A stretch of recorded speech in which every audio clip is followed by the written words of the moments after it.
So again,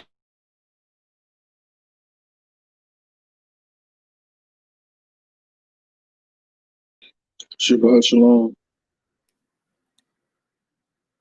Shabbat Shalom. Shabbat Shalom. Shabbat Shalom. Shabbat Shalom. As you all may notice, first of all, giving all praises to the Allaham of our forefathers, the Allaham of so Abraham, again, Isaac, and Jacob. All praises to Yahweh, Bashem Yahushua. As you all know, I put the menorah in the background Shabbat Shalom. because we want to talk about this guy, Shabbat Shalom, Old Shabbat Dirty Shalom. Rag, Shabbat. that literally had a problem with the menorah with the AR-15s in it. See, a lot of these Negroes, they talk real tough, but they want our people to remain docile.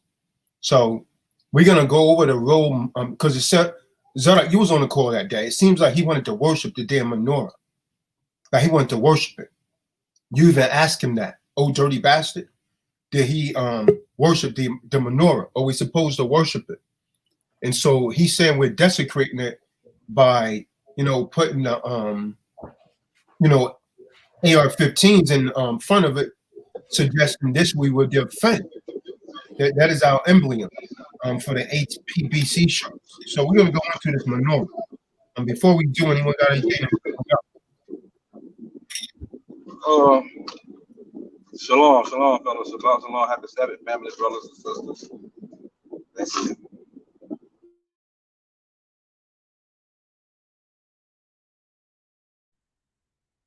Just wanted to say Shabbat Shalom to everyone. That's all.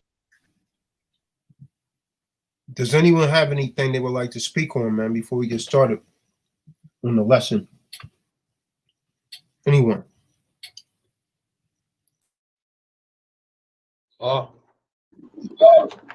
There's a video just put out yesterday by a channel called African something, where they're talking about. I thought they were talking. It sounded like they're talking about us. They got a bunch of thousands of views saying that people are blaming Grandmaster Jay for being an agent without any evidence. I'm gonna send that thing to you, check it out. I haven't had a chance to check it out. Oh, yeah, that's good. I don't know what the heck he is, but I just know the man's not called by the Most High. That part of it. That part of it.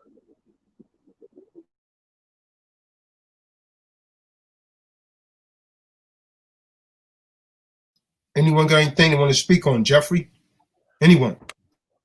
Just with that being said, Zadok, I've been, my YouTube feed I get a lot of little hits and stuff. They can't be speaking just in reference to us, because there's tons of people who notice the movement to this dude that make him seem like an agent. So I know that's not what the show's about, but that's just in reference to that comment. There's a lot of people through various streams talking about how this dude moves like an agent. So he's just exposing himself. Aside from that, nothing. Shabbat Shalom, everybody. Ready to hear the lesson. Con. Go on, man. Just want to say this, man. There should be more people that's apt to teach besides me. Shut up, Jeffrey, because Jeffrey would go in and y'all should be. I want to get people the floor. People don't want to speak, but you know what I mean? When I be talking, half of the time, some of you guys be talking over me, trying to explain something carnal. But when we be going over these precepts, man, you guys supposed to be writing these down and learning them, man. You guys are supposed to become teachers, man. Otherwise, this is like, it's not beneficial, man. You're supposed to be, learning these precepts and know how to, like, bring people into the fold with these precepts. I just want to see that. So we're going to deal with this guy, Old Dirty Bastard, man. I thought he was clean. And so the menorah, see, now someone's talking. I gave someone the floor, but they didn't have nothing to say. But when I started talking, now they want to talk. Go ahead. Well, who was that? Go ahead.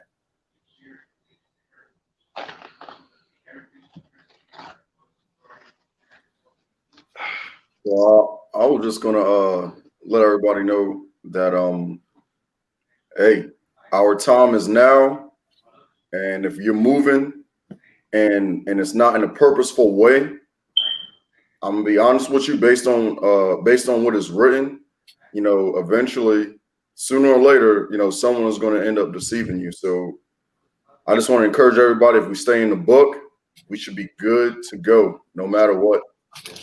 No matter what, just stay in the book. If you know things that are good, hold fast to those as it is written. And anything new that you bring forward, that you want to add to your routine or change your life and your habits by, just line it up with the word of the Most High. You can never go wrong. Come. So yeah, we're gonna, you know, they should be a guy that he had 1 foot in T-Doc and 1 foot in Harlem. So you know, we're gonna go into this Menorah, because this dude, he just pretty much just talks scriptures but never quote none. He always got to get back to you on that, and you know, that's not a good teacher. So we're gonna go into the Menorah, man. Now, to start with, we need to read something from the Torah, like it says in the law. Every Shabbat service, we shall always read something from the Torah.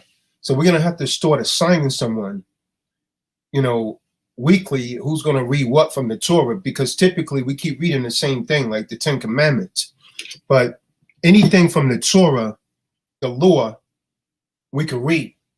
And so let's go over fornication. Let's go through Leviticus, the 18th chapter. Let's try not to be that long in it, so people can understand what fornication is. Now, fornication is not sex before marriage, like the Christian churches teach. Do you understand that, Will?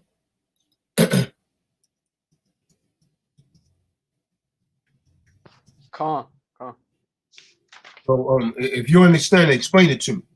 If fornication is not sex before marriage, Fornication is we justify, because every Christian church out there, they teach you that fornication is sex without being married with the person. So how will we justify that with the scriptures? People really been listening. They should know these answers, man. You got to be able. I had to be able to put the Bible together when certain precepts came out. You see what I'm saying? You got to be able to put that together. You got to be a thinking person. well, doesn't it say that fornication? Oh well, you got it. I was gonna say in Exodus, see, I gotta learn these precepts, but I know in Exodus it says as soon as a marriage is consummated when you lay down with a person, correct? Yeah, that's good, but they say fornication is sex before marriage, right? So according to the law, Exodus 22:16. Get that real quick. Well, if a man entice a maid does not betrothed, he shall endure her to be his wife.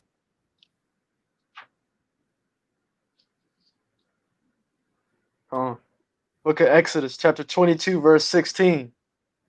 And when a man entices a maiden who is not engaged in her, he will certainly pay the bride price for her to be his wife. Right.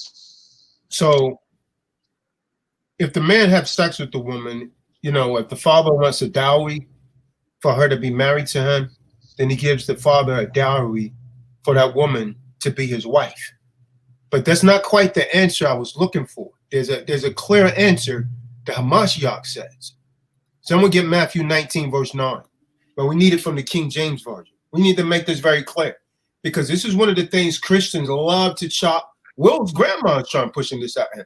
Oh, yeah, son, you can't have sex before marriage. You're committing fornication. All the old grandmas do that, man. You're committing fornication.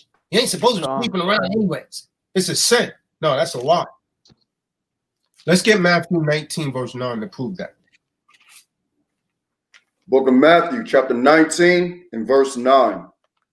And I say unto you, whosoever shall put away his wife, except it be for fornication. For what?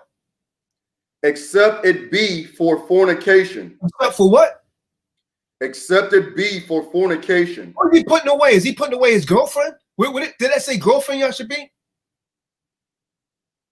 His wife. His what? His wife. So stop. Now let's think for a second. If a man puts away his wife, except it be for fornication, how can fornication be sex before marriage? Because they already married right here. You see what I'm saying? They already married. So fornication can't be sex before marriage. What fornication is sexual wickedness. That's having sex with one of your kinfolks.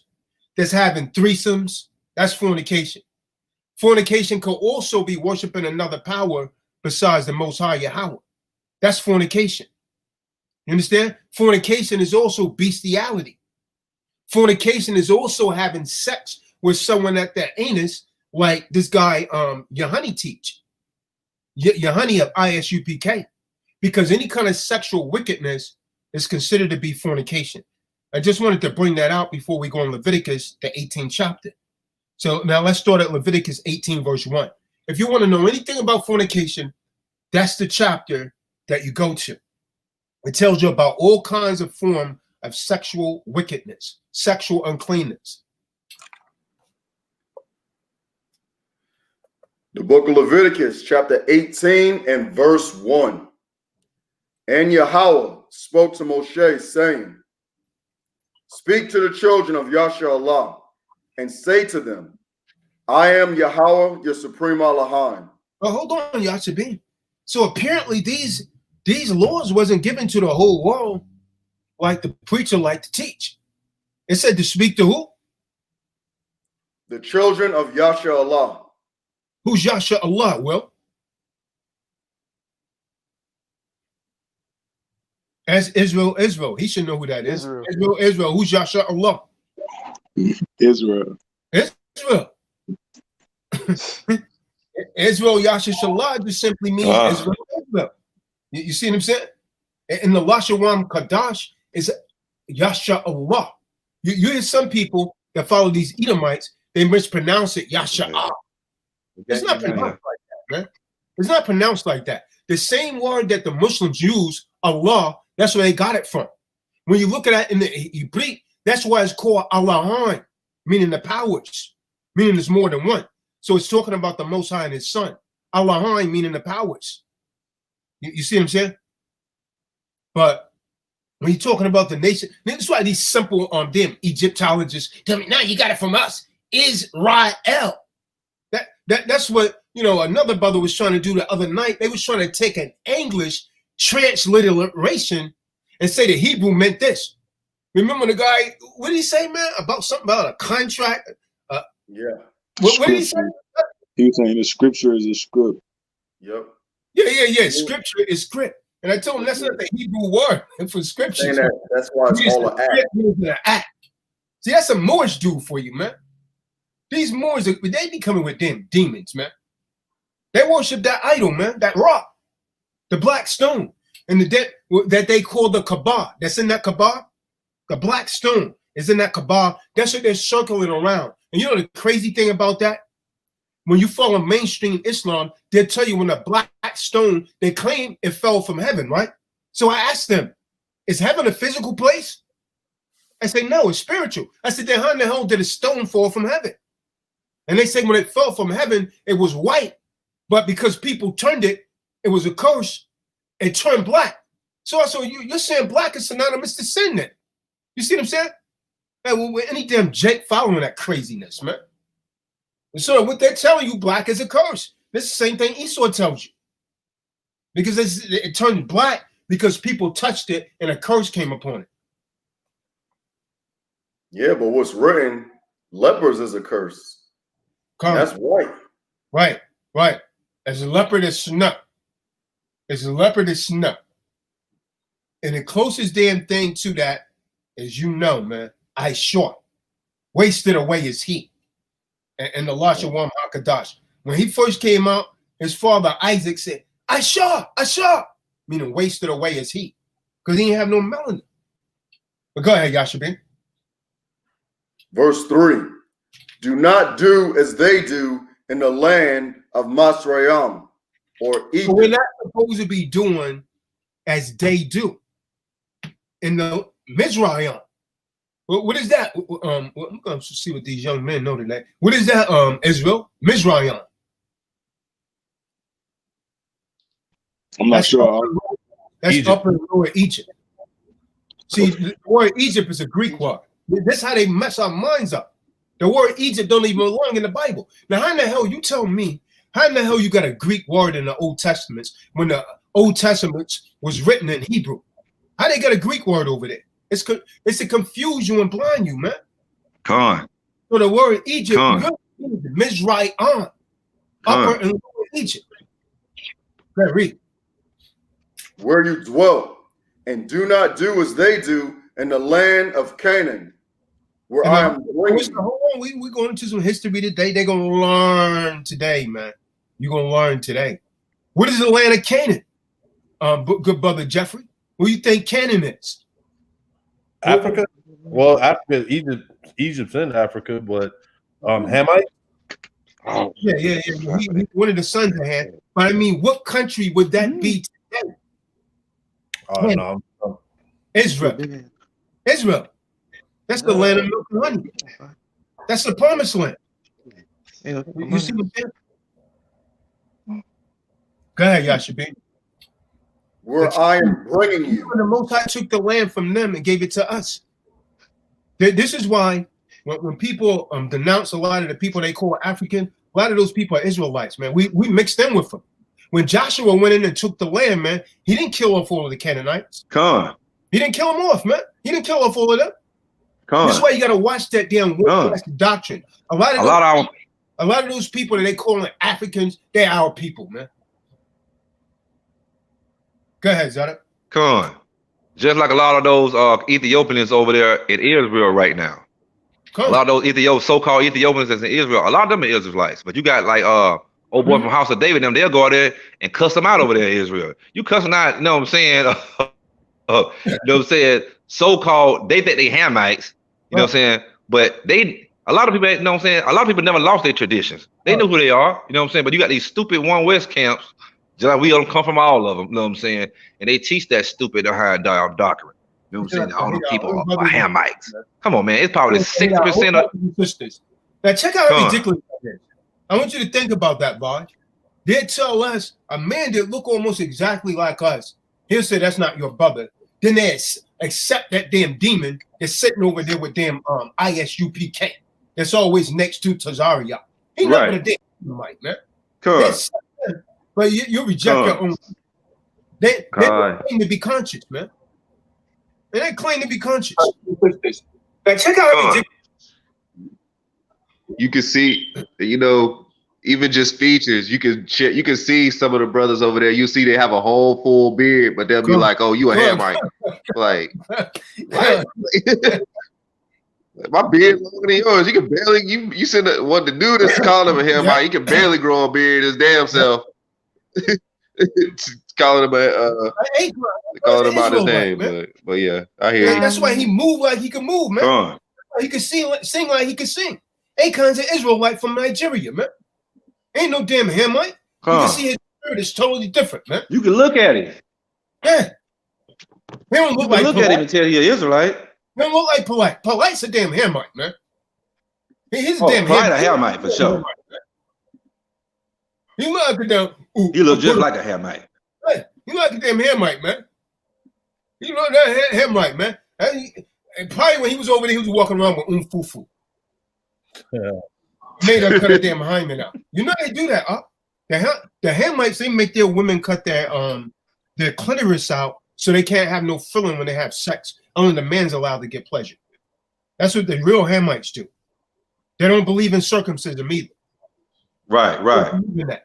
They don't believe in wearing deodorant. They be funky as hell in Harlem too, man. They be funky as hell in Harlem in the summer when you go next to one of them. I said, damn, that's Ham for sure, man. When you walk by one of them, man. Smell like a damn porta potty. Yeah, because they have a different odor than we do. He smelled like a damn porta potty that I just showed you use, man. Oh yeah, I know. They have a different a different odor. I know it. What is the difference? I mean, Egypt equals Mizraim. That odor that they have is way different. Question. Well, hold on, Jeffrey got a question. I'm finna find. Egypt equals Mizraim. Canaan represents Israel today. What is Phoenician then? Where does that break down into this? Are the Phoenicians like still Canaanites? I'm confused on, because I know the Phoenicians. Originally, there's only 18 different nations. A lot of these other nations are nothing but misthought. See, when you go back to the scriptures, there's only 18 different nations, man. I've done a video on that. Like the people they call East Indians today, when you look in the scriptures, that's Elam. Con. And that Elam is the same people as the damn Persians. Remember when the 300 was fighting those men, the Persians? That was a world empire. East Indians used to rule the world, man. They had us in captivity. That was the Persians and the Medes. The Persians and the Medes came together. That was the second world empire. First, the Babylonians ruled. And all these people that was ruling the world up until the Greeks came in was dark people, which you refer to as so-called black people. Until Alexander came in.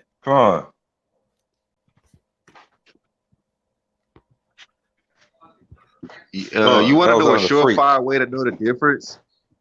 I would say that most people that are of a Shemitic stock versus a Hamitic stock are the people who are oppressed. Like I would say 9 times out of 10, you probably dealing with an Israelite if there's like a senior government over top of these people ruling. You know what I'm saying? Whether they be black, white, what you would call you know what I'm saying, Elamite, you know what I'm saying? They could be any other nations. That's how I normally, you know what I'm saying? And then from there, I try to trace and try to see where their descendancy comes from. You know what I'm saying?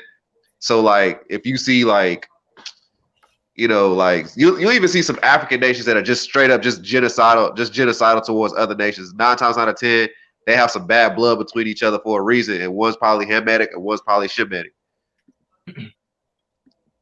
More than likely.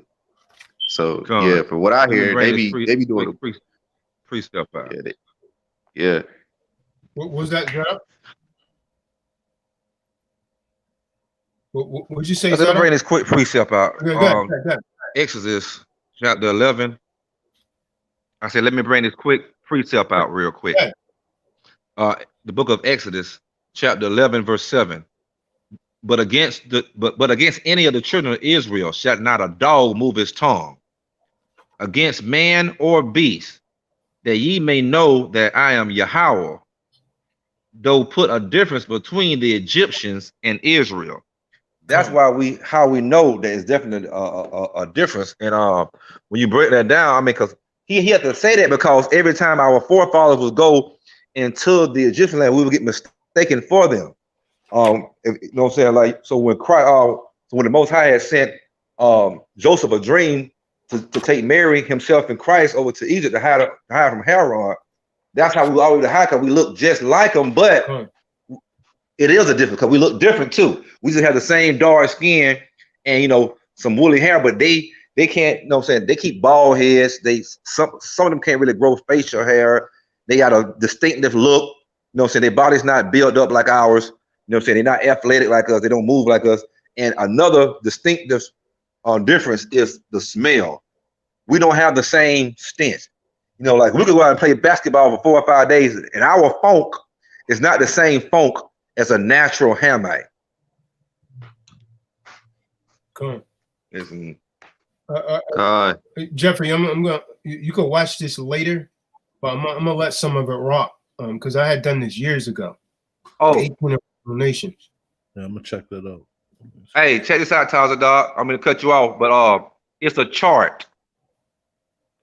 It's a 12. It's a chart that has all the 18 nations of the Bible and who they are today, and it has in Hebrew and Greek and English. I'm gonna put that in the chat, and Jeffrey can I have all that. Download that image and save it in his phone, so that way you can. Yeah, I have all that information, but go ahead and drop it in. Okay, you know what I'm saying? Because brothers probably need to have. Okay, because brothers need to have that in their phone so you can grab your phone out and you can, know which nation, which nation. Yeah, I'm gonna go and find it right now and put it in there. Coming at you through the spirit of Yahweh Bahasham Yahweh Shah. We begin all things with the illustrious name of over the 18 original nations. Some of you may not know, some of you may not know, some of you may concur.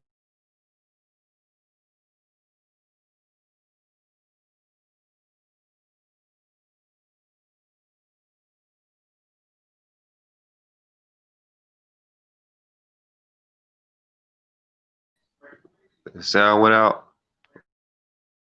And the Holy Apocrypha in Ecclesiasticus 4 and 16, the nations that I'm about to go over, or indeed the 18 original nations on the planet Earth, or other nations derived from these. Now, we know after the flood, there was Shem, Ham, and Yafet. So, the sons of Shem, Elam, today they would be known as the so-called East Indians. Those are the so-called East Indian people, the people that's taken on all of these different philosophies, some of them divided into Hinduism, some of them divided into Islam, and call themselves Bangladesh, and so on and so forth. They're all the same people, brothers and sisters. But Elam is the so-called East Indians today. When you read the Bible and get a proper understanding. The Assyrians are the so-called Kurds today. And Elam is the so-called East Indians. Referred to Genesis, the 10th chapter, verse 22. And also 1 Chronicles 1 and 17. The Assyrians today would be the so-called Kurds. Genesis, the 10th chapter, verse 22. 1 Chronicles, 7th chapter. The Syrians are indeed the Syrians, the people of Syria. Genesis, the 10th chapter, 10 and 22. And 1 Chronicles 1 and 17. The Ishmaelites are the people known as Arabs. Now, here's where the confusion comes in. Sometimes to get the proper understanding, we have to look at the etymology of the word. Many of you look at Arabs as a nationality. Arabs is not a nationality. When you look at the root word, first of all, Arabic has its root in Syriac. So when you look at the root word, the etymology of the word, Arab derives from the word Araba, which means a person that roams from place to place like a nomad. That was not actually a nationality. They made it one. Just like you so-called blacks, someone asks you your nationality, the vast majority of you a few years ago didn't say Israelite. You said black. Well, that's not a national standard of people. That's not your nationality. But many of you think it is. And when you respond with such ignorance, the other nations, they look at you and they laugh. So the Ishmaelites, the true Ishmaelites, are not the pale Arabs that you see today. Those people invaded that land, ravished the so-called African women, mixed in amongst those people, and produced the stock of people that you see today. They're nothing but Ottoman Turks. So they invaded and they stole those people's way of life, and now they put a spin on it and call it fundamentalistic Islam today. And those pale Arabs that's claiming that they belong in Palestine, well, that was our land. Not to denounce anyone, I just want to put the truth out. And the truth will make you free. Maybe first it'll make you mad, then make you free. Not set you free, but make you free. Now, the original people known as the Arabs were so-called black people by skin. Why do I say that? Because we know that it's an undisputable fact, and I don't want to go into this, that Abraham, the one that they refer to as Ibrahim in Arabic, was a so-called black man. He was a Hebrew. Thus, he made it Well, for what? A handmaiden, Hagar, a so-called African woman, which means the Arabs had to be black. Case closed, a done deal. Ball game. Okay, Moab. Now, you have our Moorish brothers and sisters, Yahweh bless their soul, stating that they're the Moabites of the Bible. I like to point out a couple things. First of all, Moab, I don't want to attack the brothers and sisters. Moab had a brother. Why don't you ever speak of him? If you're the Moabites of the brother of the Bible, wouldn't your brother Ammon also be doing things in relation to what you're doing? Wouldn't that make that your brother? Why is it that you only speak about the Moabites and you state that Yeshua is a Moabite, which is not true, because what you guys teach is that the seed comes from the woman, which is also not true, but I don't want to get into that topic, because the seed is the seed of the father that actually determines what that child is. When the Heavenly Father is dealing with people in the scriptures, he always lists the seed line of the man. And Abraham's seed was, and Jacob's seed was, and Isaac's seed was. And what is seed? What's another word for seed? Sperm. So that is based upon the man. I don't want to go into that. I just want to go into the 18 different nations. I don't want to get off course. So the Moabites would be the so-called who? Today, Chinese. Read Genesis, the 19th chapter. It'll show you how Lot's two daughters had intercourse with them, with him, after they got him drunk. So the Moabites and Ammon, which is the so-called Japanese. Today, the Moabites are the so-called Chinese. How do we know that? It tells us in the book of Ezekiel, the 25th chapter, verse 1 to 12, when you read it and get an understanding, it tells you that the Moabites and the Ammonites got pushed further east. They was already in the east, but they got pushed further east by who? The Babylonians, who will be known today as who? Ethiopia. It's beautiful when you know it and you understand it. So Ammon is the so-called Japanese. Moab is the so-called Chinese. Edom, Esau, Ishur, Idawam, Idumean, all the same nation of people. They're referred to as the so-called white people today. Genesis, the 25th chapter, verse 19 to 34. Also Genesis, the 36th chapter. Israel, that's us, Yasha'awa, the children of God. Those are the chosen people of the earth. When you read the Bible, and is blessed to have a spiritual understanding. And there's 12 tribes of the nation of Israel. Judah, the so-called Negroes. Benjamin, so-called West Indians. The people that's calling themselves Jamaicans, Trinidadians, so on and so forth. Levi, the so-called Haitians. They went off, so the Most High put a major curse upon them. You can see what happened in Haiti. And the priesthood was also taken away. And before this goes through, all of these people, the so-called Hispanics that I mentioned, the only ones that are Israelites are of the Negroid descent. Those are the only Israelites that's of a Negroid descent from their father's side. Away from them, because the number one religion over there became voodoo. Ephraim, the so-called Puerto Ricans, they was named after the port. Esau took their name and named them after a port, the port of riches, because it was a very wealthy place. Manasseh, so-called Cubans, those are our brothers and sisters. Simeon, so-called Dominicans. Reuben, so-called Seminole Indians. Gad, so-called North American Indians. Nefertali, so our brothers and sisters in Argentina and Chile. Do you follow me? Zebulun, those make up the 12 tribes of the nation of Israel. Yasha'awa, the children of God. And the sons of Ham. So, Cush, Those are the so-called Ethiopian people. Genesis, the 10th chapter, verse 6 to 12. Also Chronicles, 1st chapter, verse 8 through 10. Mizraim. This is what they refer to as Egypt today. Those are the so-called Egyptian people. Genesis, the 10th chapter, 6 through 13.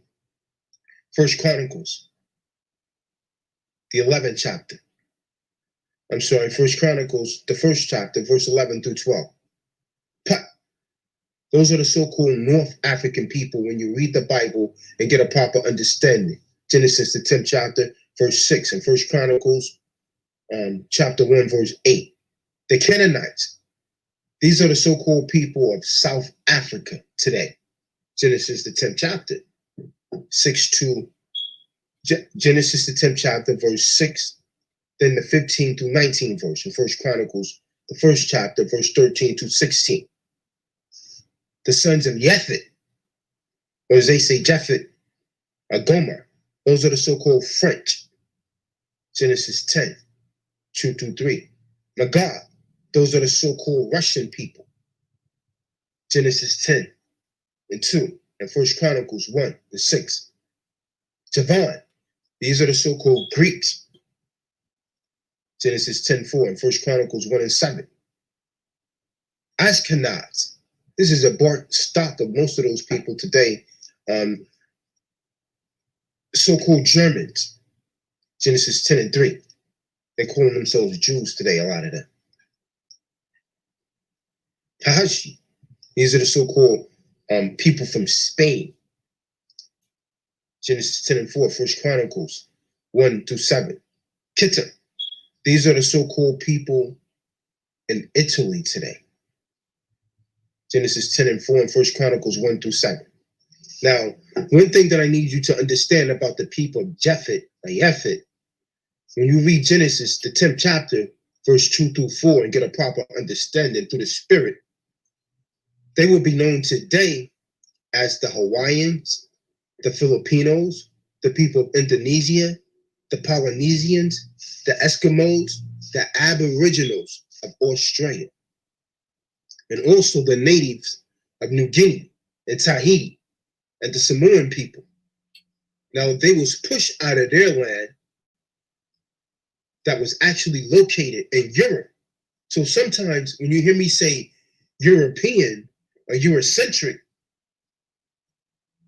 when I'm referring to Edomites, I refer to them as such because they occupy that land today.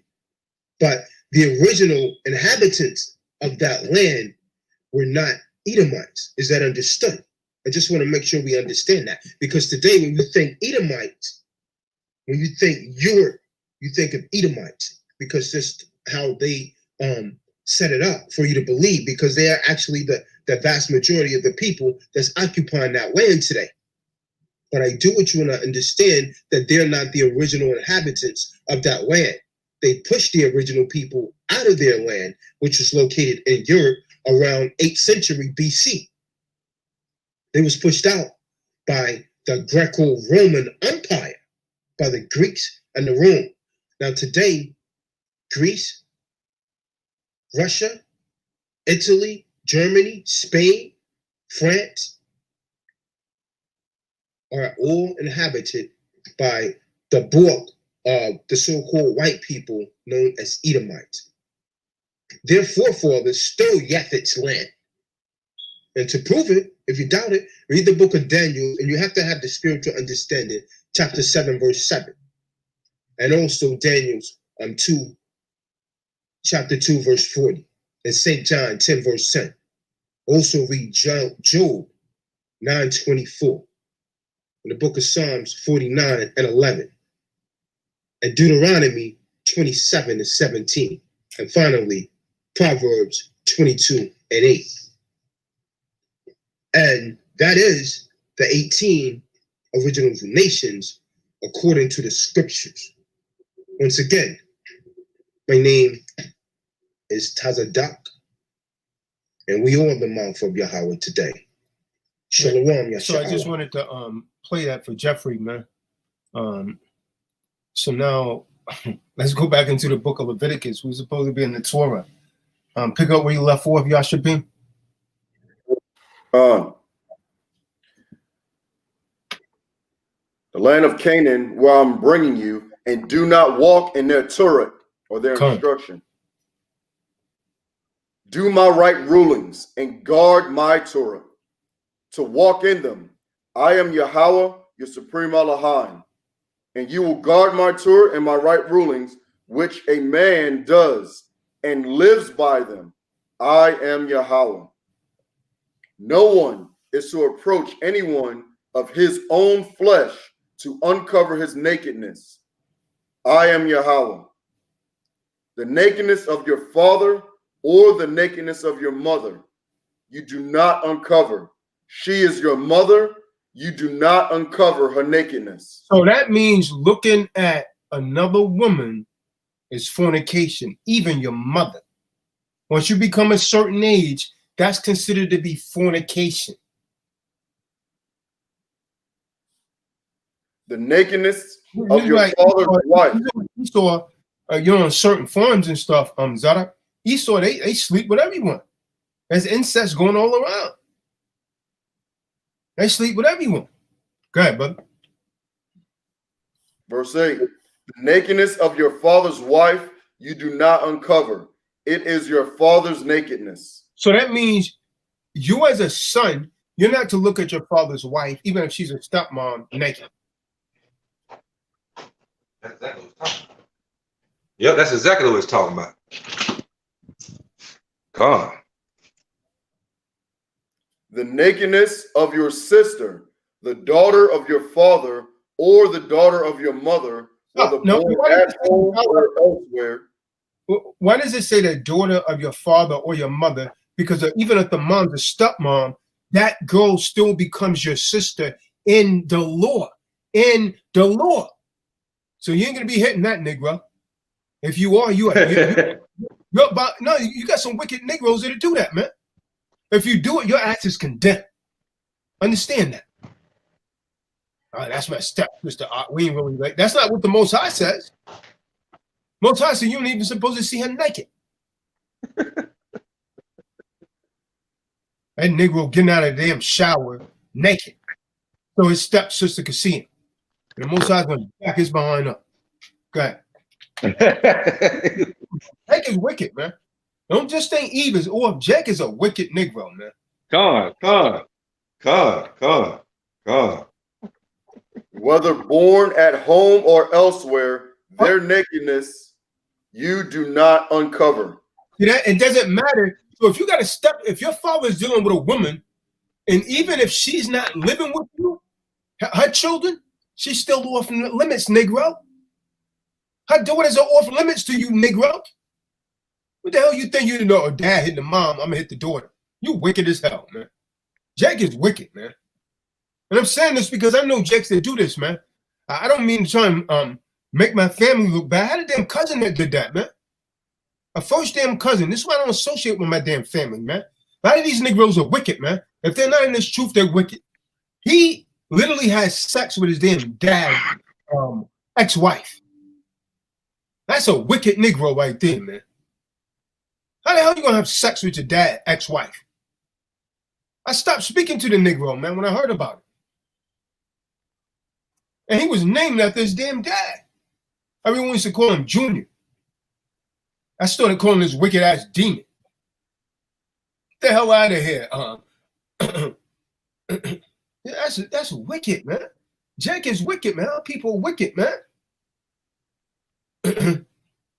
Legion, man. He had 7 demons on him, man. Con.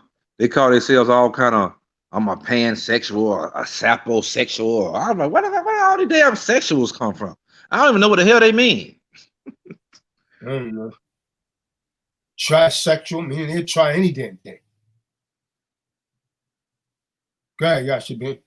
Verse 10, the nakedness of your son's daughter or your daughter's daughter, their nakedness you do not uncover. Yeah, so you old women, don't you think you know damn sugar daddy and you try and sleep with your damn son's daughter? And the old woman, She trying to be a damn cougar. That young man don't want you stinking behind, man.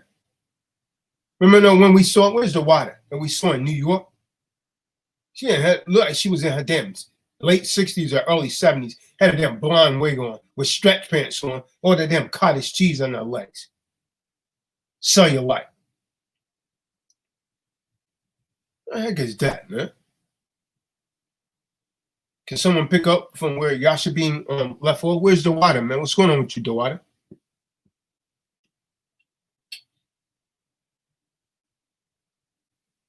Boy Genius, can you pick it up from there? He had to step away from a minute. Reading from the book of Leviticus, man. It was at the nakedness of your daughter.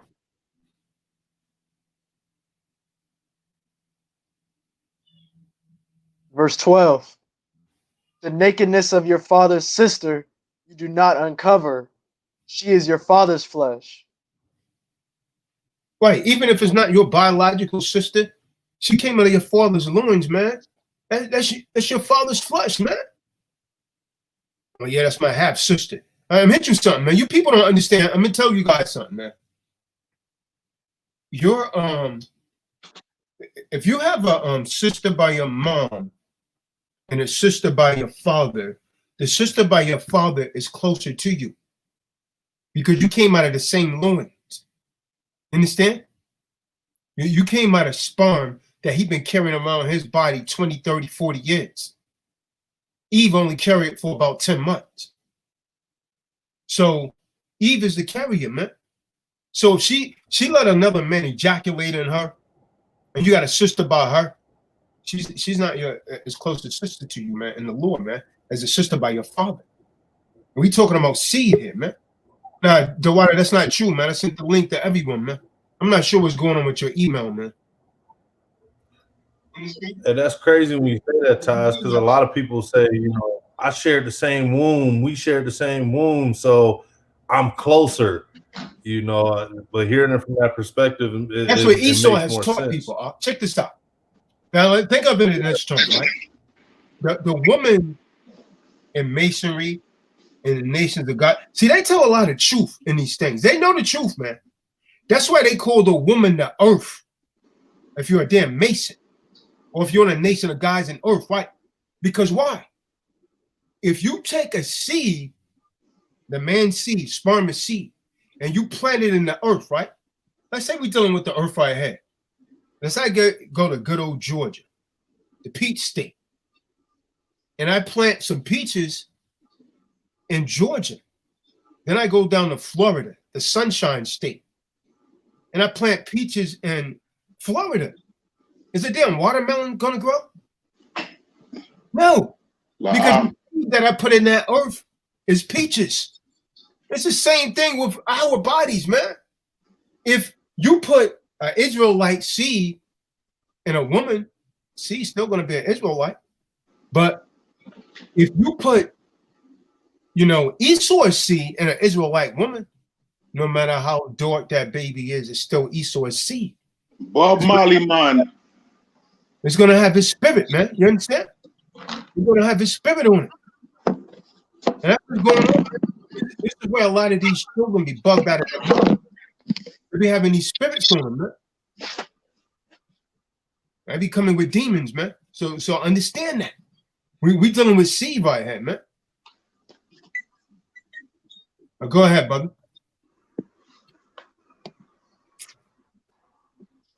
Verse 12. That right there, man, we got to get that out of our heads. Esau has done that, man. He's intentionally messed up people's mind.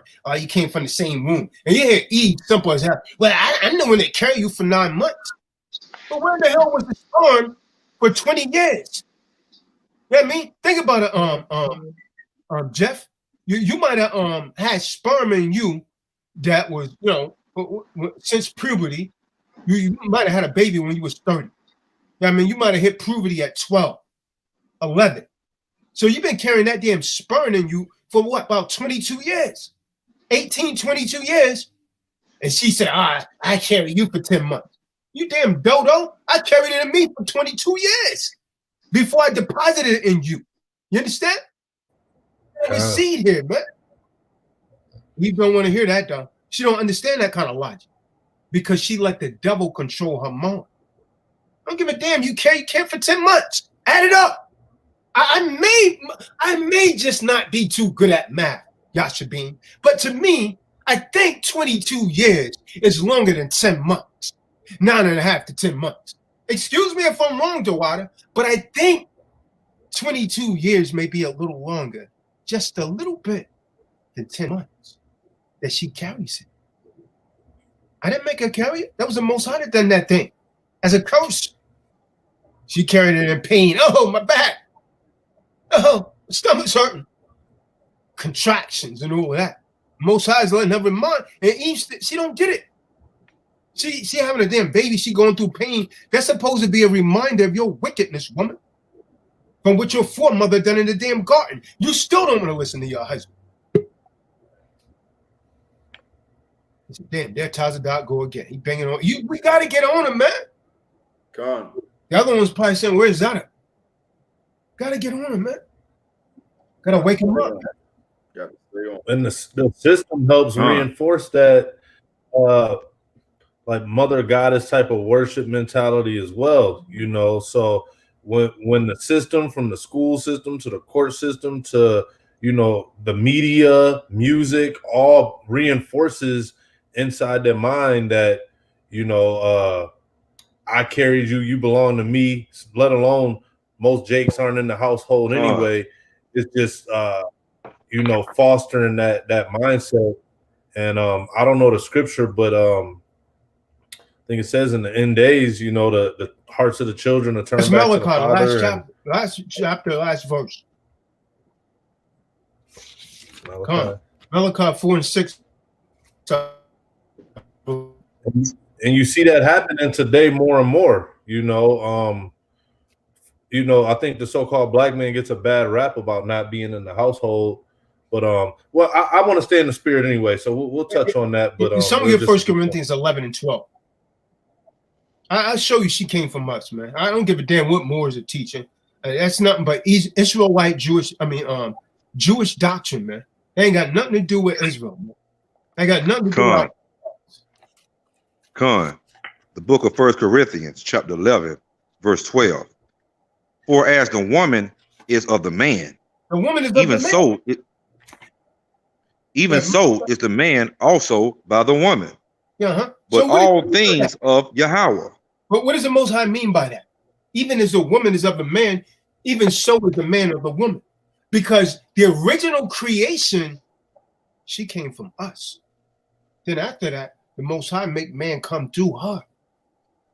And so they forget the origin of things. They don't go back to the origin of things. She's of the man. Everything after that is procreation. You can procreate, but you can't create. And it's proven right here, man. Almost every damn thing invented that's, you know, that we're really using, that's really resourceful, a man created it. You got a belly button, don't you? Feminists don't like that.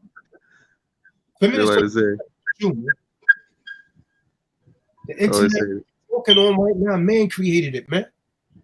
Your cell phone that you're talking on, a man created. This is man. Let us make man in our likeness. He didn't say nothing about no woman now. He said, let us make Ish, not Isha. She came after that. This is where the man is first, man. Go ahead, Yashabin. Oh, well, who was reading that? Verse 12. The nakedness of your father's sister you do not uncover. She is your father's flesh. Yeah, you got Negroes that have sex with their aunts. Yeah, she's a third cousin, aunt. That don't count. Negro, you wicked as hell. Most High's gonna bring judgment to you, you damn demon. You got Negroes with their cousin. They're sleeping with their cousins, and then they wonder why their damn children end up riding the damn short bus. Yeah, you wonder why your child's riding the damn short bus. You had sex with your damn cousin. They used to do a lot of that stuff, man, trying to cover it up. Jake is wicked, man. You got it from your father, the devil, man.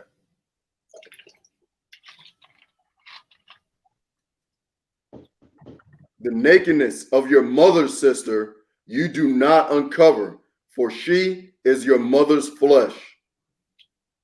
The nakedness of your father's brother you do not uncover. You do not approach his wife, she is your aunt. The nakedness of your daughter-in-law you do not uncover. She is your son's wife. Did you hear that? Your daughter-in-law. Your daughter-in-law. You don't uncover, man. The hell you doing looking at your son's wife? She and Daisy Dukes. And she looking for a sugar daddy. And he a damn simp beta male. And you so damn wicked, you're about to go for it. You're about to go for it. You got wicked men out there like that, man. It's a damn shame, man. She is your son's wife. You do not uncover her nakedness. Come on. Yeah, we going ham on them today, man. It was a damn man that created a tampon for Eve. It was a man that did that thing.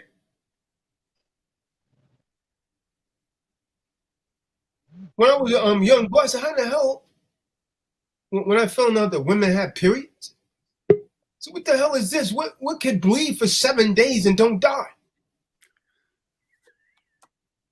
You bleed for 7 days and you don't damn die. Damn right, man had to create a damn tampon, maxi pads and all that. I don't get mad. Think about what I'm saying, man. This is your house work.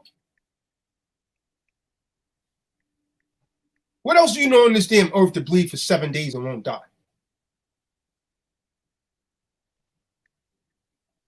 Nothing.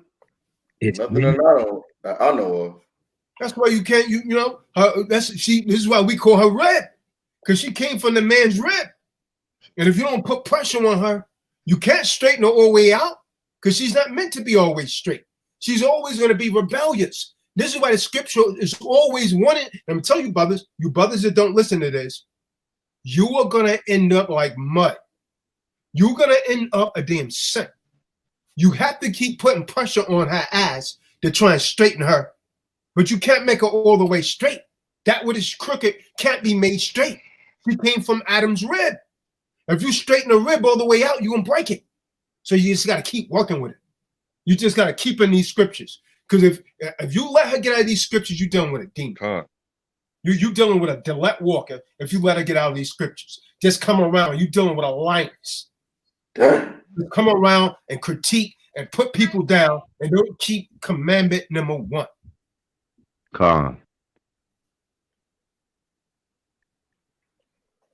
There's not a man on this damn call that hasn't had a bad experience with Eve. And you know what?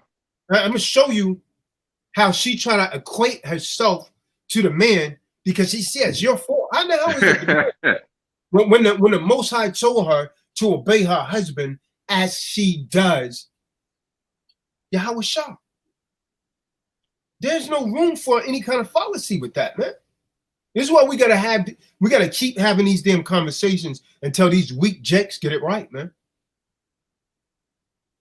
Keep having it, man, until Jake gets it right. Damn, man, you on the woman again. You damn right. We on the woman again, man. And we on you simp beta men too. Cause she got you under her clutch. Right now, you know, there's some brothers is probably looking, she blinking her damn eyes, looking at him, seeing how he gonna respond. Brothers, y'all need to break free. In the house. He want peace in the house, so he won't say nothing. He won't say nothing. He want peace. So he turned into a damn beta male, and she thinking her had good boy. Then she come out.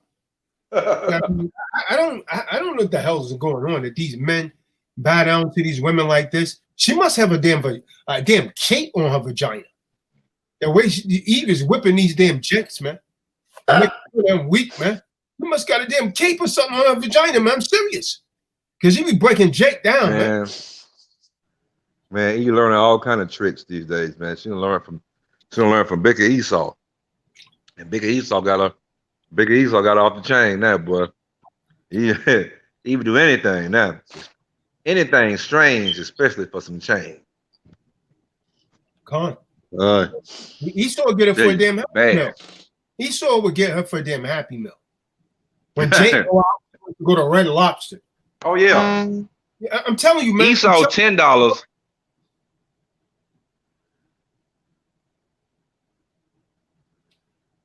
Yep. Esau $10 is worth like Jacob $1,000 to Eve. Like, I mean, like Eve could even look at Jacob $1,000 and laugh at it. Esau give her $10. You know, oh my God, he's just so generous. And like he don't did the damn world. You know why? Man, it's crazy out here these days. We've been taught to think that all Edomites will be successful, and she'll. Oh, he's a struggling college student. He's a struggling actor. His career is going to take off. She doesn't give Jake that leeway. She don't give. Nope. Taz, like I have a crazy story that I just told Yashabum just the other day while I was at work. My boss had told me. My boss, I wound up finding out that he used to be actual active KKK member. Hey, like that's what he used to do. Damn. And he was going on and on that he's changing a new leaf and he's trying to do different. Come to find out, he's talking about like how his wife would always have his back, that she would give up his her checks and stuff like that, refund checks. Come to find out, it's a sister.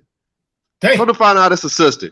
Damn. And the sister finds out, right? This is what kind of like it touched me in the wrong way. Not because he was an Edomite, just it was the fact that the sister was like, it's like with sisters, it's like they have all of these demands that they have for brothers, just all of these demands that we just get buried by, and we try our best to come through because as men we go, it's either, you know what I'm saying, you have it or you don't, you make it work or you don't. But it's crazy. I'm hearing all of these stories. He used to be a lieutenant, right, or some type of like rank, like right up under a grand wizard. And he used to tell me about how he would go around basically beating on Jakes that were fresh out of jail. How they would do all these things, that he was just used to start fights with them randomly and be beating on them. And she finds out about it, right? Like that was a part of his past. But she gets over it, right? And she forgives him and she still wants to be with him. But let it be me. She can't forgive me for wanting to have another wife. She can't forgive me for not, you know what I'm saying, just not finding a way through this hell, you know what I'm saying, that we deal with every day. She don't want to struggle with that. But she can look past that look past the fact that somebody actively was trying to destroy your people. And you can forgive that and look past that. Damn. I wasn't really disgusted with him. Man, Eve don't give a damn about her people. Like you know what I'm saying? It's like I wasn't really disgusted with him because he's an Edomite. He doing what he thinks is best for his people. That's his business. And you know what I'm saying? We handle it in the streets how it come.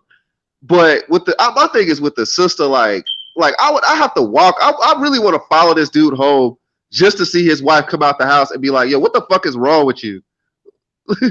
Like, what, you know what I'm saying? Like, what is, like, how can, like, it's like, I think about just what I go through. You know what I'm saying? I think of myself as a pretty mellow out dude who try to do the best he can to try to actually do the right thing out here. Still buried by all of these demands. But, and then the thing about it is, I've always grown up, and don't get it twisted, you know what I'm saying? I wasn't a dude that necessarily dated outside my race like that, but, you know what I'm saying? I would notice that if I even liked a woman who was just light-skinned and that you didn't know what her race really actually was, how sisters used to come at me. But now that I hear that story, it's like, it's not necessarily that they think that they can do something for us. Like they're not coming from a place of, I can treat you better as a woman, or I can have your back, or nobody can understand you like I can. It's all about guilt. It's all about like what they can get out of every situation. And it's like, yo, just the fact that she can forgive a whole Edomite that was a part of the KKK, active, she can look past that. And it's like, man, it just tears you. It tore me down in such a way where it kind of woke me up a little bit, like on some like, wow, like women, if they want to forgive you, they can. If they can live a polygamy, they can do it. But they just not gonna do it. They just not gonna do it. They just go do what they want to do.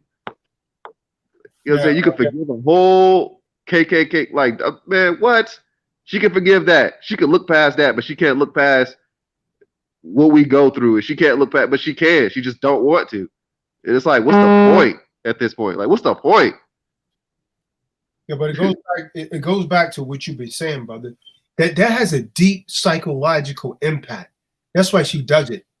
See, psychologically, she's been mentally trained to believe that Esau is the breadwinner, that he's the provider. So she'll do anything for him because she's really being a damn trick hoe for the money.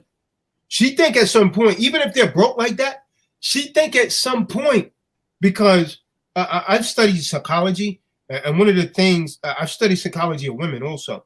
So one of the things that women are attracted to, you don't have to be successful. She just needs to believe in her mind that you are going to be successful, even if you never are. So, like I said, you could be a striving actor. If you're Edomite, oh yeah, well, he's just a striving actor. She'll try and justify that to her family. You understand what I'm saying? So you could be, but it can't be Jay. You see what I'm saying? It has to be an Edomite. You could be like a guy that has all these damn student loans. She's in college, and he's in college, so he buys her a damn burger. But if she go out with Jay, she must go to Red Lobster, even though she's not supposed to be eating that.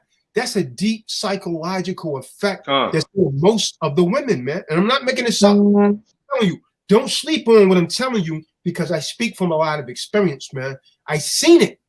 I seen it with my own eyes, and I look at him like, damn, man. She was with him, really?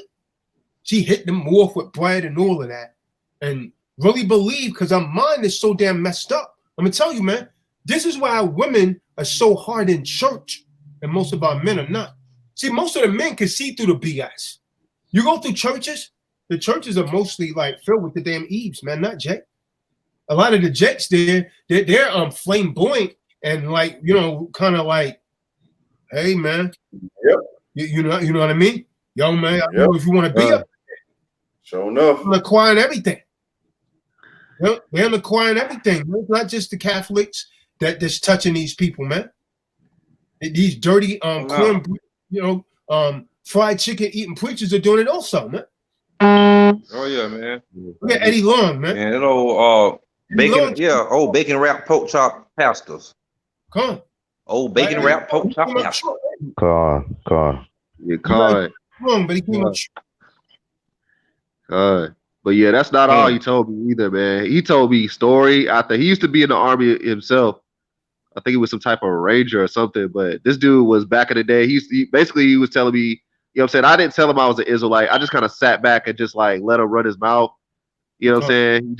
I guess he kind of trusted me, and I just gave off a vibe that he could really like lay all of this stuff on to me, And he used to tell me how like brothers, be careful out here, because there are people who used to serve, especially Caucasian dude. He used to tell me about some dude from Turkey that he knew that used to go around just straight up just murdering people. He was a murderer, like while he was in service. Like he was like I think he had some dealings with the CIA, where he was supposed to be bringing people back from whatever he was doing to the CIA and for questioning and stuff like that.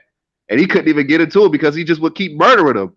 You know what I'm saying? Keep murdering, keep killing them, one after another, to the point where they were like, yo, we're gonna be, you know what I'm saying, to the point where the CIA was like, yo, you better bring us back somebody, or we're gonna, you know what I'm saying, we're gonna have some issues. And he still couldn't do it. You know what I'm saying? He over here making up stuff like, oh, they were shooting at me, shooting holes through his own pants to make up stories because he could not stop murdering people. And guess what? This guy lives in, guy from Turkey. This guy lives in Mooresville right now, from where I'm from. Just a murderer, just out here living a regular life. That owns a rug shop, living a regular life. Some of them people, he said, some of the people come back as police officers. Some of these people are out here, murderers. Like, you know what I'm saying? That's why the cops be yeah. A lot of them are Klan members. Man, Yeah, he said that, but he for what he was telling me, he was like, oh, the Ku Klux Klan is all about money. You know what I'm saying? He would say stuff like, you know what I'm saying, they would tell us there's specific reasons why, you know what I'm saying, they hated Caucasian, so-called brothers and sisters out here, why they hated Jake, you know what I'm saying? But he would never tell me why though. You know what I'm saying? Well, I'd be like, well, why? But he would never say why. But he'll just be like, well, but you know what I'm saying? But he said, but really all the Ku Klux Klan is about money, you know what I'm saying? Because we have to pay dues to the Grand Wizard. It's like a pyramid scheme or some shit. You know what I'm saying? He was just really like laying all of this information out there. But the one that stuck out to me, and trust me, I got more stories that he was going on about, but the one that laid it to me the most was just about how his relationship rebounded from him being a whole Ku Klux man. How do I feel like if I wake up in the morning and I'm dating an Edomite female, she tell me she was a part of the Ku Klux Klan, and I just look past that, have children with the woman, and just still live a life as though, you know what I'm saying, as though it never happened. You know what I'm saying? His family disowned him. You know what I'm saying? He was telling me about how he loves his father, but his father disowned him. You know what I'm saying? He loves his brothers and sisters, but now they disowned him because he was a hardcore goddamn. Well, Tom the Doc said it earlier. Man, it's just. Hey, Salaki, the reason why Eve couldn't forgive him because she think that she probably changed him into a loving kind. You know, she think that she made something crooked straight. Oh, like he a trophy. Like, look what I did. I turned my vagina is just so great. I turned the whole. You know, Eve thinks she can always change somebody, but Tom the Doc said it earlier. He just said it in a nice way. Like it's like, man, it's almost at the point now where I'm just like, yo, man, if it don't work out between me and what I got, you know what I'm saying, I love my woman, you know what I'm saying, we have our moments, and I try to move through it the best way that I can, and I do the best I can to teach and, you know what I'm saying, and uplift. But if it doesn't work out, man, I might just have to go at it alone and just deal with women until the war starts. That's just how I just have to keep moving, because that just rubbed me in a way where it's like, yo, like from since the beginning of time, even throughout slavery, men have given up their lives to, like, you know what I'm saying, for us to even just, you know what I'm saying, have a choice to even be walking around like we do. We still be chained if men ain't lay their lives on the line. But it's like women have amnesia and they just forget and they don't give a damn. It's like, what's the point? So like, how many more sacrifices do they need? How many more leaders do they need to die? How many more sacrifices do they need? Why we gotta continue to be Christ and be Jesus and keep dying? Like, for these females to keep doing this same crap, like, just to not care, but still act like they the back, but they'll still play this whole, oh, we're the backbone of the community. Like, bullshit. Y'all are a problem, man. Y'all are a problem. Look at Esau sold to them, and like a lot of them think that I mean there are a few out there a good bit out there who's actually for their men, you know, because I hear some of them and I see some of them, but the majority is like you say, they think they can go at it alone, you know. I look at it like this, brothers. Like, at this point in time, if I see, just using that example, a so-called black chick with a white guy, I'm glad. Like, you've already been weeded out in my mind. It's no trying to. I'm not out here trying to turn you or convince you. I'm more happy that the fact that, like, if these people were deeper level thinkers and they so-called really hated so-called black people like that, he put her back in the community on one of us. Hey, go get with this dude, find out where he at. Like, I'm glad that they're not, like, using more psychological tactics to infiltrate further. Like, if you really hated so-called blacks and she really loved him like that, like, hey, why don't you get down for the cause? I want you to get close to that dude right there so I can take him out or whatever the case. So the fact that they wear it on their sleeve, like, I'm cool with that. Like, I'm not here out trying to turn you. The what is it? A separation between the wheat and the tares. Like, you already separated. Like, thank you for showing me your hand. Now I know how I need to treat you and which way I need to go from this point forward, because there are people who have deeper level sinister ways that'll say, hey, just like you said, if I had an Edomite chick, you really down for the cause, you love me like that, hey, go get with that old white man right there, go get his pocket straight and bring that back home to me. Like, there's people that think deep sinister like that. So I say thank you to the ones who wear it on their sleeve like that, because there are people who do infiltrate or re-infiltrate and are working in our communities like that now. So I applaud them. Thank you. I see you coming from a mile away. I'm not trying to change you no way. I feel you, Jeff. But it's like it's like the evil of it to me is the fact that they can jump sides when they feel like it. Like, it's almost like this, right? Like, they'll have all of these opinions on what it is that black men are doing wrong. And then they'll turn around and be like, okay, here's another example, right? I work I'm a maintenance man, and I've been doing it for like a couple of weeks now. 1 hour foremothers. Section 8.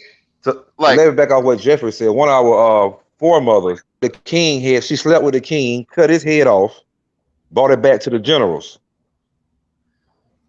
Who's that? But Tyler, can y'all hear me? Yeah, we can hear you. You guys are she didn't sleep with him. She didn't sleep with him. She killed him. She got him drunk. She didn't even sleep with him. But hey, yeah, but she laid down and put that thing on her. She put that thing on him too, and he went to sleep. No, and put him to sleep. Drunk. You know what happened when you bust one off? You know what I'm saying? I think, yeah, but they was having like he was drunk, but she laid with him too. Let's get back to the message, man. Let's get back to the message. We're kind of going off topic here. Let's go into this menorah. That was supposed to be our topic here, man. So let's go into the Hebrew menorah. Then if you guys want to, we open it up, you guys can go into all of that, because we're kind of digressing right now. So the menorah that you guys can see in the background, for those of you that can see it, the menorah is actually described in the Bible as the 7 lamp, 6 branches, ancient Hebrew lampstand that was made of pure gold, and it was used in the portable sanctuary set up by Moses in the wilderness in the temple of Jerusalem. Now, I created a symbol with the menorah behind 2 AR-15s, and there was a certain guy, a certain debtor, that said he didn't like it, really because, like Zadok said, he really didn't want to train. So he came up with an excuse and said that we was desecrating the menorah. But when I asked him, Zadok asked him, do you worship it? Are we supposed to worship it? He didn't want to answer that. So basically the menorah was essentially a lampstand that we use. That it was a lampstand. Now, one of the things that they would have was fresh olive oil of the purest qualities, was burned daily to light its lamps on the menorah. And so when you go back into Israelite history, as long as you could go back, the menorah has been a symbol of the Israelites since the ancient times. And it's actually embedded on the coat of arms of those people that refer to themselves as Jewish in Israel today. They're using our menorah. Even if you look at the ancient buildings and the archaeological findings in Israel, you will notice that the symbol of the menorah appears on them time and again. So for millennia, it was a symbol of the people of Yasharahla, the people of Israel. And we use this long before what they refer to as the Star of David. We used the menorah long before that. But the problem is, historians and debtors like Old Dirty Bastard don't really know why this symbol is used more than the Shield of David. But let's look at the what they refer to as the new covenant. See if we could actually find any answers. Let's look at Yashabin, let's get the book of Exodus, chapter 25, and let's read, I think it's verse 31 to 37. Book of Exodus in the law, chapter 25, verse 31 to 37. Let's get some understanding. I hope old dirty bastard is listening from a bogus account, as they so often do when they get confounded. You already know. You know what I'm saying? Filthy like rags is listening. Yeah. The book of Shemot, chapter 25, and actually starts from verse 31 and on. And you will make a lampstand of Stop. Whoa. Let's stop. I hope you're listening, old dirty bastard, because you're trying to say we desecrated a lampstand. It was a lampstand, you dodo. It was a lampstand. You will make a what, Yashabin? A lampstand of clean gold. Yeah, a pure gold. So the word, when you look at it in the Ibrit, talking about lampstand, it just simply means menorah. You will make a menorah of pure gold. Read on. The lampstand is made of beaten work. Hard hammered work. That means hammered work, beaten work. Read on. Its base and its shaft, its cups, its ornamental knobs and blossoms are from it. Okay, so the blossom is talking about the outer leaves that you see on the menorah, and its petals are to be one piece with it. This is why if a menorah is a proper menorah, it has these leaves and petals on it. Okay, read on. Verse 32, and 6 branches will come out of its sides. Okay, stop. 6 branches. So why in the hell do these Ashkenazis have 8, 9 branches on some of them? They done made up their own thing. You know what they're calling? They say, oh, that's a Passover menorah. They come up with their own things. Where do they get it from? They got it from the Talmud. It is not biblical. It is not biblical. How many branches, Yashabin? 6 branches come out of its sides. So with one in the middle, that means 7. Let's get some understanding for a second. Is the boy genius still with us, man? Or did he fall out? Boy genius, you still there? I'm right here. All right. Let's get the book of Revelation. Let's get 1 and 13. We need that from the King James, though. Revelations 1 and 13. Let's see. Menorah anywhere with Hamashiach Yahushua. Now remember, this is a lampstand. You desecrating the menorah. You put 2 AR-15s in front of it. Now you shut the hell up. Sit down and learn. Come with scriptures that don't come at all. All you damn people that's coming with all these hate, you throwing hate at Tazadak, you taking shots. Come with scriptures that don't come at all. How in the hell you gonna come to a damn debate? Oh, I don't have the scriptures. I kept telling him to get the scriptures. What was he saying, Zara? Oh, yeah, I gotta go and look it up. Old dirty bastard was saying that, man. Yeah, he just want to have a disciple. Yeah, he just want to have a spirit. He want to go against brothers. He got one of them competitive spirits. I just want to be competitive with everything. I just want to know what I'm saying. You say yay, I say nay. You say nay, I say yay. You know what I'm saying? He got one of them shits. Yeah, that's like that, Will. You got it, Will? Man, we got to get a Hebrew name for Will, man. Con. Well, I get it. Book of Revelations, chapter 1, verse 13. And in the midst of the 7 candlesticks. In the midst of what? 7 candlesticks. In the midst of the menorah. Read on. One like unto the Son of Man. That's talking about Hamashiach Yahushua. We can stop right there. I just wanted that. So these 7 candlesticks that Yahweh Shah's face was behind was the menorah. It was the menorah. I hope everyone can see that. Now let's go back to Exodus, man. Where you left. 3 branches of the lampstand out of one side, and 3 branches of the lampstand out of the other side. 3 cups made like almond flowers on one branch with ornamental knob and blossom, and 3 cups made like almond flowers on the other branch and blossoms with ornamental knob and blossom.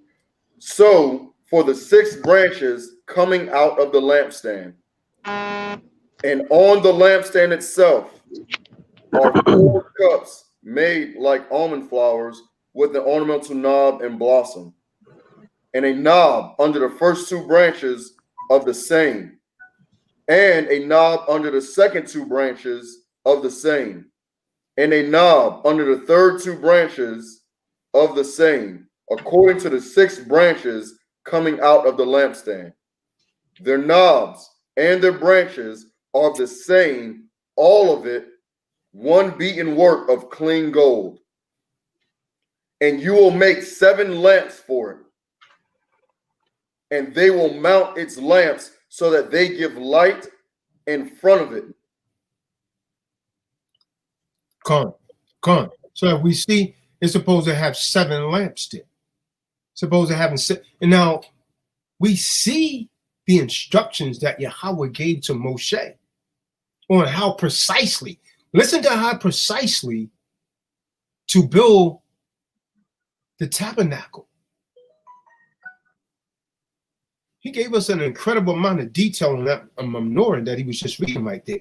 Every tiny detail has been considered by perfection. Might seem strange to our ears sometimes, right? But if we're willing to seek diligently, then we could get the truth, man. As the 2 central words of the Torah say, then we could find some wonderful truths behind the hidden laws of Yahweh. Why Yahweh Shah? See, the book of Hebrews gives us our quest, reminding us in the 8th chapter that all the items Yahweh told Moses to make serve as a copy and a shadow of the heavenly things. Let's get that. Hebrews 8, verse 5 through 6. Hebrews 8, 5 through 6. That's a shadow of the heavenly things. It's only a shadow of the heavenly things.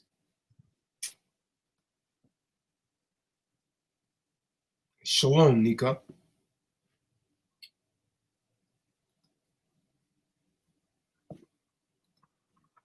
We want to get that, or just y'all should be in this reading? Book of Abram, Hebrews, chapter 8, verse 5. Who serve a copy and shadow of the heavenly.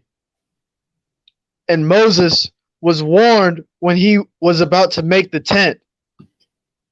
For he said, see that you will make all according to the pattern shown you on the mountain. Verse 6. But now he has obtained a more excellent service, inasmuch as he is also mediator of a better covenant, which was constituted on better promises.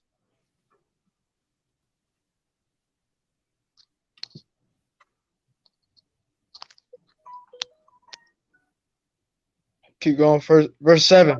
No, you good. So by studying this menorah, full of its detail, we can learn about heavenly things. They are a shadow, a pattern of what is to come in Hamashiach Yahushua. Let's look at the original lampstand, man. Commissioned by Yahweh. It was solid gold, man. It was solid gold with 7 stands, but made of one piece and adorned with almond blossoms. What about the tabernacle? The original menorah was made for the tabernacle. And the Bible records it as being present until the Israelites crossed the Jordan. When the tabernacle was pitched in Shiloh, someone get that, Joshua 18 verse 1. Because the scriptures say to prove all things. Let's get Joshua 18 verse 1. See, when the tabernacle tent was pitched in Shiloh, it is assumed that the menorah was also present. But as time goes on, it is made of it during the years of the Ark of the Covenant. When you move into the time of Samuel and Saul. Guys, someone got Joshua 18 and 1. And the whole congregation of the children of Israel assembled together at Shiloh and set up the tabernacle of the congregation there. And the land was subdued before them. Right, that's good. So just one. When we get to Solomon's temple, right? It was the Masons like to use Solomon's temple. When you get to Solomon's temple, there's no further mention of the menorah in Solomon's temple, except when you read 1 Kings 7 and 49 and 1 Chronicles 28 and 15. Then also again in 2 Chronicles 4 and 7. Someone get 1 Kings 7 and 49. And someone get 1 Chronicles 28 and 15.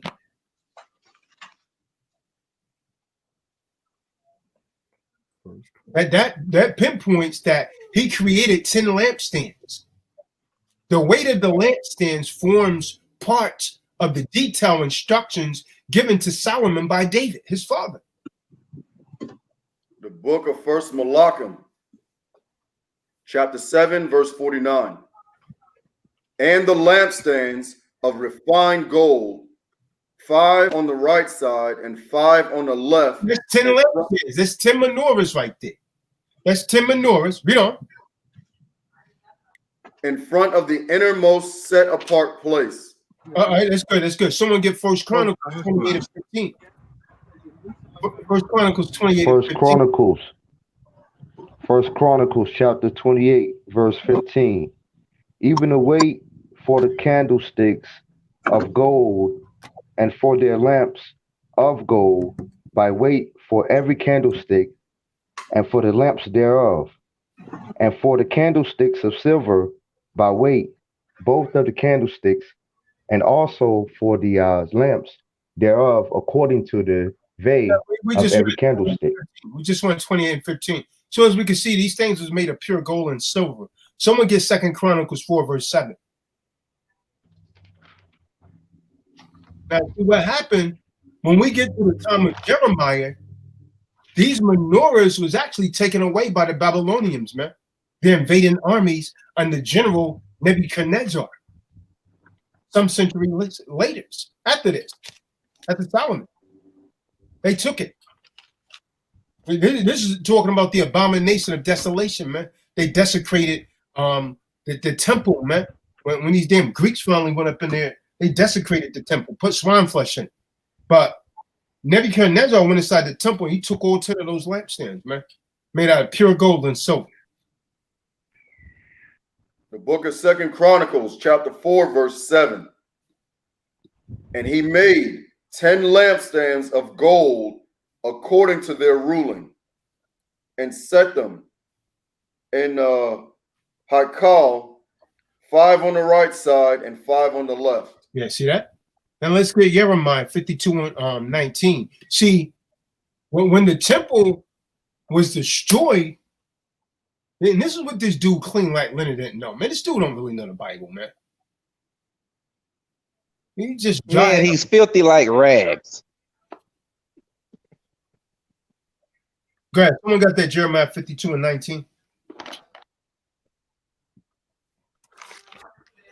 Jeremiah chapter 52, verse 19.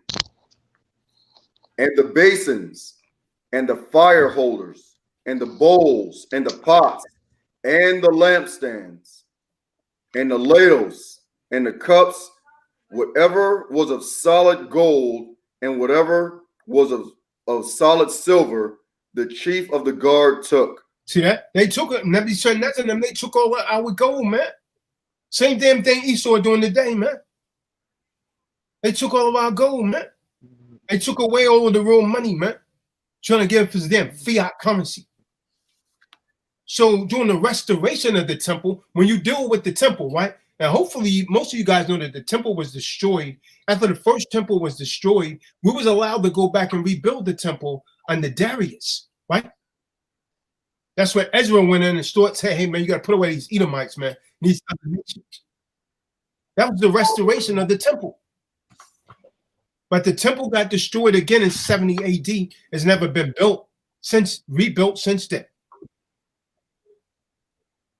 So when we deal with the second temple, right, the post-exile, during the restoration of the temple, when we worship after the captivity in Babylon, you don't hear any more mention that's made of the menorah. You only hear about the vessels. You don't hear about the menorah returning to the temple. Someone got a lot of background noise, man. Can you mute yourself? Let's get the book of Ezra, man. 1 verse 9 through 10. Ezra 1 verse 9 through 10.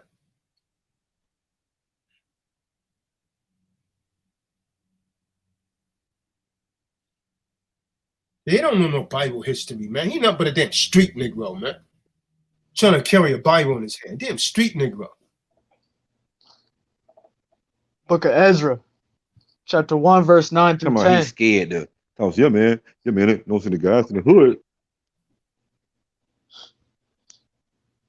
And this was their number: 30 gold dishes, 1,000 silver dishes, 29 knives, 30 gold basins. Next, 410 silver basins, 1,000 other utensils. Come on. See, we don't hear anything about the menorah being put back in the temple, in the second temple. We don't hear that. Now, who got an apocrypha on him? Someone got an apocrypha with him? Someone get me first Mac 1 and 21. See, the book of Maccabees records Antiochus Epiphanes. He took away the lampstands, plural, when he invaded and robbed the temple. That was known as the abomination of desolation, because that bastard put swine flesh in the temple. He put damn pork in there on the altar. That's Esau for you, man. Yep, damn sure did. You said the first book of Maccabees, chapter what? 1 verse 21. And someone get me first Mac 4 and 49.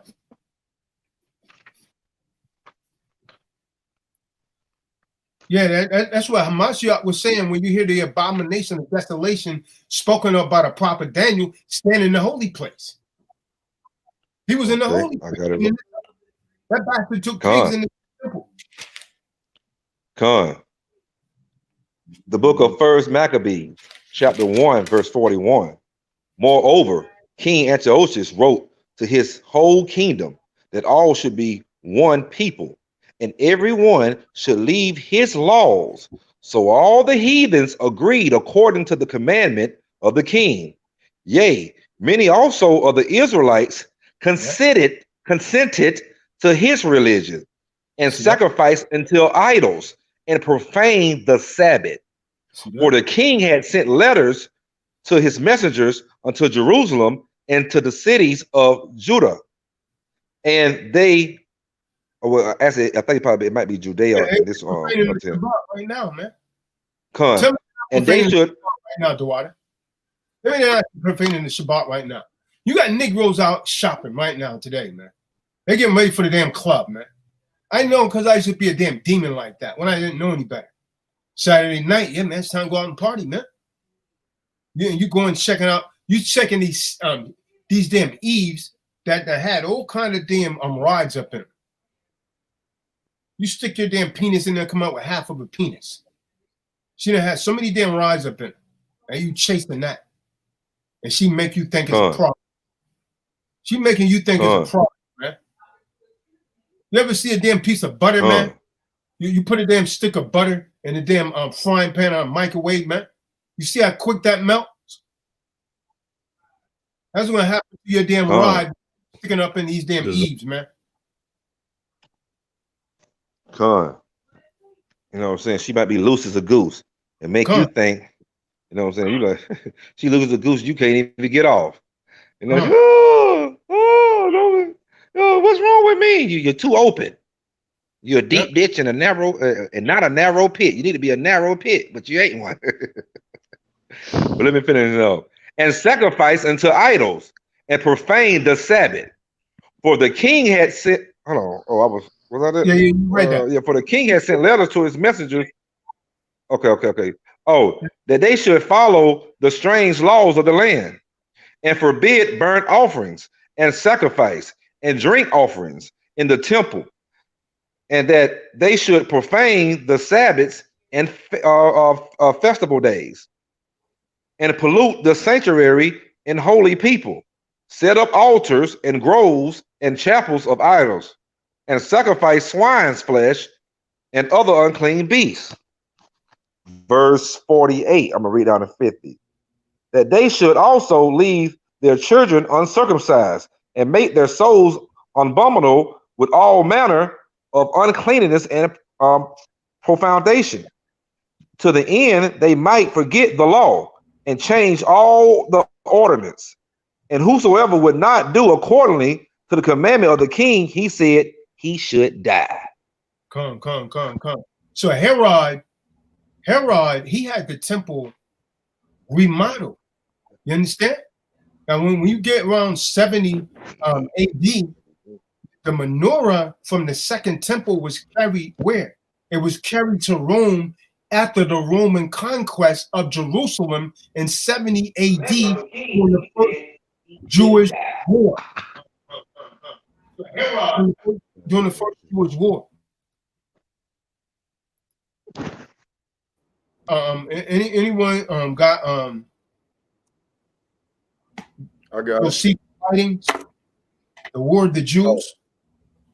Yeah, a lot of you want to get smart on that history, man. Fabulous Josephus, the War of the Jews. You can read and know what I'm talking about, man. So after the first Jewish war, man, the menorah was taken to Rome.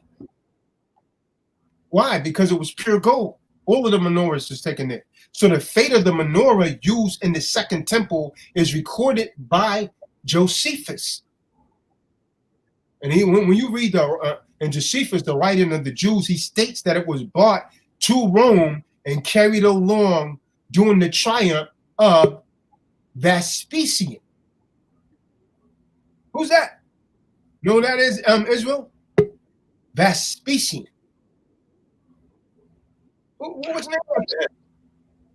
What was the name after him, man? Anyone? Right. Vespasian? What was the name Vespucci? Vespucci? Vespasian. That sounds familiar.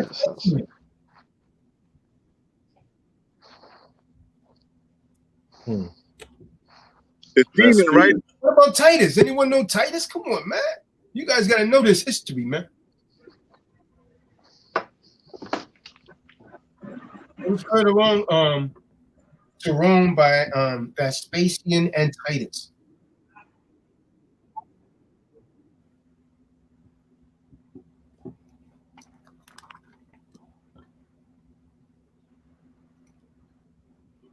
Yeah, when you look at the Ark of Titus in Rome, the Ark of Titus in Rome actually depicts a scene of the Roman soldiers carrying away the spoils of our temple, man, of the second temple. And it depicts them taking, in particularly, the 7-branch menorah. You understand?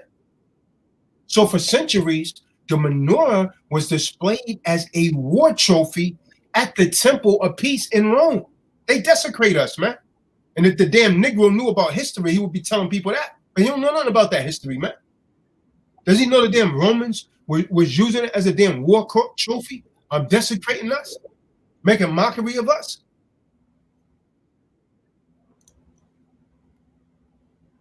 The Romans as a damn trophy. As Salaki. a simple piece. Salaki, do you think the original menorah is still around, probably in the Vatican or somewhere? I was just about to ask Could that. be, man. Probably. Thing was made of solid gold, man.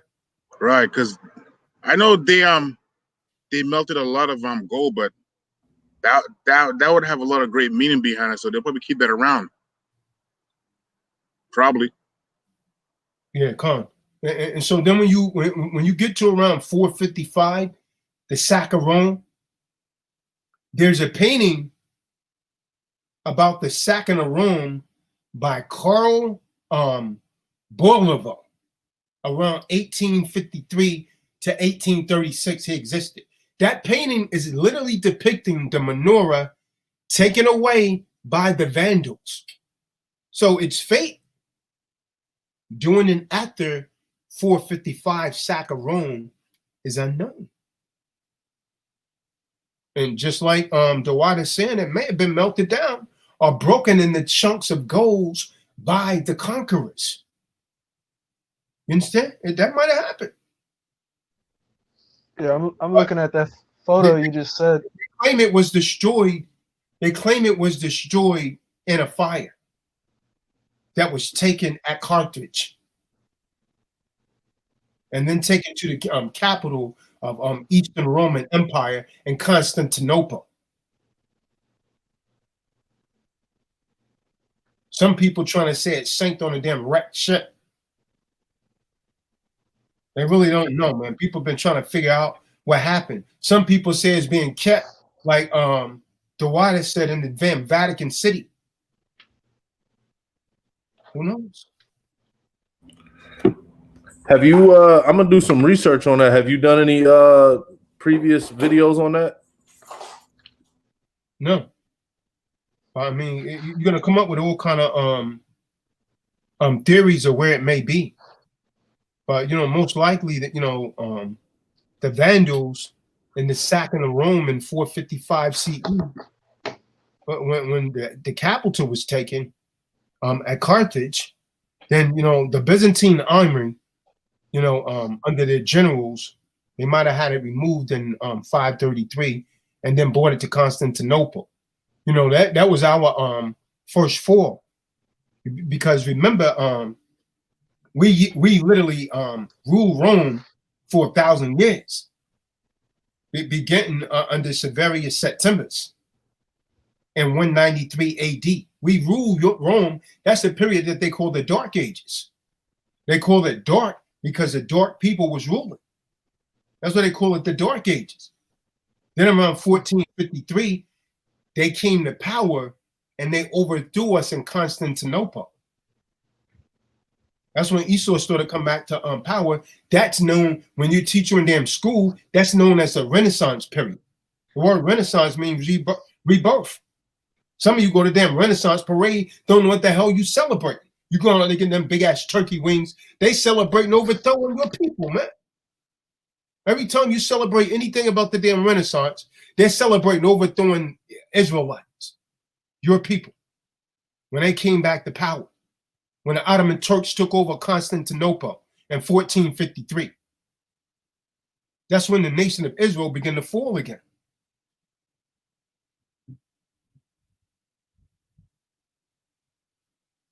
But what would you say, Will? You had something pulled up? I'm on my phone, but I got my I pulled up the photo, the sack of Rome at 455, and they got the menorahs right there on some dudes, like they're making carrying it out. They was making mockery of us. Come on, and so the people sacking Rome, that's the Byzantine Empire. The Vandals. The Vandals. Okay. Come. The Byzantine Empire, you're talking mostly Israelites that was ruling it.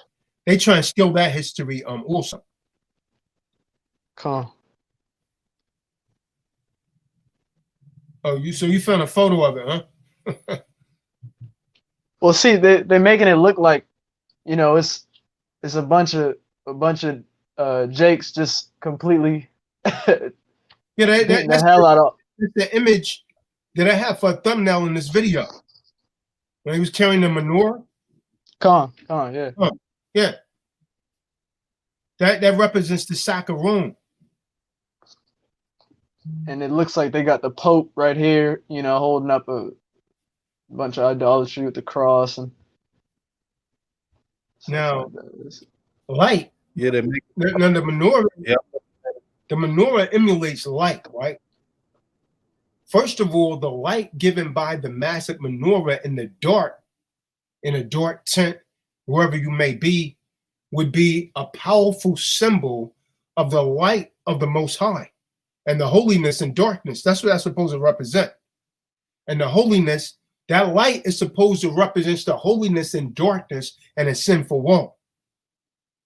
And so our people are supposed to hold on to that as a reminder of the Israelites that are also called the light to the nations. Why are we called the light to the nations? Because eventually we're supposed to teach all nations. Someone get me that in Yeshaya 42:6, Isaiah 42:6. Because we're called the light to the nations. Because why? They're in gross darkness. And many of you Israelites are in gross darkness.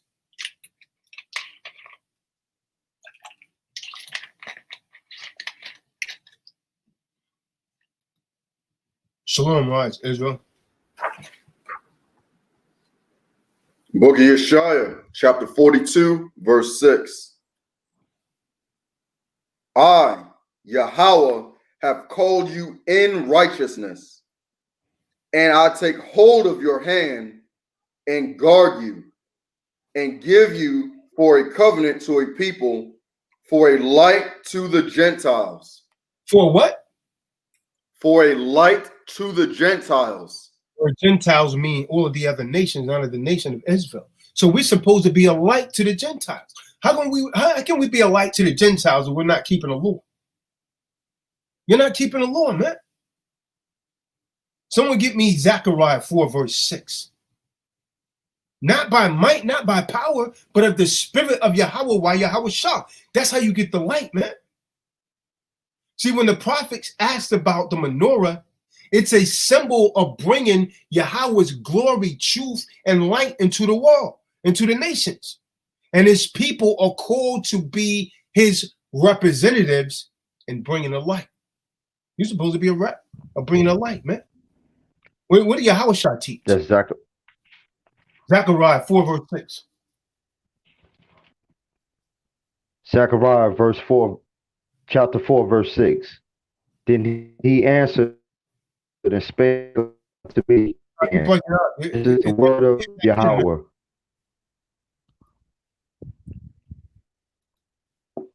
Somebody else want to pick that up while I fish my connection.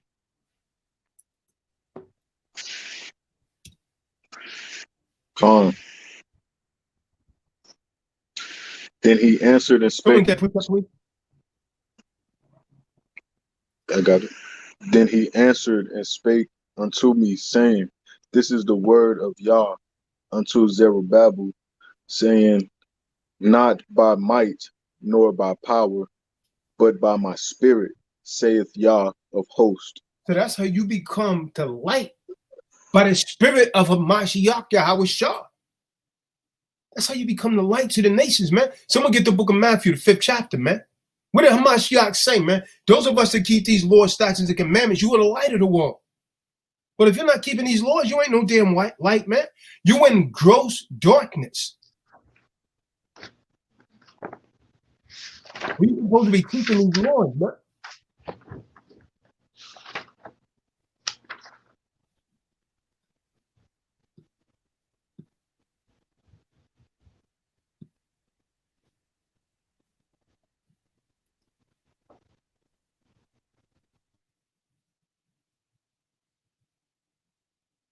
Matthew, the 5th chapter,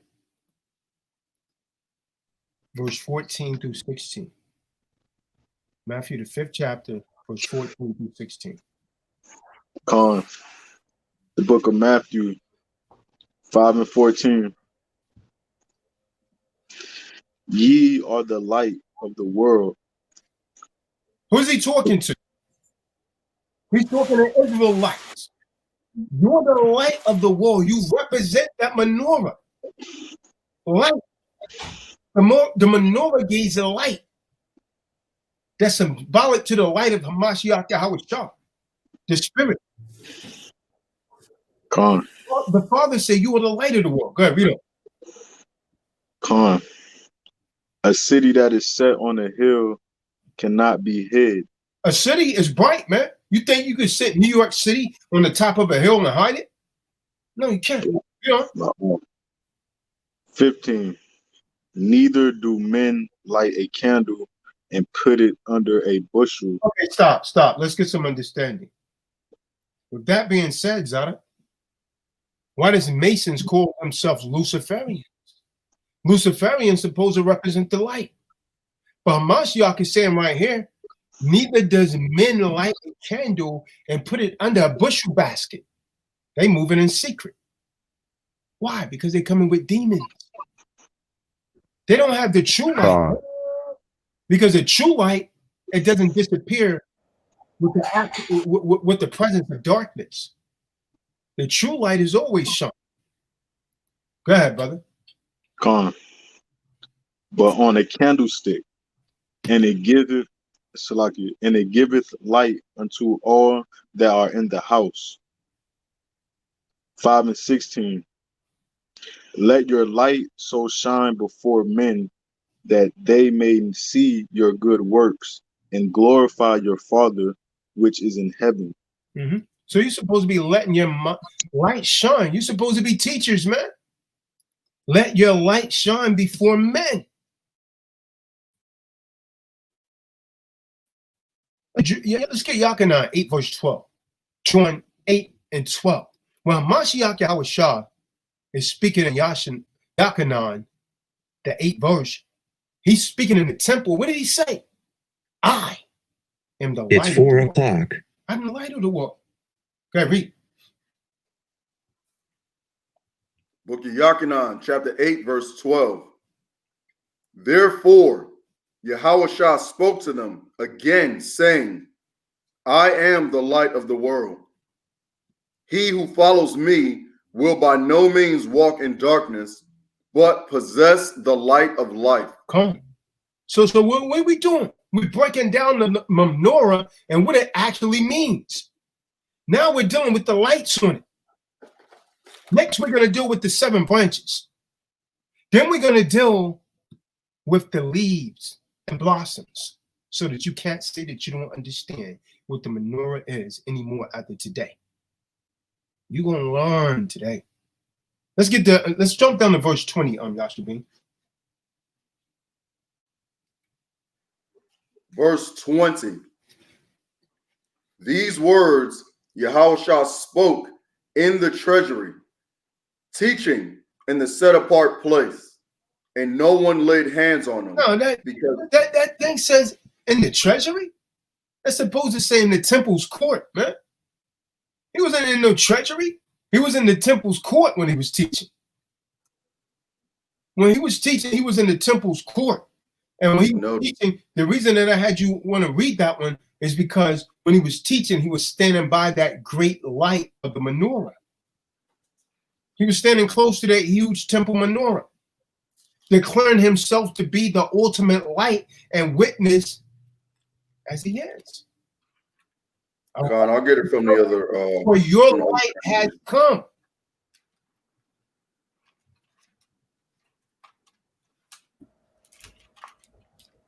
All right, so that's book of John, chapter 8 and verse 20. These words spake Yahushua. In the King James, it also says treasury. In my 1611. Then it says, as he taught in the temple. So it corresponds right after that. Okay. And no man laid hands on him, for his hour was not yet come. Yeah. Mine reads John chapter 8, verse 20. These words Yahushua spoke in the treasury as he taught in the temple. and no man laid hands on him, for his hour was not yet come. So he was standing, my point for bringing that out, in the temple, he was standing by that huge menorah. He was standing by that huge menorah, declaring himself to be the ultimate light. See, the menorah was a shadow of the coming of the Messiah. And his chosen witness to the world, which is actually his body of believers, those that believe on him. So that's what the light represents on the menorah. What does the branches represent on the menorah? What does the branches represent? Rise Israel. As we know, as you should know, 7 is Yahweh's number of completion. 7. And more is talking about peace. 7. Circle 7. Let me give you the real wisdom behind that. Why we use 7 golden candlesticks on the menorah. Because 7 is Yahweh's number of completion. Despite the plurality of the lamps, it's one piece. It's still one piece. 7 in 1. Like a rainbow. Or a week. 7, huh? See, we know that it represents the presence of Yahweh in the midst of them. And in the book of Revelations, we also see the lampstands representing the spirit presence in the churches to whom John is speaking of Yahushua. There's 7 churches listed, but one bride of Yahushua. Who's that one bride of Yahushua? Children of Israel. Come on. See, the other aspects of the 7 branches design is that it resembles a tree. In the Israelite traditions, the menorah is reminiscent of the tree of life from the creation story of Adam and Eve. See, we can see from what they refer to as the New Testament in the book of Revelations that the tree is equated with eternal life, the tree of life. Adam and Eve was banished from it. And in Revelations 22, it tells us that those with clean robes have the right to eat from that tree. Question is, will your robe be clean?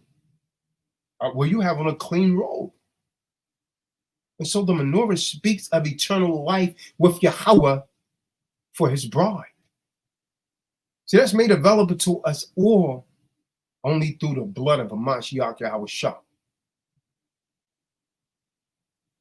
What Yahushua say? I am the vine, I am the true vine, and you are the branches.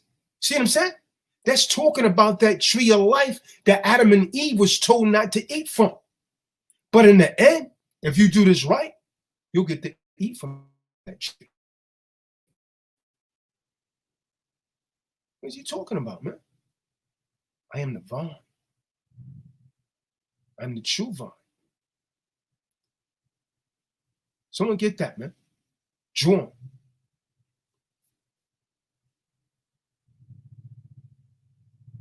Someone get John 15.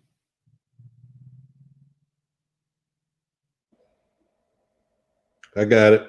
15 and 1. Come. John chapter 15, verse 1. I am the true vine, and my Father is the husbandman. Every branch in me that breatheth not fruit, he taketh He's away. Gonna destroy you, man. If you're not bringing people into this fold, if you're not doing what he says, man, and bringing in fruit, he's gonna take you away. Who's the husbandman? What is a husbandman? That's a gardener. Hamashiach is just a vine in his garden, the tree of life. What and every man? What fruit are you producing? That's what you got to ask yourselves. Better get your mind. And every branch that beareth fruit, he purgeth it. You're gonna be purged, man. And you're gonna be purged.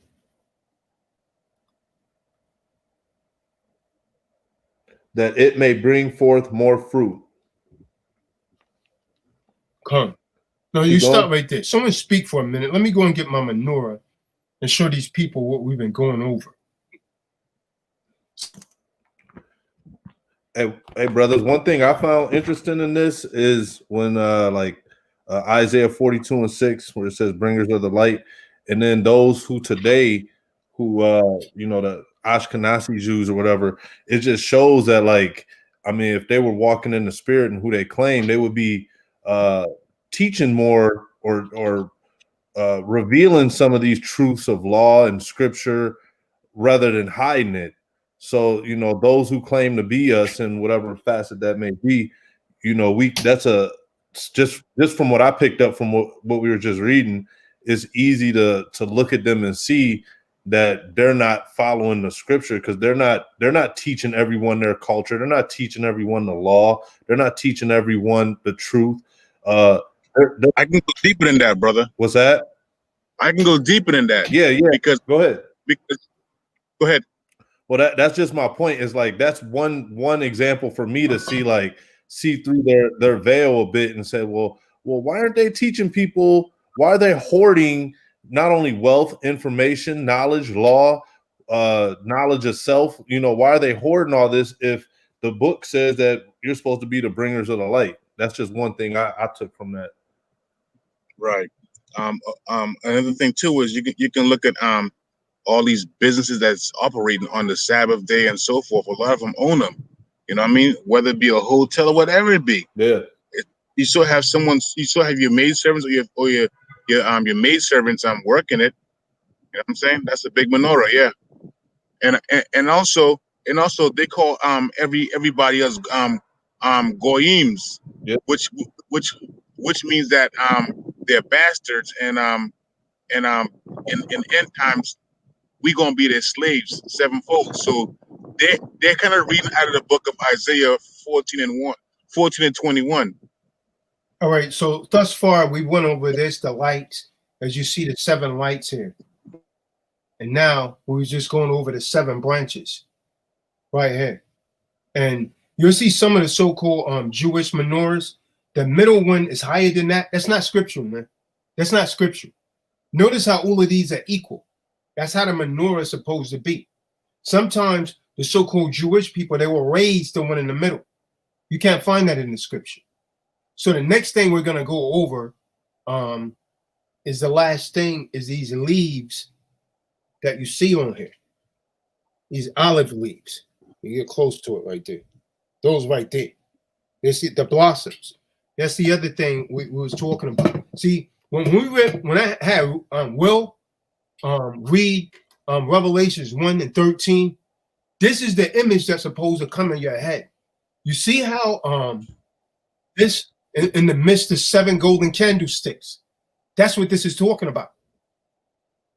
You see that? That's what it's talking about. Get that precept again, Will. Revelations 1 and 13. This is what it's talking about. This is a vision that John the Revelator had of Hamashiach Yahushua in the midst of 7 golden candlesticks. Come. I got it up, Will. Go ahead. Revelation chapter 1, verse 13. And in the midst of the 7 candlesticks, one like unto the Son of Man, clothed with a garment down to the foot, and girt about the paps of the golden girdle. So that's talking about Hamashiach Yahushua in the midst of a menorah, and he had on a long garment all the way down to his foot, and he had a golden girdle around his waist, made of gold. That's what that's talking about. So now, let's deal with the blossoms that's on it. And why almond blossoms? Because it said almond blossoms. Why is there almond blossoms on the menorah? Is there anyone out there that know? Tell us so that we may know. Where's all the people that's always beefing with each other? They never really give real Bible lessons. They're just beefing and banging on other camps. They love camp banging to get notoriety. But you're really not teaching our people the truth, man. When people come to this channel, they learn, man. And half of them don't like it because we tell you to get yourself right. That's why Eve keep running from this channel, man. Because we gonna hold you accountable, man. But why are there almond blossoms on the menorah? Have your so-called elder taught you that? Have your teachers taught you that? Why are there almond blossoms? See, every detail is significant with Yahweh. So we need to know, and no word is wasted. Almond trees are mentioned elsewhere in the Bible. Where? In very significant ways. What, can someone tell me where the almond tree is mentioned again in the Bible in a very significant way?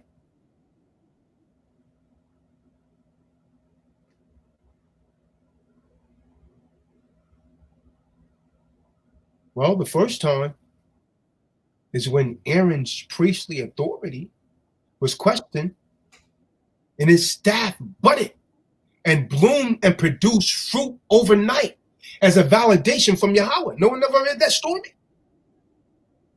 Come on, man. You men supposed to be training to be priests.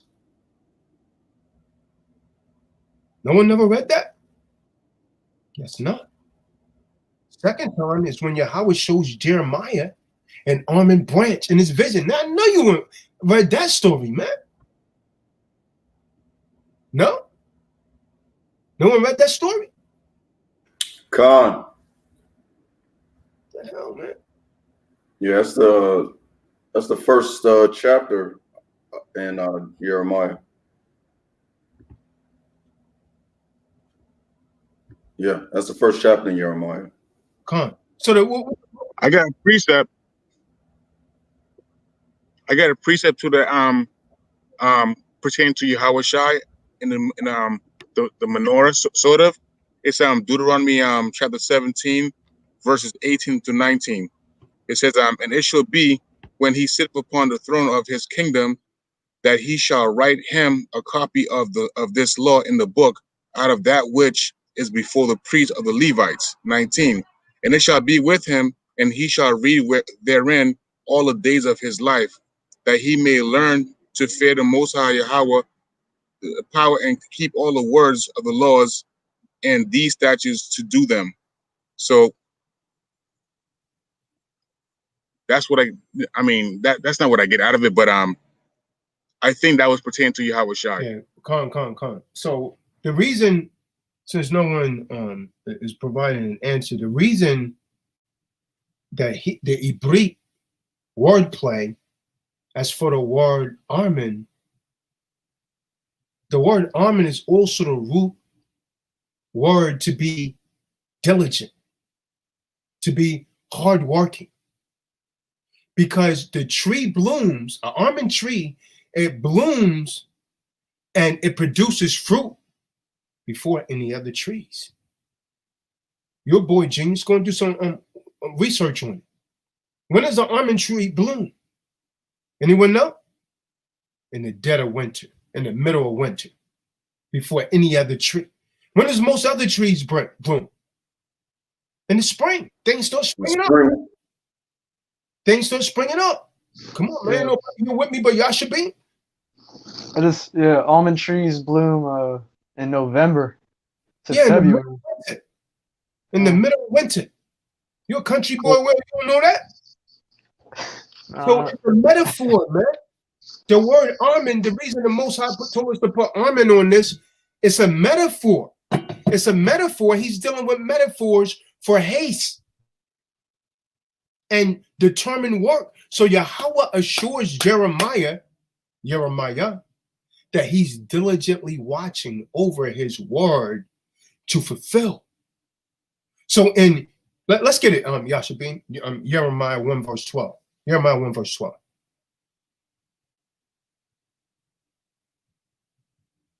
So the almond blossom or a symbol of Yahweh's determination to carry out his plans. Sounds crazy, but that's what it represents. It's clear in Jeremiah. Someone get Zechariah. Someone get the book of Zechariah, the 4th chapter. The 2 olive tree. It's actually Jeremiah chapter 1 verse 11. Right, And right. the word of Yahweh came to me, saying, what do you see, Jeremiah? And I said, I see a branch of an almond tree. Verse 12. And Yahweh said to me, you have seen well, for I am watching over my word to do it. So he showed him that almond tree when he was about to bring something to pass. That almond tree. He's about to carry out what he wills. He showed him that almond tree. Someone give me the book of Zechariah, the 4th chapter, when he's talking about the 2 olive trees.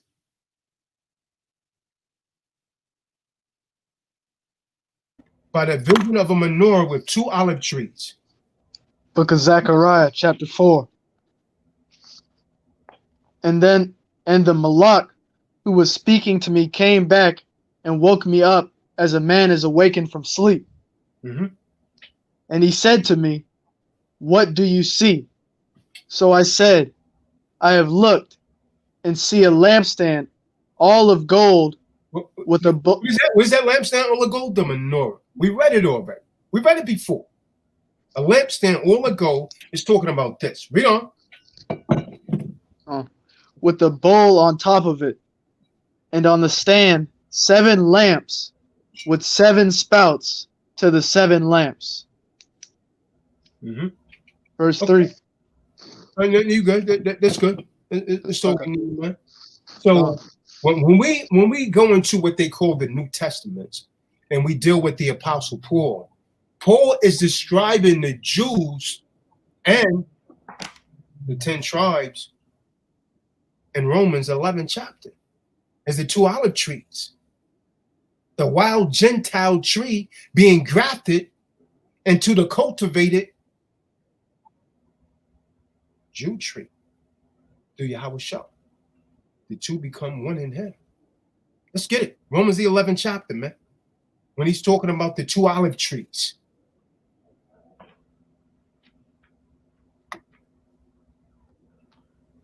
Book of Romans, chapter 11. Where it says now, but in Yahweh Shah you are once were far off, have been brought near through the blood of Hamashiach Yahweh Shah.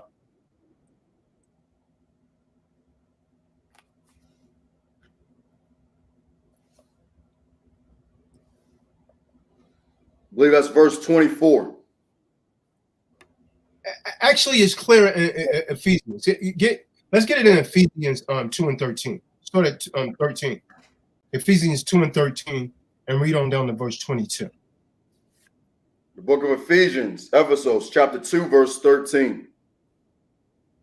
But now, in Yahushua, you who once were far off have been brought near by the blood of the Anointed One. So you 10 tribes that was of a Gentile state of mind, you're going to be brought back into the fold. Because the northern tribe fell away first. You're going to be brought back into the fold. Because you was acknowledging yourself as Gentiles and living as Gentiles. Read on. For he is our peace, who has made both one, and having broken down the partition of the barrier. Remember, he said we're going to no more be 2 nations. Having destroyed the hatred for the Torah of the commandments within the ordinances through his flesh. Because a lot of you hate the Torah, man. And Eve, you manifest that daily. You hate when these precepts are coming out. A lot of these jakes, these men, they hate when the precepts are coming out, man. Be cutting them. You got to cut it. Okay? Stop with like a hoe, Eve. You got to cut it. Stop smoking them blunts, Jake. You got to cut it. You know what I mean? In order to create his own, one new man from 2, making peace. See that? He's going to bring the nations back together, man. And he's going to bring these 2 nations back together. They're no longer going to be 2 nations. They're going to be one.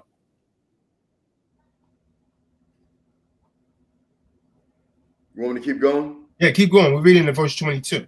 Oh, Khan. And to completely restore to favor both of them onto the Supreme Elohim in one body through the stake, having destroyed the enmity by it. They're going to destroy this hatred between us. And we're not talking about no damn mestizos or mulattoes or any of those. We're talking about Israelites. We don't. And having come, he brought as Basura peace to you who are far off, and peace to those near, because through him we both have access to the Father by one Raw, or one Spirit. So then, you are no longer strangers and foreigners, but fellow citizens with the set apart ones and members of the household of the Supreme Elohim, having been built upon the foundation of the ambassadors and prophets, Yahweh Shah, the Anointed One himself, being chief cornerstone, in whom all the building being joined together grows into a set apart dwelling place in Yahweh, in whom you also are being built together into a dwelling place of the Supreme Elohim in the Spirit, the Raw. In the Spirit. That's it, man. That's what the menorah represents, man. And so the items in the desert tabernacle, it spoke of what was to come in the new covenant. One bride of the Messiah. You understand? The nation of Judah and the nation of Israel is coming back together. They're purified and clean before Yahweh to dwell with him.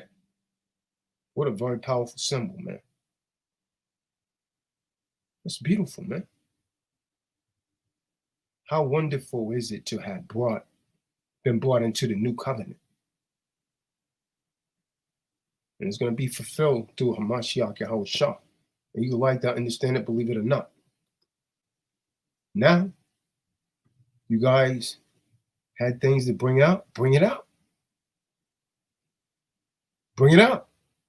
And often when I say that, everyone, they become deaf mute. Bring it out. You guys don't like the same, man. Bring it out. I'm going to put a link in the room because the outsiders will probably talk more than you guys now. You got something to say? Yeah. There was another point. There was another point I found interesting where you said that they put, you know, swine on the altars in the temples. Is that symbolic to how like today they got pig and like every single, I mean, even when you don't think you're eating pig, they got it in hidden ingredients and things along that nature. Is that symbolic to that in a way? Well, I mean, that was known as the abomination of desolation. Yeah, I mean, because they abominated the temple, man, and made it desolate. I just know they keep trying to get us to break the laws. Yeah. I think I read something recently where like even Pepsi, you know, Pepsi has human fetuses and traces of swine in it, things of that nature. And it's like all these sneaky ways to get people to defile themselves without, you know, without them knowing what they're actually doing. So yeah, so someone get me the book of let's touch on that, what he's talking about real quick. Someone get Matthew 24 and 15. And Will get me Daniel 9 and 27. Let's get some understanding here. And someone get me Daniel's 11 and 31. I need the Matthew 24 and 15 first. The book of Matthew, chapter 24, verse 15. So when you see the abomination that lays waste, spoken of by Daniel the prophet, set up in the set apart place. Yeah, that's talking about in the temple. That's talking about in the temple. And that's where that bastards Antiphanes did. Yeah, you know. He who reads, let him understand. Come. So most people, when they read this precept, they have no clue what Hamashiach is talking about. He who reads, Let him understand. He's telling you understand what thy readest. Do you understand what you're reading? Let's see what they're reading. Well, let's get Daniel's 9 and 27. And someone get me Daniel's 11 and 31. Let's get some understanding. I show you these bastards did that, man. These bastard Edomites. Book of Daniel, chapter 9, verse 27. And he will confirm a covenant with many for 1 week. He shall confirm a contract with many for 1 week. It's not talking about when he gets 7 a day weeks. Read on. And in the middle of the week, he will put an end to slaughtering and meal offering. He was called the sacrifice. You know, we had the sacrifice to the offer and the obligations to cease. Read on. And on the wing of abominations, he will lay waste. And so for the overspreading of the abomination, he shall make it desolate. I don't like how that one reads. Mine reads, for the overspreading of abomination, he will making it desolate. That's what Hamashiach was talking about when you see the abomination of desolation spoken of by Daniel in the holy place. This is what he's talking about. Okay, read on. Cool. Even until the complete end. Yeah, until the confirmation. Cool. And that which is decreed is poured out on the one who lays waste. Yeah, and determined shall be poured upon the desolate. So he made the temple desolate. He took all the damn gold and silver out of the temple, and he desecrated. From there, let's go to Daniel's 11:31. So is that 27 verse saying that all the desolation that they do is going to get put back on them, or it's just saying they desolated? Yeah, they took all of the gold and silver out of the temple. Okay, cool. That Bible that you guys read a little funny on this particular verse, and determined shall be poured upon the desolate. Yeah, I'm gonna reread that. Well, I'm gonna go back and read myself in the King James. God, the book of Daniel, chapter 11, verse 31. And strong ones will arise from him and profane the set apart place. See that? This is talking about the damn Greeks going in and profaning the temple. And strong arms, that means soldiers, shall stand on his part and shall pollute that sanctuary of strength, meaning to make it desolate. Go ahead, read on. The stronghold, and will take away that which is continual and set up the abomination that lays waste. See that? So they take away the daily sacrifice, and they should place the abomination and make it desolate. The abomination that they placed there was the damn swine flesh on the altar, and when they made it desolate, it means they took away all of the gold menorahs, all of the platters that we read about. They took away all of that. That's Esau for you, man. That's Esau. Did he not do the same thing in Africa? Did he not take all your damn gold and put it in Fort Knox? Then the damn banksters took it away from him? Calm. KFC getting ready to have 3D printed chicken at the end of the year or by next year. Have what? KFC, they're getting ready to have 3D printed chicken. Man, the Negroes by the end of this year, starting next year. The Negroes will be in there eating that, man. They eat them 3D chicken, and they're gonna have a 6D head. Why you still another damn side of his head or something, man? The Negro will do anything, man. You know, literally have a third eye. What you got, Drake McCullen? Yeah, he was asking about where these people were, you know, what they have to say. I think that by now they realize that they don't have nothing. Each time they come, they get beat back, and they're not here no more. They're gone. Gone. Yeah. Well, I mean, we blocked a lot of them, brother. They would take shots in the chat room and wouldn't come on. So yeah, man. Yeah, we blocked some of them, man.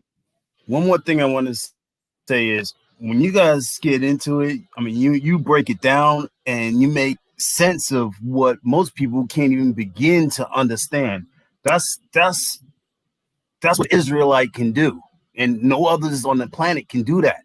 So when these Negroes don't understand, is because they're going by other doctrines. They're not reaching down and they're not connecting with the Most High, and that's why they can't understand, and they stay stuck. Come on. Yep. You're right, brother. You're right. They get mad, man.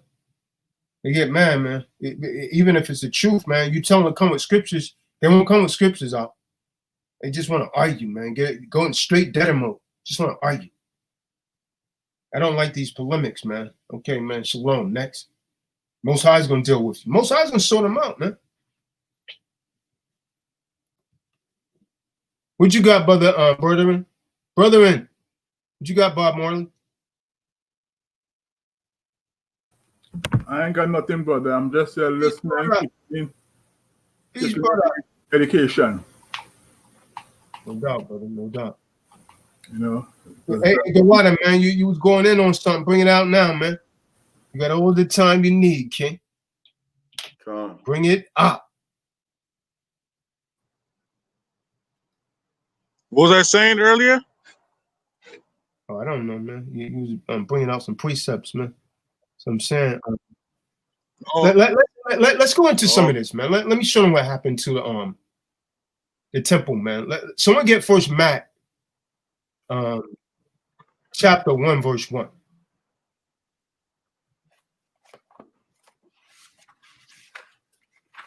Book of First Maccabees, chapter 1, verse 1.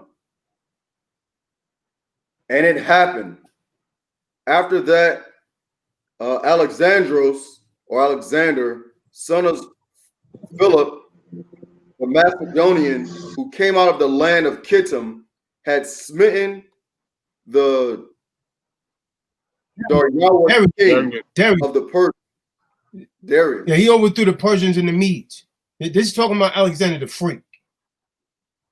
Alexander the Persians and the Medes. That he reigned in his stead, the first over Yawan. Greece, meaning Greece. And made many wars and won many strongholds and slew the kings of the earth. So that's hold on. Let me break this down. That tells you they became a world empire. They slew all the kings of the earth. That means they overthrew all the kings of the earth. You know which world empire this was, Will?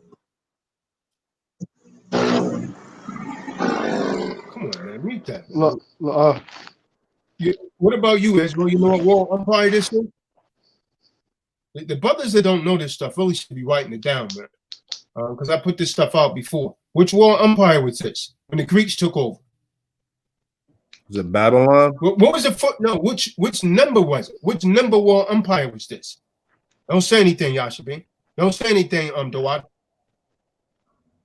What was the first world empire? Who ruled the world? What was the first world empire? Israel, Will, Jeff. What was the first world empire? And Daniel. Take a shot at it. What was the first world? Babylon. Yeah. Are you sure? Israel.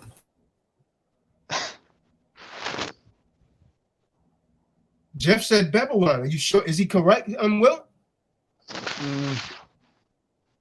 No, I want to believe my brother. Is he sure? Is that right? Where was Nimrod from? Where was Nimrod? Well, Babylon. Yeah. Hold on. Israel, is he right? Was it Babylon? I'm not sure. I'm thinking yes. What about it, Daryl? So you really got to know this biblical history, man, to be able to teach people. They can't twist things up on you, man. Yeah, Babylon that's the first world empire, man. Yeah, it was not Israel, Richard. Babylon was the first world empire. Now, who was the second world empire, Daryl? You can read this in the book of Daniel. Down before several times, man. So Mizraim? No, man, let's not. What about Daryl? He's just blowing in the wind. No, it wasn't that, man. We wasn't speaking of Experience. either. The Second World Empire. Let me make it easy for you. Who overthrew the Babylonians? I said it earlier, man. Khan, yes, he did. When the temple was restored the first time, who allowed them to go back and restore the temple?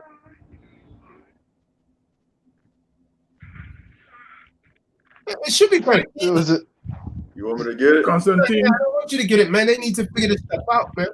If you Was it tell not them, they're less likely to remember. I know you brought up the Assyrians. So the Second World Empire, was the Medo-Persian Empire. That was the Second World Empire. The Persians and the Medes, they merged together as one empire. Darius allowed them to go back and rebuild. Oh, don't say it right now, man. Darius allowed them to go back and rebuild the temple. That's when Ezra went in and made the Israelites put away all those foreign women and foreign men and foreign children. That was when the temple was rebuilt the first time. Now, from what Yashabim just read, we're gonna play a little game, man. I'm gonna play stupid. A lot of people love to play stupid. Now, who was the Third World Empire? Based on what Yashabim read, who was the Third World Empire? Now, don't tell me you don't know this one, man. Who was the Third World Empire? Read it again, Yashabim. Read it again. Khan. And it happened after Alexander, son of Philip, the Macedonian, who came out of the land of Kittim and smitten Darius, king of the Persians. Darius, king of the Persians and Medes. So who was the Third World Empire? Now keep reading, Yashabim. Keep reading. The Persians. That he reigned in his city. Whoa. Who said that, man? Who said the Persians? God. The Greeks. Greeks. The Persians, man. Why they don't let them figure it out, man? Who said the Persians? God, that was Daryl. Yeah, whoever said the Persians, you're not listening, because I just stated that the Persians and the Medes was the Second World Empire. So how could that be the third over? Okay. If all you gotta do is listen to what Yashabim is reading, man. Let me read it, man. Maybe Yashabim is reading it in Hebrew or something. No one's getting it. First Mac 1 verse 1. And it happened after Alexander, son of Philip, the Macedonian, who came out of the land of Chittim, had smitten Darius, that name that I mentioned, who allowed the Israelites to go back and build the temple the first time. It was King Darius. Had smitten Darius, king of Persians and Medes, that he reigns in his stead. So Alexander the Greek reigns in the stead of Darius, who was the king of the Persians and Medes, the first over Greece. So he was the first king over Greece, Alexander. That was the Third World Empire.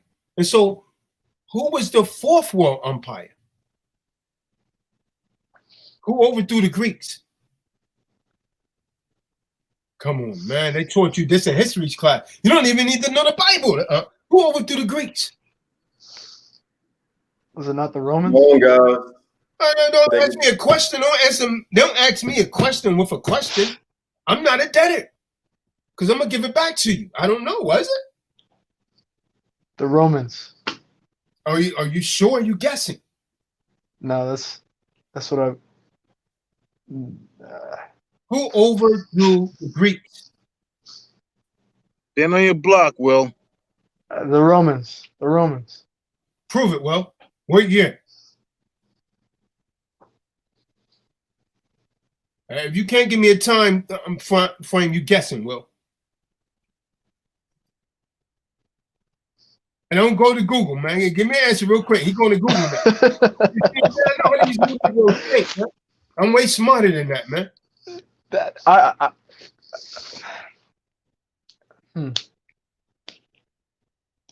Is Will right?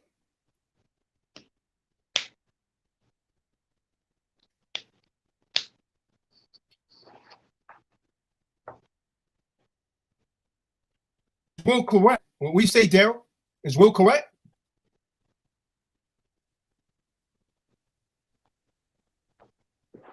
Anyone I don't ever wanna. hear I don't wanna. hold on. Go ahead. Anyone ever hear the Battle of Corinth? The Apostle Paul? Anyone hear of the Battle of Corinth? The Battle of Corinth. Of the Corinthians? You never heard of that battle? 146 BC? That's when Rome completely destroyed the Greeks. That's why you became to hear of things known as the Greco-Roman Empire. Some of the Greeks joined on to them, man. You guys got to know this history, man. How you gonna teach our people if you don't know this? We're gonna have to start having Bible classes, man, and tests, man. They making us look bad, y'all should be. Come on, DeWater, man. You ain't doing your job, brother. Come on, man. Come on, DeWater, man. You know this history and you're not teaching your brothers, man.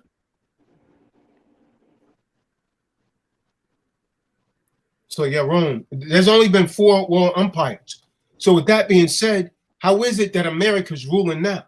I went over this stuff, man. Yep. Remember when I broke down Revelations, the 13th chapter? Con. So if there's only been 4 world empires, look at the boy Gene. Just he's the smartest one, man. They still in charge. Is what it is. Underground. So since Rome was a 4th world empire and there's only been 4 world empire, how in the hell is it that America is ruling right now? They are the Romans. You want me to get it? You want me to let them know? They jotting out some. They are the Romans. But no, I was just saying it's I mean, yeah, it's the Romans, but it's like the United States, which is a corporation, is just a branch off of the Roman Empire. Owned by Rome. Yeah, it's a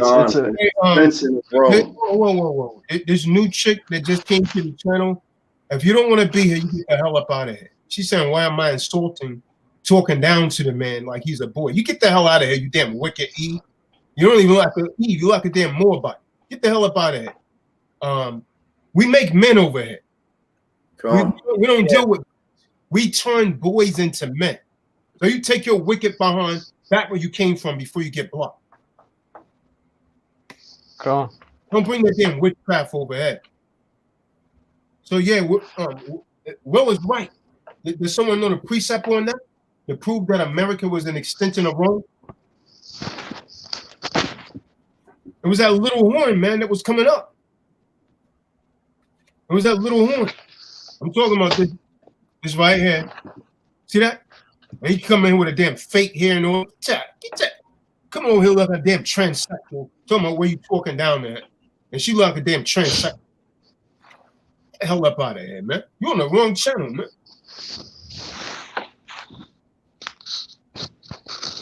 You see that? That's Satan for you, man. You see that Satan trying to come in, cause discord between brothers? That's Satan. Get out of here, you damn demon. I think we all saw that one a million miles away, though. That's Satan for you, man. And I'm taking it as learning. Like, I mean, there's nothing wrong with the way it's being put. Yeah. I think you know, you're right, Jeffrey. This modern education got, you know, didn't at one point, if you couldn't get an answer right, you got your knuckles smacked.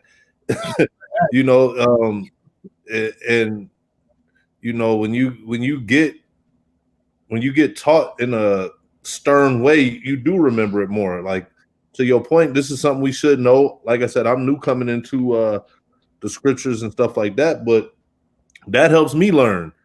You know, this isn't second grade where you get a sniffy star or a sniffy sticker for getting it right. You know, this is the best way to learn. Yeah, and if somebody just tells me something, I'm not gonna really remember it. Like you said, right. You gotta be tested. You gotta be, you gotta learn it yourself. You can't. That's just be told everything over here, man. Just if a witch come over here looking for a penis to jump on. That's all that is, man. Trying to put a damn demon on somewhere. Wow. Chris Beard gonna hit her up. Let me stop with that. What's the precept that America is Rome, though? Y'all should be getting it. Yes, that's in Revelations. chapter 13. Yeah, 13. You notice on the dime they have the 2 faggots on the side that come from Rome. Come. That's one thing that's a symbol. Hey, the Water knows, man. How come the Water's not helping you guys out, man? The Water knows this book, man. I'm telling you, man. He be holding back. No, it's Romans. I mean, it's Revelations 12. It says another sign, verse 3. Another sign was seen in heaven, and see a great fiery red dragon having 7 heads and 10 horns and 7 crowns on his head. And his tail draws a third of the stars of heaven and throws them to the earth. And the dragon stood before the woman who was about to give birth to devour a child as soon as it was born. What's that one about that small horn, though? Hold on a second. Let me see here. Jawada, where you at, brother? Another thing is that the Romans, they carried a insignia of the eagle, and that's the same thing the United States uses. Come on. Oh no, it was 13. Con 1 through 4, because that's the precept where one was wounded almost to death, and then came back. I think Daniel's 7's explain all that. I'm not sure the scripture, but they talk about the one that puts the nest in the heavens, and I guess you guys know what I'm talking about, but yeah.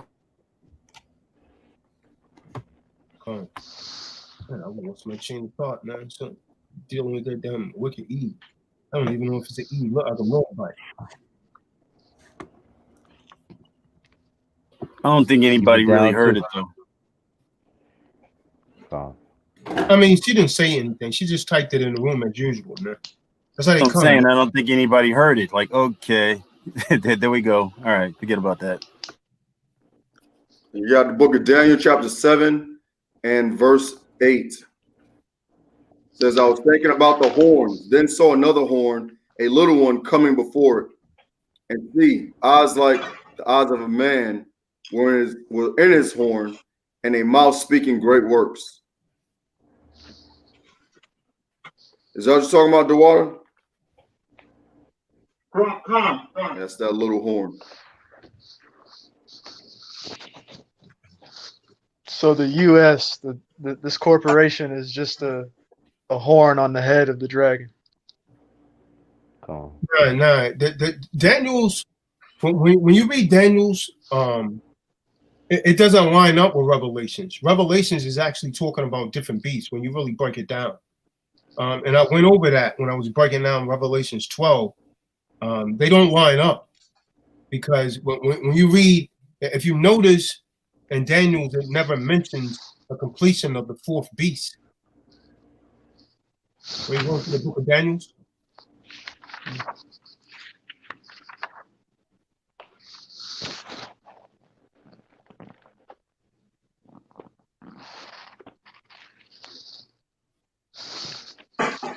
But I mean, I got a complete video on that, man. People could go back and watch that. They want to.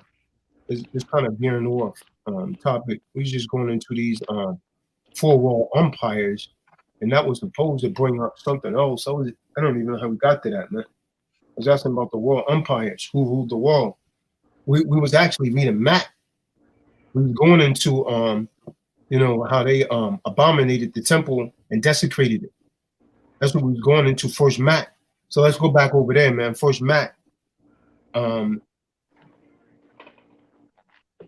verse 2.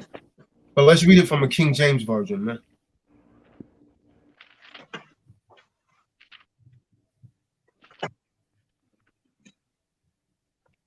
You said chapter 1, verse 2? Come. First Maccabees, chapter 1, verse 2. And made many wars, and won many strongholds, and slew the kings of the earth. So Alexander, he took control of the earth. This became the 3rd world empire. He slew all of the kings. Read on. Verse 3. And went through to the ends of the earth. So he went all around the earth. He went all around the earth. Read on. And took spoils of many nations, and so much that the earth was quiet before him. So he was ruling the whole world. Everyone was fearing his empire, man. You know. Whereupon he was exalted, and his heart was lifted up. He became proud, man. You know. Verse 4. And he gathered a mighty strong host, and ruled over countries and nations. A host is an army. Read. And kings who became tributaries unto him.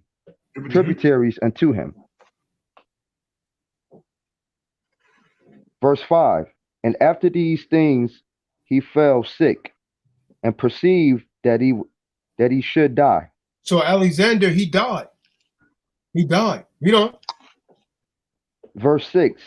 Where before he came his servants, he called his servants. Such were honorable, and had been brought up with him from his youth, and parted his kingdoms among them while he was yet alive. So before Alexander died, when he was on his deathbed, he called all his rulers, and the Greeks, they broke down into 4 different kingdoms.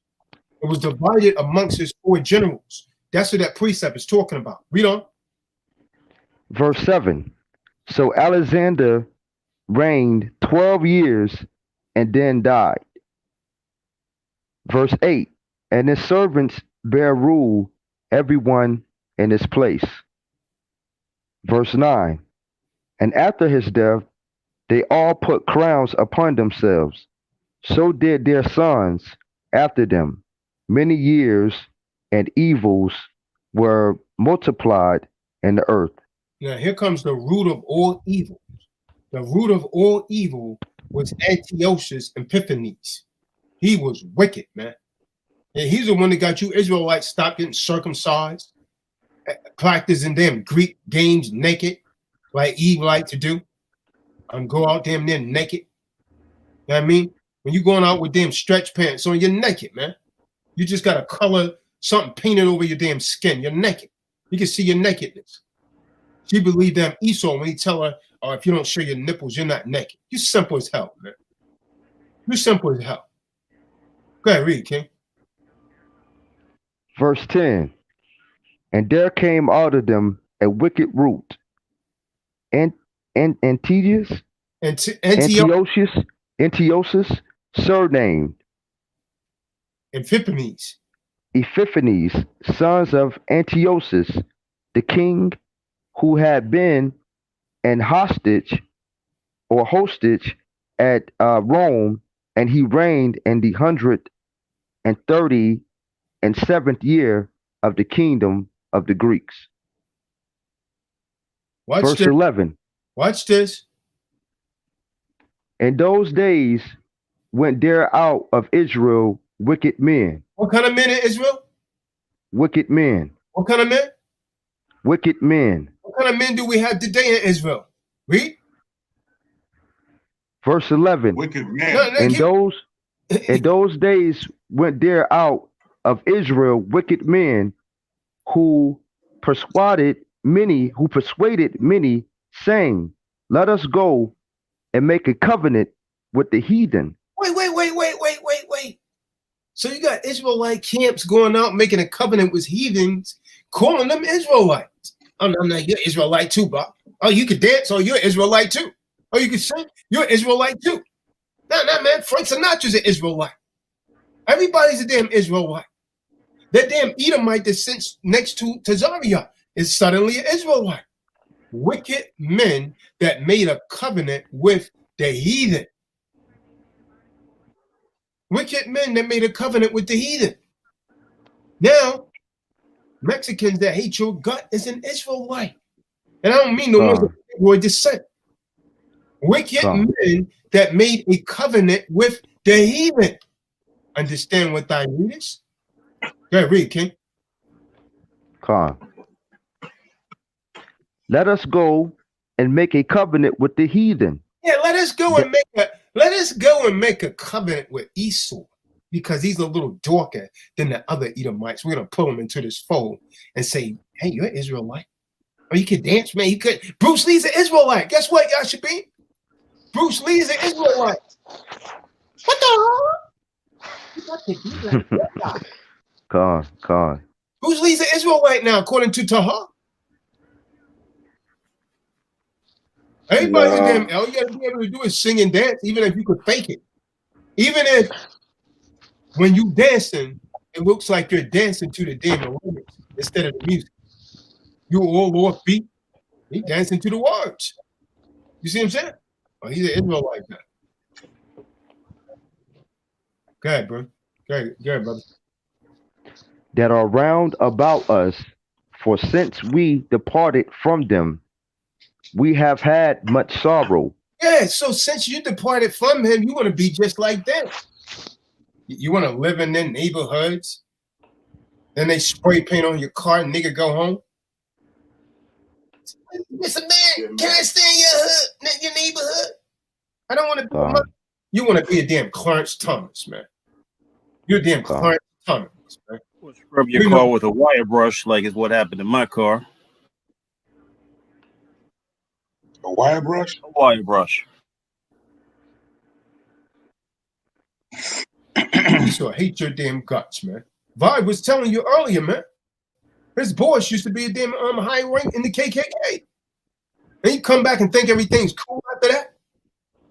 Come on, man. Hey, can I say one thing? Go ahead, Can I say one thing? Can a tiger change his stripes? Only in the cartoons, brother. Only in the cartoons. So once a KKK owes a KKK. God. Hey, the water. Yeah, if that's the case, man. Once a nigga, then always a nigga. Israelite. Yeah. You can never be an Israelite, man. It's 5 o'clock. Because that boy, he's going to Sammy Davis Jr. for the man. He's going to dance all over the place, singing the Candy Man. So Antiochus was a general of Alexander. Nah. That was after Alexander. After. Yeah. Alexander's generals rule. Then Antiphanes, also known as Antiochus, began to rule. Okay, because I see in the next verse it starts to talk about. It says, now when the kingdom was established before Antiochus, he thought to reign over Egypt, that he might have the dominion of 2 realms.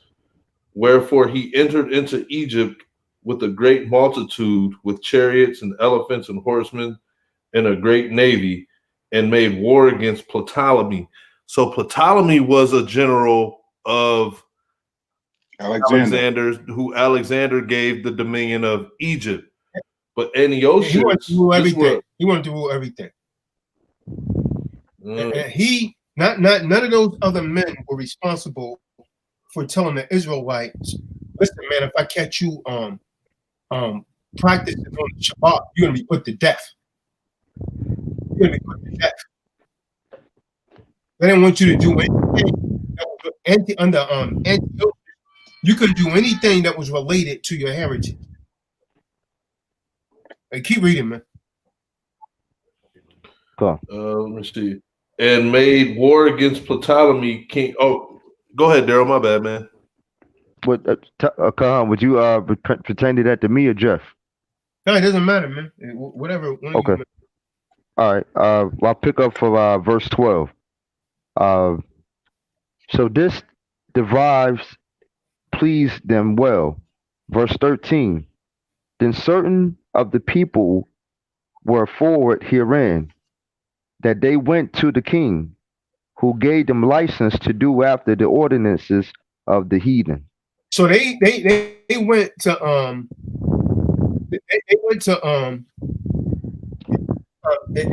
these Antioch. Now the generals that rule under Alexander, Antiochus wasn't I think it was what was it Ander Patal phone keeps ringing, man. Ptolemy Antigonus and Seleucus. Those were the 4 generals that ruled under Alexander. Not Antiochus and Tipanes. He was wicked. He was far wicked than all of them, man. Go ahead, brother. Verse 14. Whereupon they built a place of exercise at Jerusalem. Whoa, stop. I want someone and go and look up the etymology of the word. I want the boy Genius to do it. Go and look up the etymology of the word gymnasium, Will, and share your screen. I want you to look up gymnasium. Go ahead, Daryl. Verse 14. Whereupon they built a place of exercise at Jerusalem according to the customs of the heathen. So so the whole gymnasium things, when the Greeks did it, they did it naked with no clothes on. That's why homosexuality flourished in that kingdom. It got so bad there that the Greeks would only use women when they wanted to have children. Otherwise, they was dealing with young boys. And Esau, you can't call me a damn lie, because I know your damn history. I know your damn history. This is explaining what's going on in this Roman Catholicism today, man. Yeah, I'm on my phone. I'm on my phone, but I just looked it up real quick. Okay. I'll look it up. But someone else. It says right here to train naked. Yeah, it's to exercise naked. That's what the word gymnasium means when you look at the etymology of words. See, that's a problem. Most people don't know how to deal with they have a phase. They don't know the true meaning of words. So that's what they was doing. That's what the Greeks had you damn Israelites doing. This is why Eve got her ass and breast out when she go to the damn gym. She on the damn treadmill. You can see the damn imprint where she's sweating of her damn thongs and all of that. All of that funk coming up out of there, man. And this simple Jake think that's sexy. Plus she's a damn swine eater. All that damn swine coming out of her pores. And Jake is simple as hell, man. How people get me sick to my damn stomach, man?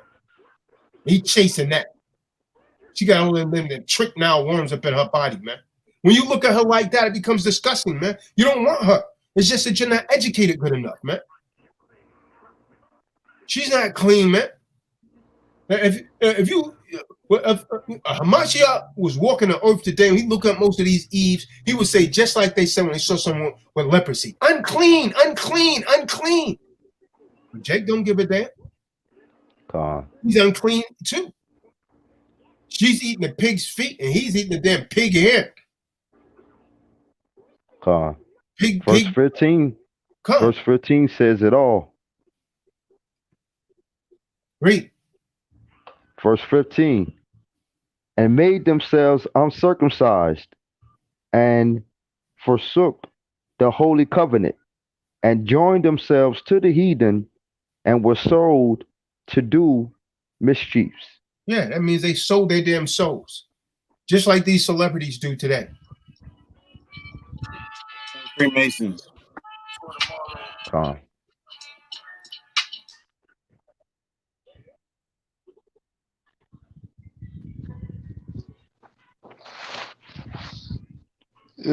when your mindset is unclean like that, you think all that cellulite, all that fat is I think that's a good time. That person is unhealthy.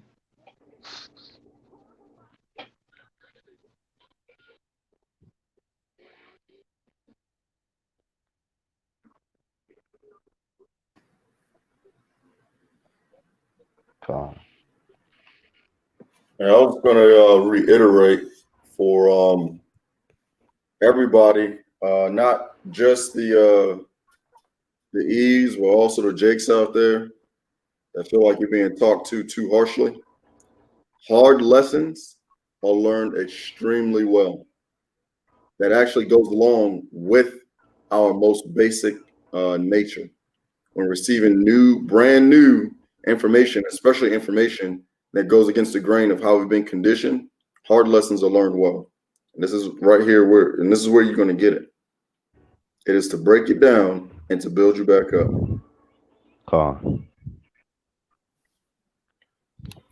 I appreciate all the reminders I get here so I don't fall back to sleep. All you gotta do is stay tuned in with us, man. You know, keeping the word, and you won't backslide. Because once you start hanging around worldly dudes and worldly girls, you will backslide quick. You gotta stay with like-minded people, or else you won't have any kind of like backbone or faith, a covering or bracing, you know. And demons will come on you even harder, sevenfold. Right, because I think Taz covered it a few weeks ago, where he says like when you clean up your temple, you get rid of all the evil, but you don't put nothing good back in it. The evil will see that, oh, he's back again, and then what's going to happen is they're going to come on you twofold, sevenfold. You'll bring 4 of the more wickedness things that you're going to get into. You know. If you don't stay. Yeah, that's like someone saying like I'm not gonna be out there in the streets no more, you know, and then they stop for about a week or so. Then all of a sudden, you know, they go back and say, you know what, I missed a lot. Let me catch back up on everything I missed out on. Now they're doing way too much. They're doing drugs, they're popping mollies, they're doing, you know, they get involved in all kind of fornication, you know, all kind of craziness. And that's how it happens. I mean, you're not gonna see a demon with claws coming at you. What you're gonna see is all the things of the world, and you're gonna partake in all of it. Those are the demons. If you don't stand for anything, you'll fall. If you don't stand for something, you'll fall for anything, man. And there's plenty of this world that you can fall subjective under, you know. Honestly, man, I've come into the truth and spirit so much, like even hanging around, like I get disgusted by the smallest things now, man.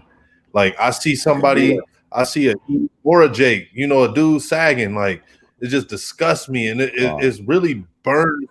It really burns me to like not even go check him real quick. Like, hey man, like you know, pull your pants up, or see these Eves walking around with just like you said, like cellulite, or thinking she thick, or just I have to like seriously like the Wild was saying, roll with like-minded people, because I get in those environments and then I look like I'm the one with a problem because I can barely stand, you know, being in the presence. And I'm not trying to say that I didn't come from a worldly mindset either. I mean, we was all brought up here in captivity, but you know, I have no tolerance for people who can't even attempt. You see knowledge, you want change, but you don't even put forth one foot in front of the other to get that change. So remain you know, I'd rather, yeah, man, it's hard for me to even. I'm telling you, I get disgusted at the smallest sight of it, man. Like, so I just keep to my. Hey, that is the beginning of growth, man, because that's how it is for all of us. I mean, for myself too, I couldn't be around anyone who's like just doing worldly stuff, you know, like you said, the pants sagging, you know, our sisters horn themselves out, you know, in all different ways. Even brothers call themselves players. Now, all you doing is leaving a trail of damage behind you. Yeah, but you will feel that way, man, and that is a good sign. But to regular people, they're gonna hate you because Scripture says if the world if you're of the world will love you. But if you're not of the world will hate you. But they hate the Hamashiach first, though. So you're in the right track, look at that brother. woman that trying to come in here earlier and trying to cause discord amongst brethren. Well, why are you talking to him like he's a young boy? See, a worldly Negro would have been like, yeah, man, why you talk to me like that, man? You know what I mean? I ain't, but that's the woman. You ain't no kid, dog. You ain't gonna talk to me like that, The dog. women, Hey, women hey, Oh yeah. hey, hey, didn't old dirty bastard said that too? He's like, you ain't gonna control me. Send to that that's exactly. Yeah, he backslide. He backslide. That's what it was. He started hanging those dudes on his block. So what happened is he started. They probably saying, yeah, you let some dude tell you what to do, but meanwhile they telling him what to do. I really just thought for a real second, like, hold on, did old dirty bastard drop a verse like that? I had to. I was like, hold on, like I wasn't the biggest Wu-Tang fan, but we talking code. Yeah, all parables. Yeah, Freeman had that same vibration at that Zonia chick. Talking down, talk to him like a child. You ain't gonna just talk to me, in your kind of way, and just completely missed the message. Completely missed the message. It's funny because me and Daryl, when we was up in New York, we had that discussion. I think on the ride-in, we was like, a lot of people is not going to get Taz Dag because he come to them as a man, and when you speak like a man, you're not whispering because you have something to offer. But if a person ain't got nothing to offer, he's going to try and trick you by talking nicely, smooth like butter. That's You know what I mean? That's right. Smooth, yeah, come on. So I mean, real men understand real men. It's not gonna scam you away. It's not gonna make me get in my feelings. It's just like, oh, okay, he's sure what he's talking about, and he's talking. He's talking. You know what I mean? Thing. How you expect a He's not woman to putting me understand down. how men get down? That's what that is. Very simple. Well, you know what that is, Drake? That's because this society again has, that's why our young men, especially, shouldn't be raised by a woman alone after a certain age because she's gonna cater to that. Like, I'd rather a hard truth, you know what I'm saying, than like beating around all light, tiptoeing around of the situation. I'd rather learn quick, fast, hard, so I can make the next move I need to make. Yeah. So, this I don't want to just beat up on Eve. You know what I'm saying? Society as a whole has pacified and watered down messages to rather than just giving it to you straight, no chaser. Because when you get it straight, no chaser, I can make the best decision, the next decision faster, more accurate, better. But like Dewada said, man, a real man is gonna understand. Like, ain't nobody in here disrespecting. Like, give me the truth how it is, so we can move forward. Bottom line. Yeah, so you supposed to love a good honest rebuke, because that's someone who's showing that they care for you. Because if I didn't care for you, man, I'm like, whatever you want to believe, go ahead, man. I don't really give a damn. I gotta do my thing. And that was receiving it. That was just the person who's receiving it has the opportunity to express themselves in humbleness, as in, if I don't know, I want to learn because that's what I'm here for. I'm not here sitting for no ego, nothing about. It's about just enlightenment, coming to a higher place. That's right. That's right. And I'll be putting folks through Shock City because folks don't really know me. They just see my body and they're like, they ask questions about health and stuff. And it's the same deal. They're like, oh, well, you must not eat like I do. I'm like, well, that depends on where you at. And then there's like, well, I know pork does this and I know this does that, and I'm agreeing with them. And then at the end of it, they're like, well, what you think? And I'm like, well, apparently you don't love yourself the way I love myself. And then they're like, why would you say something like that to me? It's the cold, hard truth. So when you you get right in the groove. You know what I'm saying? You can't handle the truth. Yeah, that's exactly how it goes down. That sounds harsh, but that's really true, man. If they love themselves, they wouldn't abuse themselves like that. That's all I tell them. They abuse more than they do themselves. But some people call it a treat, though. I'm going to treat myself to something I normally not supposed to eat. But I'm going to treat myself. See, that's a form, yeah. But again, that's a form of our conditioning. You know, a treat should be something to enhance you. You know what I'm saying? Like that doesn't. You know, that's all part of Esau's that's all part of his his trick words, you know, to make you do something you would normally do. It's a treat. Treat yourself to some fresh fruits and berries. Come. You can. But yeah, so in that first Maccabees chapter 1, that's a whole history lesson right there. Mm-hmm. Yeah. What verse did you stop at, Daryl? Come on. I stopped at verse 15. Yeah, so go ahead and read down to at least 22, and it's going right back to going back to that lamp. That old dirty bastard didn't know nothing about. God. So I back up at First Maccabees chapter 1 verse 16. Now when the kingdom was established before Antiochus, he thought to reign over Egypt, that he might have dominion of 2 realms. Verse 17. Wherefore he entered into Egypt with a great multitude, with chariots and elephants and horsemen, and a great navy. Verse 18. And made war against Ptolemy, king of Egypt. That was one of Alexander's generals. Ptolemy. Okay. Verse 18. And made war against Ptolemy, king of Egypt. But Ptolemy was afraid of him and fled, and many were wounded to death. Verse 19. Thus they got the strong cities in the land of Egypt, and he took the spoils thereof. Verse 20.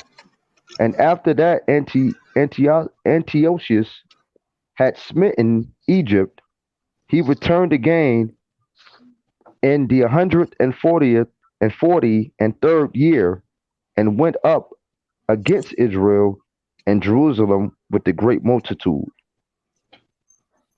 Verse 21. And entered proudly into the sanctuary, and took away the golden altar, and the candlesticks of light, and all the vessels thereof. Verse 22.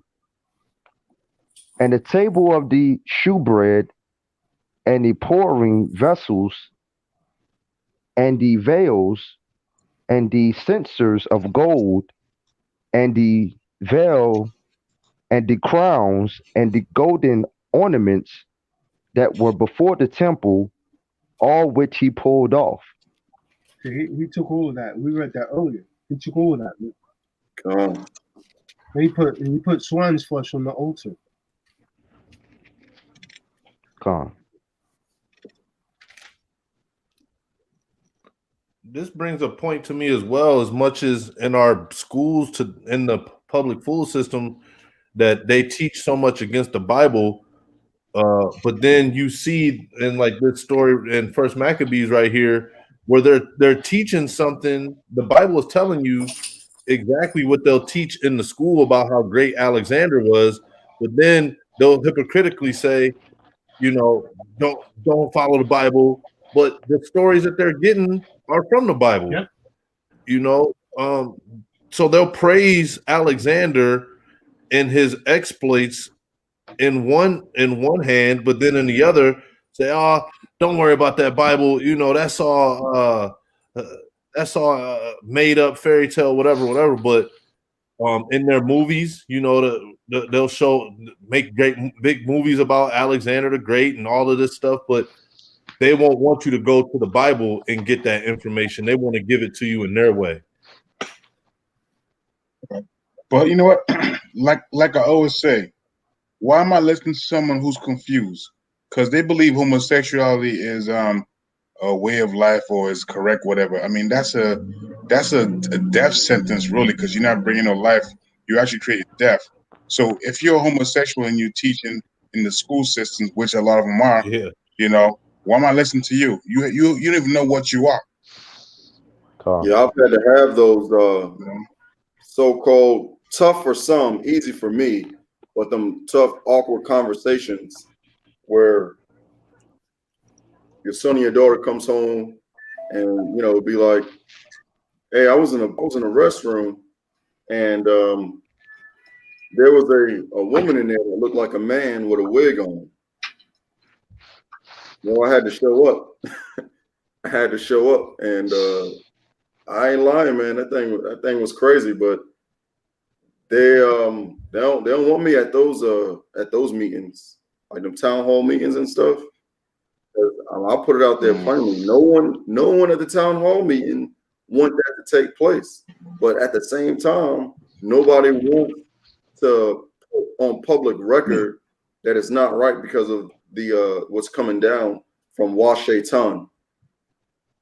Right. Yeah. It's so funny because when my son was in the school system, they had this they was teaching some class, some homo class, right? So I'm like, yo, my son ain't participating in none of them classes because I just going raw. I'm like, listen there, I don't think these homosexuals should be even being around kids. I said, anything my son's gonna learn about the human sexuality, I'm gonna be doing that. He's gonna learn that at home. So when that class is about, I'm gonna tell him to walk out of it or stay away from it. And I don't care what you say, what you do, And then it's so funny because the next year is supposed to be close to the senior year. I say you're not going back. You're just gonna stay home, do your GED, whatever the case is. And then so it happened that year, COVID came in and shut the whole school system down. So I was ahead of it. I said, you're not going back there that year. And then, people was like, oh, why you do that for? You take him from school. He's going to miss out on this. I don't care about all that. And next you know, school system just went down. And it's so funny, too, because, 2 years before that, I was telling this Edomite guy on the job, I'm like, man, pretty soon the grinding's going to come to a halt, man. I'm sick and tired of coming here. He gonna slow the grinding down. So he's like, what's the grinding? I said, the work. I said, America. He's gonna stop this grinding. Cause I was like, I'm going over prophecies in my mind, but wasn't telling him what I was saying, But then and then I mean, look at it. It's beautiful, man. Everything's coming to pass. It says not one of these prophecies will come to pass. Will not come to pass. And it's coming, man. So I'm happy. I'm excited. I want to see the next phase. I want to see the 10,000 on one side and 10,000 on the other side. I'm waiting for that one next. Yeah, but for all those that want to continue, definitely get up on this first and the second Maccabees, because you're going to see things that took place here. It happened right here in America, just the same. Like when the matter of fact, when it reads in the so-called Old Testament that the Pharaoh dealt with us wisely, that the midwives should kill the sons, it just kept things like that just kept repeating themselves. And this is a little bit closer to our time than what happened, way back. But you can just see how it's coming out over the years. Right. There's nothing new under the sun, too. Because if you think about it, if you think about it, what happened in the Maccabees is happening right now again. There's a section of men. I want to say we here in TDOC and APBC that we gonna go against the grain and when the decree is out, any Israelites who's doing these things, that desecrating our Heavenly Father's name, we're gonna put them down. So all these things always happen. I mean, there's no black against black. is righteous against wickedness. That's how I see it. Right now, they have the time to learn and to straighten themselves out. When that time is past, everyone's up on the chopping block. That's what I feel this is too. Because right now it's time for me to really everybody to learn, because a lot of people ain't like everybody I know ain't in no truth and stuff like that. This is the time to learn and time to check yourself before the Most High, because this time is coming soon when there's not gonna be no more learning. Nobody's gonna be there to yeah. So can't find anybody want to listen. I'm feeling like, well, what am I doing wrong? But it's just that they don't want to hear it when you're telling the truth. They want their fairy tale. Right. Let me ask you guys a question on this panel right here, and on the comment board. In your city where you live at, could you find another Israelite, another practicing Israelite who's keeping laws, wearing the fringes, keeping the Sabbath day? Could you find that?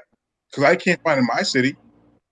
So I came across a couple of significant folks, and after having a conversation with me, they really didn't want to have anything to do with me.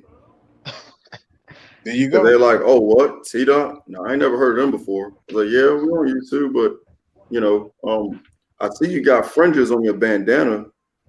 Well, no, he had ZZs on his bandana. I was like, well, why are you smoking? Well, isn't it natural? Isn't it from the earth and all that? And he went into that spill. Same thing like I've heard in the past. I was like, but still, even though it is natural, you're using it the way that it wasn't meant to be used, and you're defiling your body. And I was in some workout gear when I was doing. I was on a little run, and I just stopped to say what's up to my brother, and he was like, "Well, you don't have your fringes on. How am I supposed to know you're Israelite?" I was like, "You know what? I think I'll make me a belt with some ZZs on it, just so that way you can't have that excuse, but you still got that thing in your mouth defiling your temple." I was like, "But shalom, have a nice day." Hey, Khan, you know what, Yashabim? I've been there too before. I said, damn. So when I used to go to the gym, I used to put like my t-shirt on it with the fringes on it. But I say, you know what? I'm just coming here to work out. I'm not even going to bother because I have these people. It don't make a difference. But on my way out, I put my shirt with my fringes on, and I met this brother, and he noticed it, and it sparked conversations. Like I keep telling people, if you don't wear it, no one's going to know. But if you wear it, now it's going to show someone. They're going to ask you a question. Well, what is that for? What does it mean? And then you can enlighten them. You can deprogram them, enlighten them. You know what I mean? So this one Christian dude told me that he said, yeah, I see it says we each wear for throughout our generations, as long as we live, but I don't think it's relevant now. I said, yes, it is. See, because if it wasn't relevant, people wouldn't come to you and spark conversations. They wouldn't know. They'll just think you're a regular evil Negro who want to scam them. You know what I'm saying? I say because if a brother comes to me with fringes, I might more likely trust him than I would a regular Jake or Eve.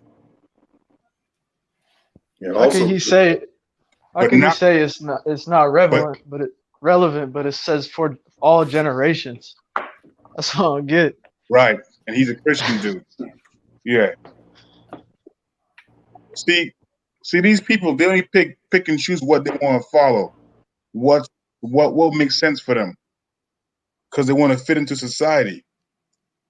Yeah, I've exchanged a lot of content information with so-called brothers in the truth and individualites. You meet a lot of individualites, and I have anyway. And there's not been any follow through with any of that at all. I guess we're too over righteous for right now. Yashabim, let me ask you something. For a person, who knows that, like, I know my name doesn't really belong to me, and I want a name that's more befitting, how does a person go about that? Like, I know what I'm about, I'm thinking it should represent in some way. Well, it's not that it should represent something, but it should be based on what your nature is. Yeah. And to be honest with you, I mused over mine for months before actually adopting it and doing a little bit of research. But Tazadak, came up with that one for me, and it was kind of fitting. And well, ain't no kind of, it is fitting, because when I thought about who Yashavim was, of David's mighty men, every workplace that I've ever been to, and even during my time in the service, I've always been pushed into a leadership role, not asking for it, not looking for it, not having to put anybody down, just outworking my peers, and getting them to be pushing them to be better as well. So yes, in my nature, I know from the time I was little, I'm a builder, a creator. I'm good with my hands. I build things. So, I'm just looking for a name that represent on that level. yeah, I have a book with names and meanings on it. Yeah, it's called Hallelujah Scriptures, Name Meanings. And yeah, you can grab that, and or who is it? That was Drake that was speaking, right? Yeah. Are you part of T-Doc? Sam. What territory are you in? I was a little bit absent for a little bit. Arizona? I'm in New Jersey. Oh, Jersey. Gotcha. Okay. Yeah, man. Well then, you know what? That means I got your number. We'll get up. But basically, you're supposed to. It should be synonymous with whatever your calling is and whatever your nature is how it was explained to me. Because you can change it. Abram became Abraham. Sarah became Sarah. So. Yeah, that's what I was telling you. I mean, if you could throw some names across me, I'd probably be able to pick one out of that. But it basically is about creator, builder. I'm an artist. I'm like into mechanics and building things. So that's what I'm about. So I'm thinking about how I could utilize every time. It's always, what can I build for my people? That's what I'm always thinking about. How do I give what I have to lift us up, bring us to where we're supposed to be? That's what's on my mind always. Con, that's interesting enough that you say that, because that's something similar. The mindset, not the physical attributes, but the mindset of building did come to me when I came back from Iraq back in like 2009. I wanted to build, city, for our people. So that makes sense that you're here. Most High definitely work that thing out. All right. I mean, if I come across something, I'll let you know. But I'm gonna definitely we'll talk, and I'll point you in the direction, same like the way Tazadak, has done myself. But it's best that if I see it, I'm gonna say it. If it sticks to you, it sticks. But essentially, that is your decision. But I got you, builder. I got you. Con. I was gonna say, Yashabim, man, I'm the same way, man. I kind of had the characteristics of a leader, growing up, man, and so that's kind of like been my calling, man. You like, assuming that leadership role, so so I'm trying to figure out a name for myself as well, because I'm not Daryl. I mean, obviously that's a birth name, but I'm not Daryl, Colin Daryl. That's my first name also. See?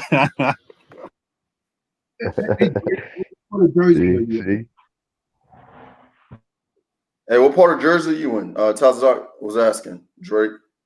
I'm in Morris County, way up with near Pennsylvania with the K's and all.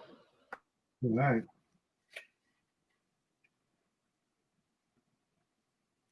Gotcha. Hey, Patrick Williams, if you're still watching the broadcast, you brought something up way earlier about Acts 10. If you're still on, what exactly is your question about Acts chapter 10? Ask it, man. because it's going to be hard for him to try and type it. Come on, Patrick. Oh yeah, yep. That's exactly what I was getting to. Come on, and and yeah, get on that, so he can be edified. I already know. And also, oh well, not also. Smart. Come on in, Patrick. If he's not on, someone could always give him a call, man. I didn't see that. I would have adjusted.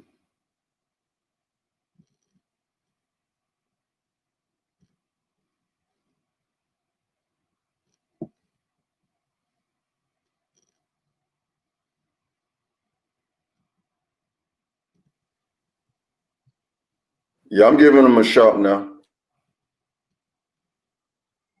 Does he know what Acts 10 was referring to? All he said was Acts 10. It wasn't very specific, and it was at the beginning of the lesson.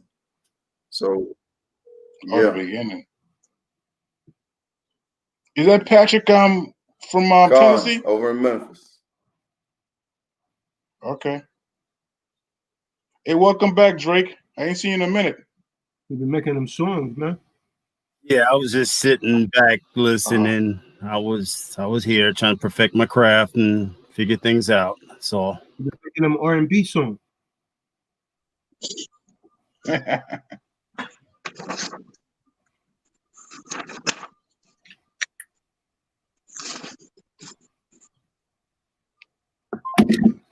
You about to come on.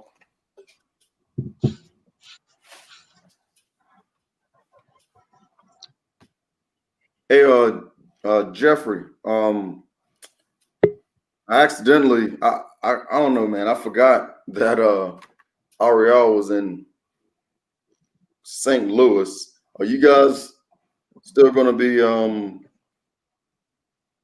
well, just get with Ariel, because he said something about y'all meeting up in Chicago or something like that.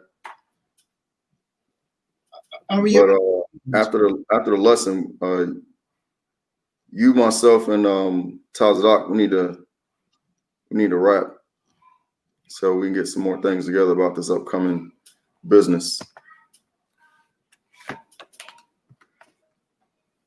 Because I was trying to connect Patrick and Ariel, because in my mind, just geographically, from a long range map, St. Louis, you have to pass through Tennessee. So I was just trying to, connect the brothers and whatnot. And some stuff ended up coming out. But okay. I got you, Jeff.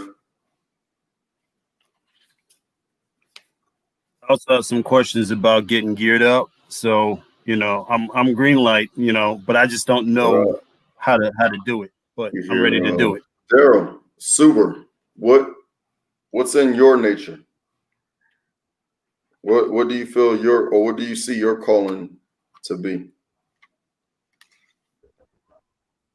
I mean, my calling, ever since I've been, ever since I was small, man, younger age, it's always been to be a leader, man. I've always. Can everybody hear me? Can you hear me? Yeah, I hear you. I hear you both. Okay. Well, it looks like everything's updated. We can hear you, man. Hey, Salaki. Hey, Salaki, let me say this real quick. Because I found it was jacked up. My bad. I'm over here talking. Come on. Yeah. But yeah. I noticed a pattern because it seemed like Jeffrey is like a supervisor or manager at his job. Yashabim likewise. Daryl likewise.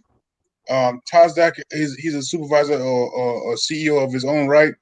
Drake he looks for he looks for manufacturing. He's also someone. I want to gear us up. A leader. I want to gear us up.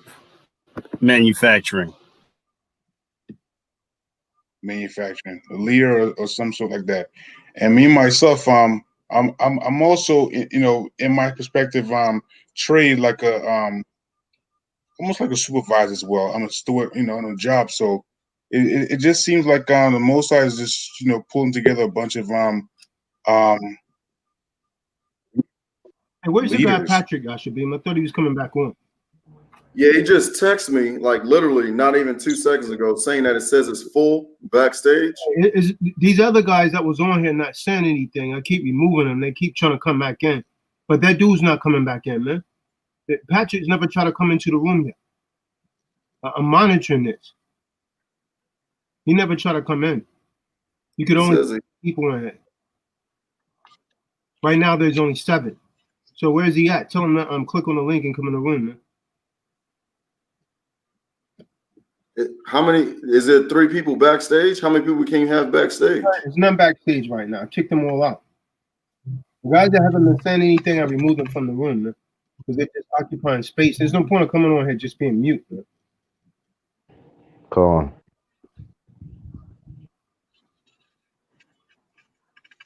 All right.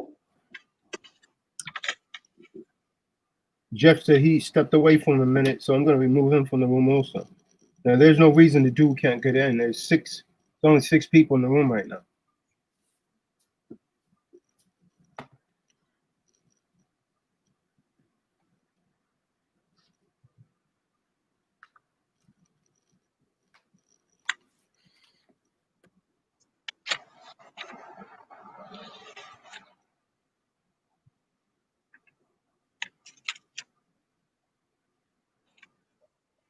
Is he coming on?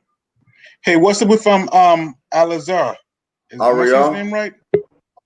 Eliezer. Eliezer, yeah. Yeah. I saw him on a program. Yeah, they can let me in the room. I know, they can let me in. Yeah, you in now, Patrick. We hear you. Oh, what's up, Kahan? Go on. Yeah, I had my cousin when I was down in Mississippi for their funeral. You know what I mean? His preaching, everybody was pushing that Acts 10 where you can eat the unclean foods, and I knew they was going off, but I didn't really have no precepts to back me. You know what I mean? Yeah, I knew that's what that was about. Dewadi, you want to take care of that for him? Yeah, so Acts 10, we can get it, and read it. But I'll give you a quick summary. Okay, let's get Acts 10 then. Because Acts 10 was preparing Peter to meet a man. Now, some people say he was of another nation. Some people say he was an Israelite who just wasn't keeping scriptures. But if he was keeping scriptures, would he be something unclean? So that lets him believe that he was a man of another nationality, another nation. So it was let me get Acts 10. All right. You want me to start from the top? Yeah, start from the top. Acts 10. There was a certain man in Caesarea called Cornelius, a centurion of band called the Italian band, a devout man and one that feared Yahweh with all his house, which gave. Stop. So they're talking about a certain man from Caesarea, right? His name was Cornelius. Now he fed the Most High, but he was from the Italian band, so we're not sure if he is an Israelite or not. But if he's keeping the law and he fed the Most High, most likely he might be an Israelite, or he could just be a stranger, but following other Israelites' tradition. All right, go on. Yeah. Can I just add to that? The fact that it says he was a devout man, that means he was an Israelite.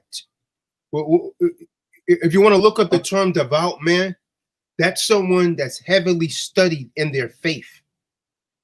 You're a devout Christian, you're a devout Jew, that means you're dedicated to your faith.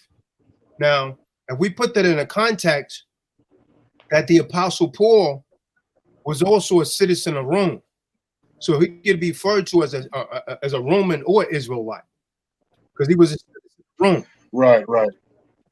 Now, actually, I truly agree with you because there's another scripture where it says when it was keeping the day of Pentecostal, where the devout man was in the building that day.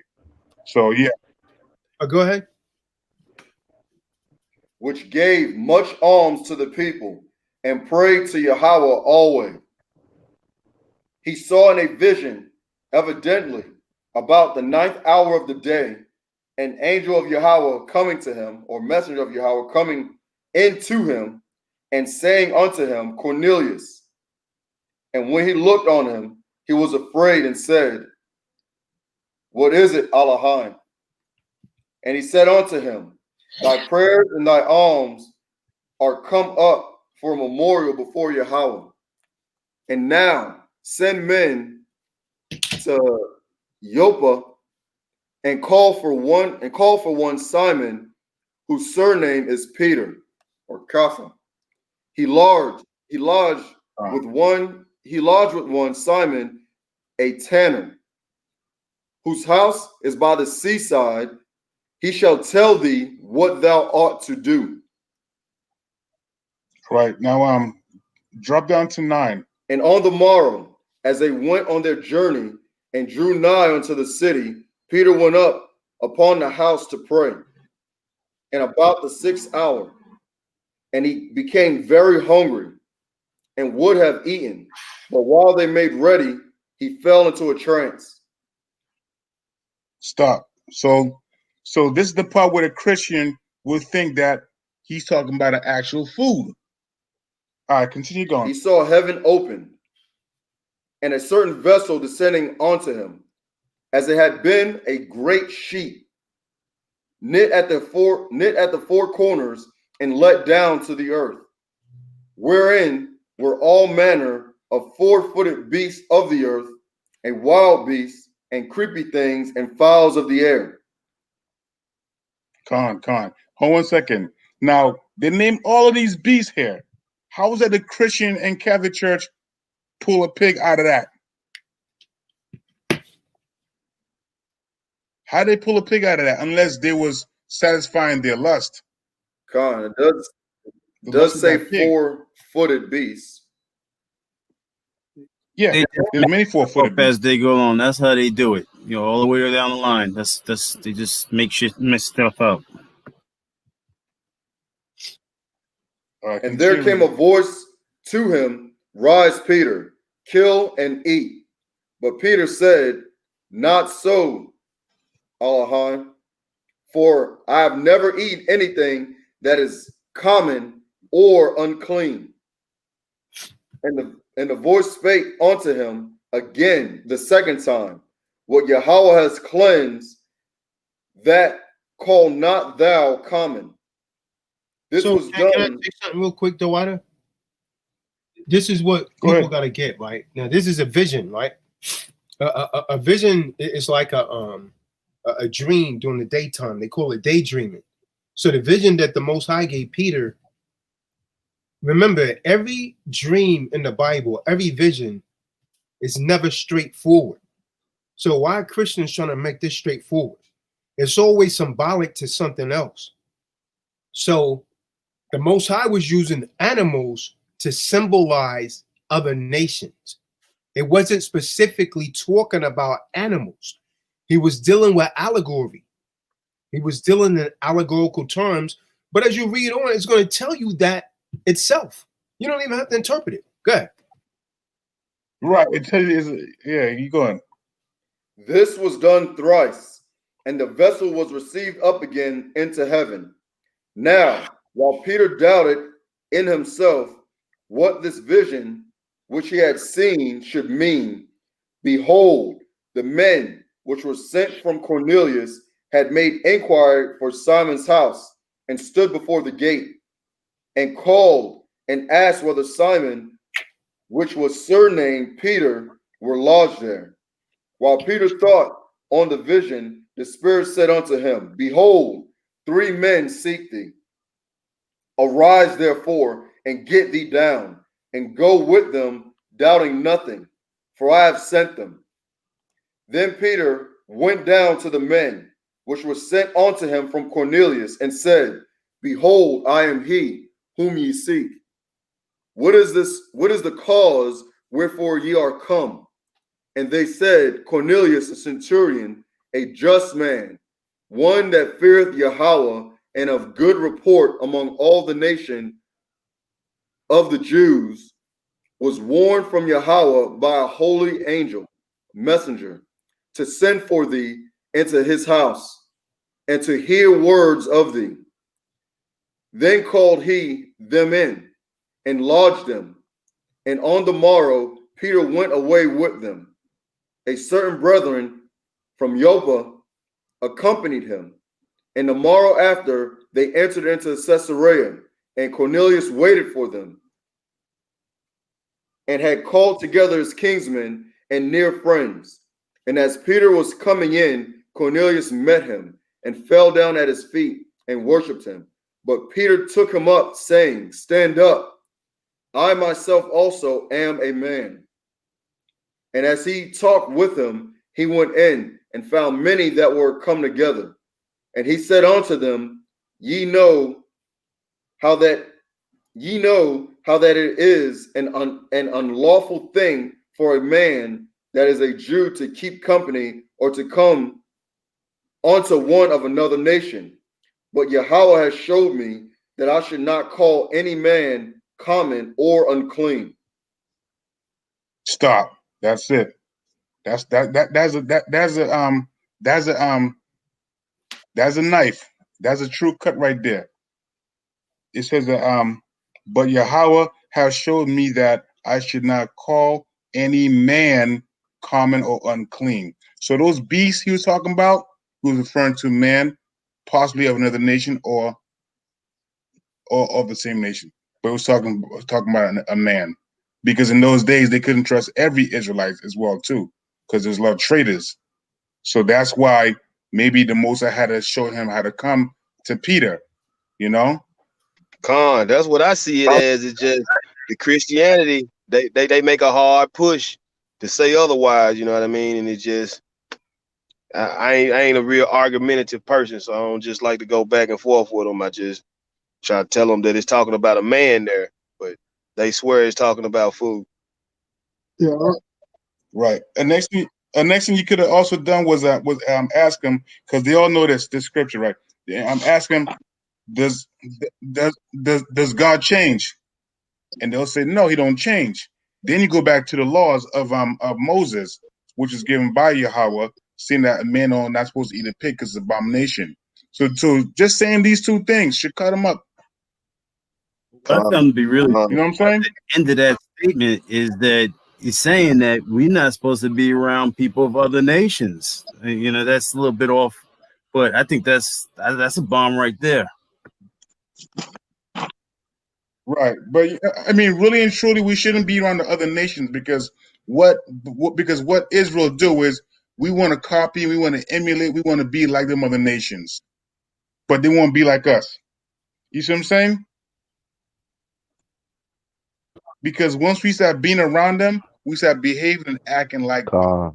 Change our voice speech, change the way we dress, you know, cuffing our pants, putting all kind of different color hairs, you know, on top of our heads and stuff. You know, even the fact that we hate our natural woolly hair. Some sisters will straighten it out with a hot comb or with put chemicals. blonde in their hair, So blonde weave in their hair or something. Right, put blonde in their hair. Right. So all that is a straight cut that we shouldn't really be intermingling with these other people unless they want to keep our laws. Not just sisters doing that, sister like brothers doing that too. Yeah, brothers and sisters. It goes both ways down the line. Sister like brothers. I see brothers making their voice high pitched, so you know they take out the bass in their voice. You know. You see it all, man. Less intimidating to them. Yes.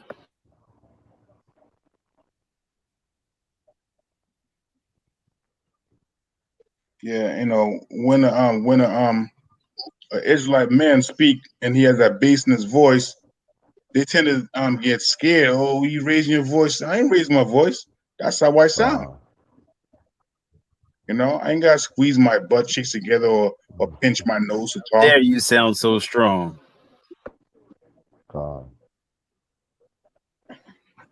They're afraid of that. They're afraid of that, you know. And then it says, why should you change your ways to please men? So why should I coil myself and try and be something I'm not so that you can like me? If you don't like me in this state, you ain't gonna like me in any other state. And if I transform myself to your liking, you're gonna only use and abuse me. Car.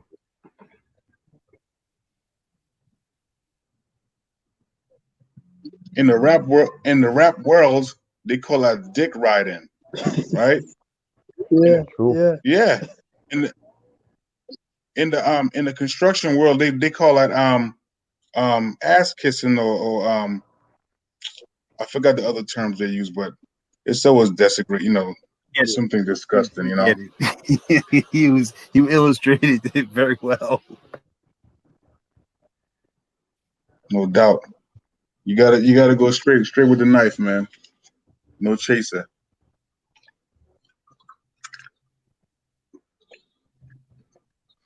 Yeah, I gave my neighbor the T-Dog link, Tyler Doc. He seemed to be pretty interested. So we'll see. I mean, they all do. Yeah. Man, they all do. I was passing out those flyers, talking to the brothers, man. I swore, I was gonna get some some traction from that. Crickets. Yeah. We'll see. It's very good, nice, good work you guys doing. Oh man, yeah, I can get down with that. Next, you don't hear That's nothing exactly what they said to me. Probably because they tuned in, they listened, and they realized that they wasn't going to be able to be heathens and follow at the same time. Yeah, and you know what? I mean, most of our people, they have the attention span of a gnat. It sounds good right there, but as soon as something pops up, it's out of their mind. Out of sight, out of mind. That's true. Yeah. Yeah, I passed out like 20-something flyers at the barbershop. They're like, yeah, we need that. Yeah, we need to stand up. Yeah, we need that. that. Take care of me so I can continue sinning. And this is why we wear the fringes. Because if we didn't have the fringes on, we forget who we're supposed to be. We forget our laws. I mean, you can't call me a liar. Look at slavery. They strip us from all our natural clothing, our natural language. We don't forgot who we were. We want to be just like Esau. Hey, Tazadak, have that the sister over in Jonesboro, has she been in communication with your pa? Because she seems to be standoffish from my road. Because I tried to invite her out to with her when was doing that training. I don't ever see her in the background no more. She came on at one time. I think it was like Rajiha or Rajahi or something like that. But she ain't answering she's avoiding communication as well. I don't know why it just came up. I guess us talking about handing out those flyers and folks coming into the fold and then disappearing, sounding good. It just, folks show up for a day. And after that was it. Sounds good at the moment. That's what I'm talking about. Yeah, I done passed out it's about 300. Maybe a little bit more, but I'm just going to say about 300 flyers. Folks standing in lines at the mall.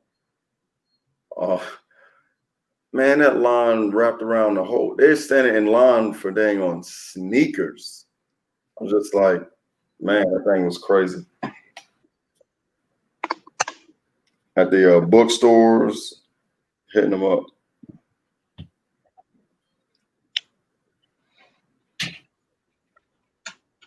Hey man, our people love this oppression, man. They love it. You're talking about why can't we things get back to normal? What, beating you, killing you in the streets? You can't wait for that again? They love it this way. Most I said it.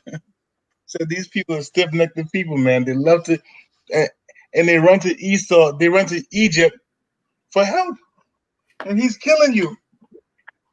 Could you please stop killing me? Kill somebody else. No, you die better.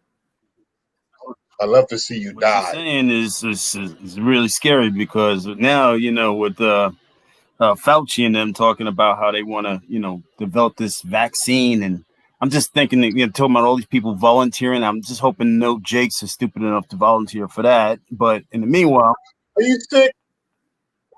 Meanwhile, it's a bunch of it's in Houston, right? So that's none but Jake and them Hispanics. So a lot of Hispanics is dying in Texas. It's more of them dying. But Jake, she want to get rid of her kid, send him back to school. What they're gonna do is they're gonna volunteer themselves for that. And I think I heard someone said there's some money behind it too. Of course. But yeah, like I said, I hope they're not stupid enough to volunteer for that. But in the meanwhile, once they finish and they get it just right, they figure how they can kill off people really good. That's when they're gonna try to get that on everybody. And I'm just I'm thinking that that's the time when things are really going to start setting off.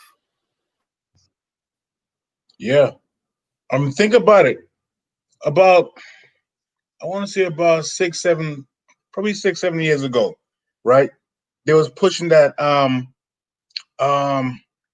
in the hospital. They was pushing that shot for like young boys and young girls to get some kind of cancer shot for like if they get involved in some kind of sexual cervix cancer activities. or something like that? Something like that, right?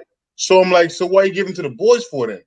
Oh, because the boys pass it on to the girls, or vice versa, or boys can get it from the girls, right?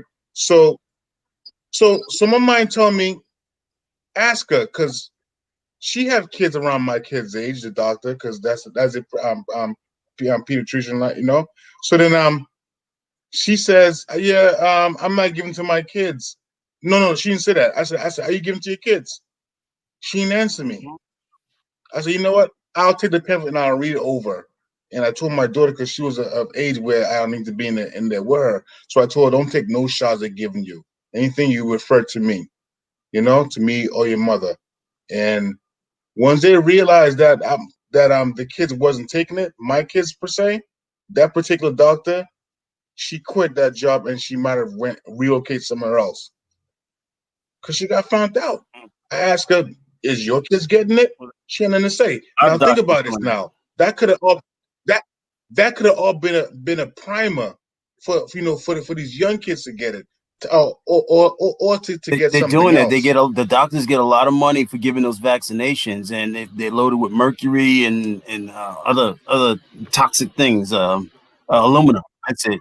Yeah, they're drug dealers. Yeah, exactly. And they gave all of these women vaccinations in Africa. 50 million of them can't have babies now.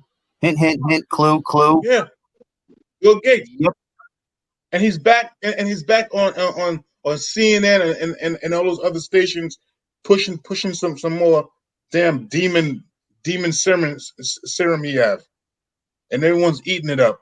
Read the people's history before you take something. Learn about who these people are before you go out and vote for them or do anything. I don't vote at all, and I'm not advocating for anyone here to vote, But what I'm saying is, if you're that dumb to vote, at least read to see their background and vote only if you like what they're talking about.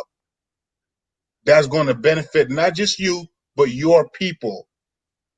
Because if they talk about one specific thing, it ain't most likely you ain't going to get it.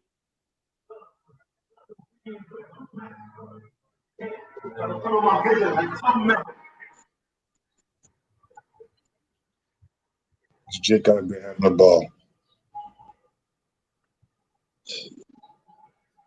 That's like all the people who voted for Obama just because he had some melanin in him. And they killed more Negroes that year, and he did nothing about it. Every other day they was shooting the Negroes dead. I think the difference in this election, though, let's say Biden, I had to think of his name. That's how much I think of him. if Biden gets elected, and he has this what's that woman's name? Anyways, one of these his running mate. I heard how she stood up against the Trump administration, and I think that this time around, people are going to be looking for some accountability, as in, they're not going to let up and say, oh, whatever, like they did when he's going to pick a black woman, most likely Obama's wife, probably. No, most likely. I that's what I think. But he can't pick none of those racist women. He named three different people. One of them is what's his name, Karen something or other. I listened to the stuff that she had put forward, and then there's the other woman. She's oh boy, gee, I can't remember her name right off. But anyways, I heard what she said on the Senate when they were dealing with Burr and those lawyer gangsters, who are in charge of the country, and she stood up against them. So what I'm trying to say is that if she could stand up fearlessly against them during that time, I think that would be the only way that there could be some accountability for Biden's administration. Otherwise, I don't trust it at all. Hell no. Biden said, if none of y'all look into his past, before he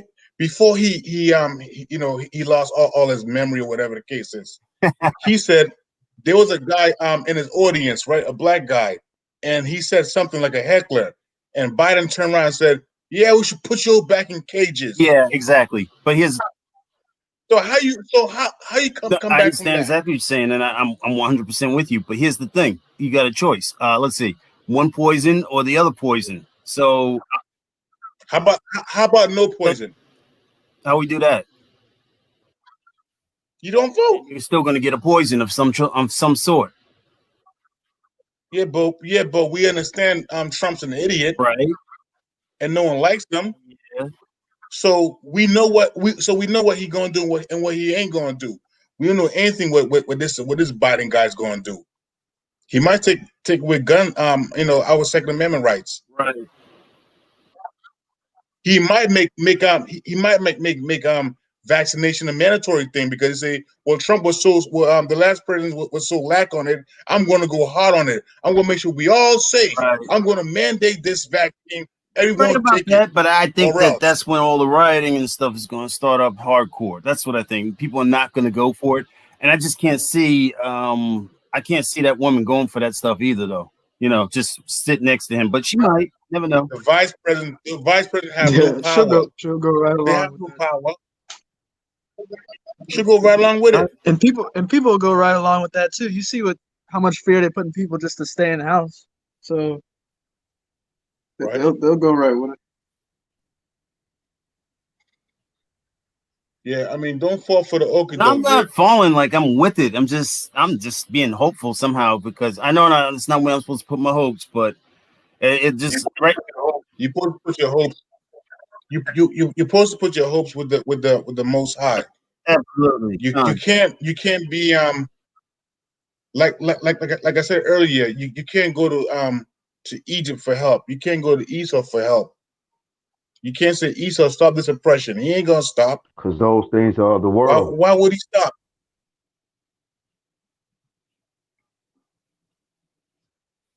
So remember, our governor is the one who governs us is Hamashiach Yahweh Shai. Okay, under Yahweh, and then it goes down the line. So he governs us. So we don't need no other nation to govern us. Why would we?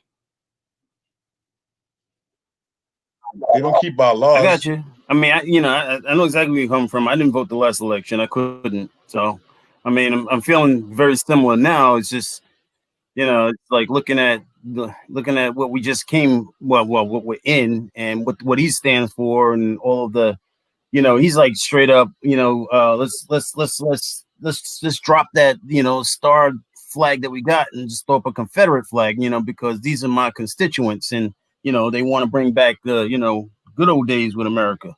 when America was great. Yeah, yeah, but don't get sucked in by these eaves, because any law they put out is not going to be for the black man. It's not intended for us. Don't fall for that, man. Stand on your block, man, and don't vote, and tell others the same likewise. Look into this Biden, man. No, Look I into his don't. I don't background. like him at He ain't no all. He's good. a pedophile. He He's barely a made it in. pedophile. No, I don't stand behind him. No, I don't. I get it. And he's witless. So that means that whenever he gets in office, he's just signing some papers for somebody else anyway. So Right, there you go. He'll be a puppet for the bankers. Quick question, Tasha Doc. Is it true that we only free through contract, and that the contract has to be established every 25 years? And the last president to sign it was Bill Clinton.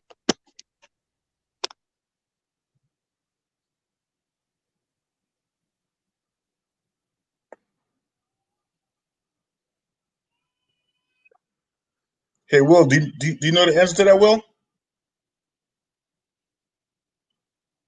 What was that? I stepped away for a second. All right, I said. Bring it up, Pat. I said that we are only free as from being so-called slaves through contract, and that it's got to be reestablished every 25 years. And the last president to sign it was Bill Clinton. voting rights are thinking something else, but there was no freedom. It was only they can't force labor unless convicted of a felony. So there was never really saying you're free, it's just saying that, unless we convict you, then we can't force you into labor.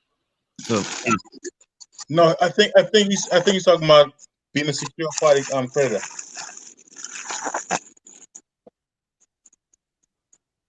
I don't know about that one.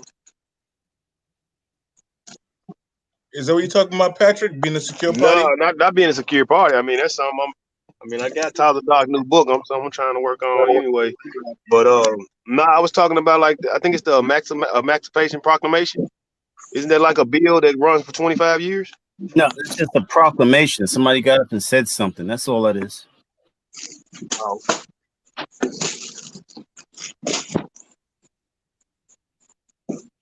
The part about voting rights, that's something that they put in with that. It's and they vote on that every 25 years because the status of the people who they gave the voting right to is not full citizens. So according to the Constitution itself. So yeah, you get it. You understand, but yeah, I think they want you to continue to have the illusion that you're free.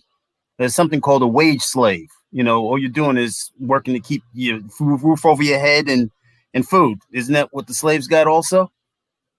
Well, I'm pretty much in the same boat with the water on as far as the voting. I think I'm 36. I think I might have voted one time when I was 18.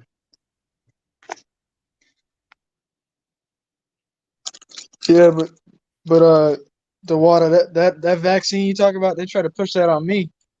I haven't had a vaccine other than ones I can remember that my mom and dad I guess had me get when I was like a baby or whatever. But I haven't had one since. Yeah, you didn't take that. No, did I you? didn't take that cervical one that they try to push on me.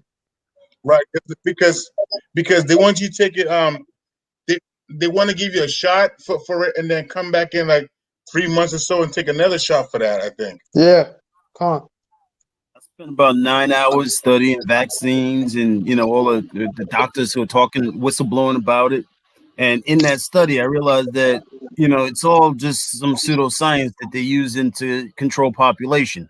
I mean, if you spend time looking, you'll see for yourself that this is true. It doesn't protect you, and when you really think about it, only protection we need comes from the Most High. So if your mind is right and your heart is right, you're good. You don't got to worry about any of that stuff. I'm not worried about no corona, but in the meantime, I still wear a mask because I know there's some devious people who will put some stuff out just try to kill people. So I get it. Right. I mean, so if you think about it, let me ask you guys a question. How does a doctor get paid? By you making doctor visits, right? So if you clean yourself up, eat right, take care of yourself, don't put foreign things in your body, you won't have no reason to go see 12 him. years. And if you ain't got no reason to go, see him, they ain't making no money. So their job is to keep you coming back, like a I haven't drug seen dealer. a doctor in 12 years. And when it comes to those vaccinations, they don't know anything about it. All they know is that the people on high told them to give it to the people, and they follow whatever what they on high said. So, Right, exactly. Hey, Ellis, Perry, what are you talking about? Proclaim that pork.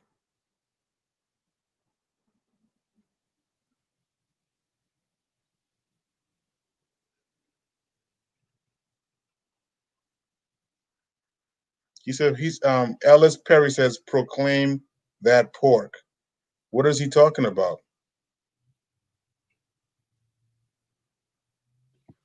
probably means something to him. So, yeah, why don't you type it in? Maybe he'll see it.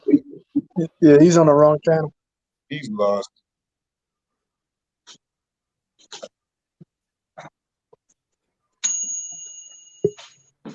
The wrong channel with that.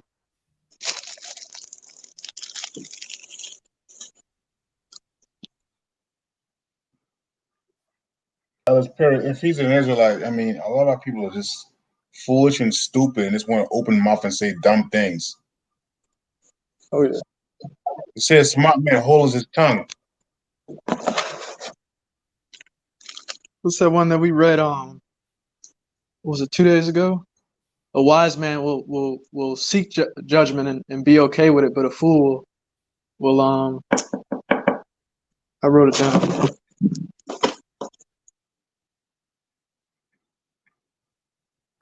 Well, like Doc said, some people come here for a dose of entertainment, to get their giggles off, and they go on find the next piece of entertainment, and they may come back visit later on. It's just that kind of thing for them.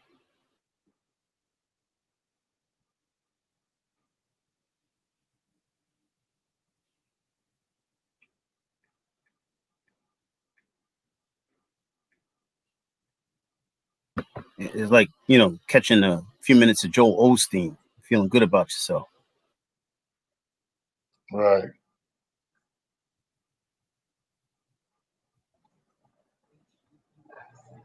Yeah, that was an HPV vaccine. Colin, that's what it was. And I haven't been sick. Only time I can remember I was sick was like 2 years ago. I got sick real bad, and it was because I ate some yogurt or something, and I got messed up. My throat got like inflamed and all that. So that goes to show you right there, like we ain't really supposed to be eating no dairy and all that stuff like that. Because every time I've been sick, it's because of dairy products or something like that. Some type of food I ate or something.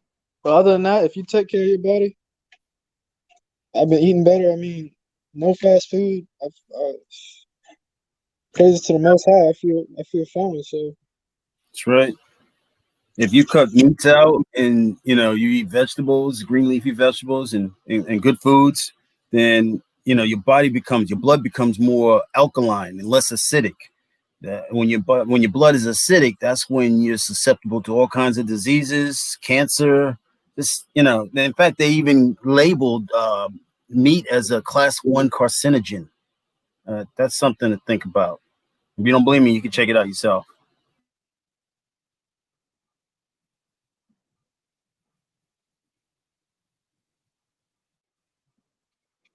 Yeah, this is for Ellis Perry, because he's speaking nonsense, right? So it says let thy speech be short, comprehending much in few words. Be as one that knoweth and yet holdeth his tongue. So if you do know something, bring it out, or else hold your tongue. Because you can look wise by being silent. I'm gonna help my brother out a little bit here. Ellis Perry, you're right, because pork is not even classified as food. Some doctors have found it to be not even really edible for people. It's just, so yeah, I think the only thing that could eat pork and do well is pigs. Yeah, pigs, scavengers, things of that sort, like a crow, a raven, Crab, a vulture,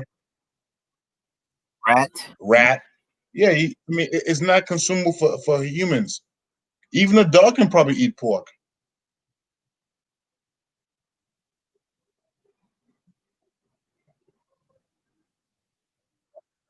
Yeah, I mean, like things like wolves and those things, they can eat But those I animals. can't figure out But it's not why the doctors don't. I mean, we know it's about money, but and they want you to get sick and die. But yeah, you got to think that if they know this, the studies are out, peer reviewed on, in the medical journals about pork. It's all out. But why is it that more people don't know about it, other than they?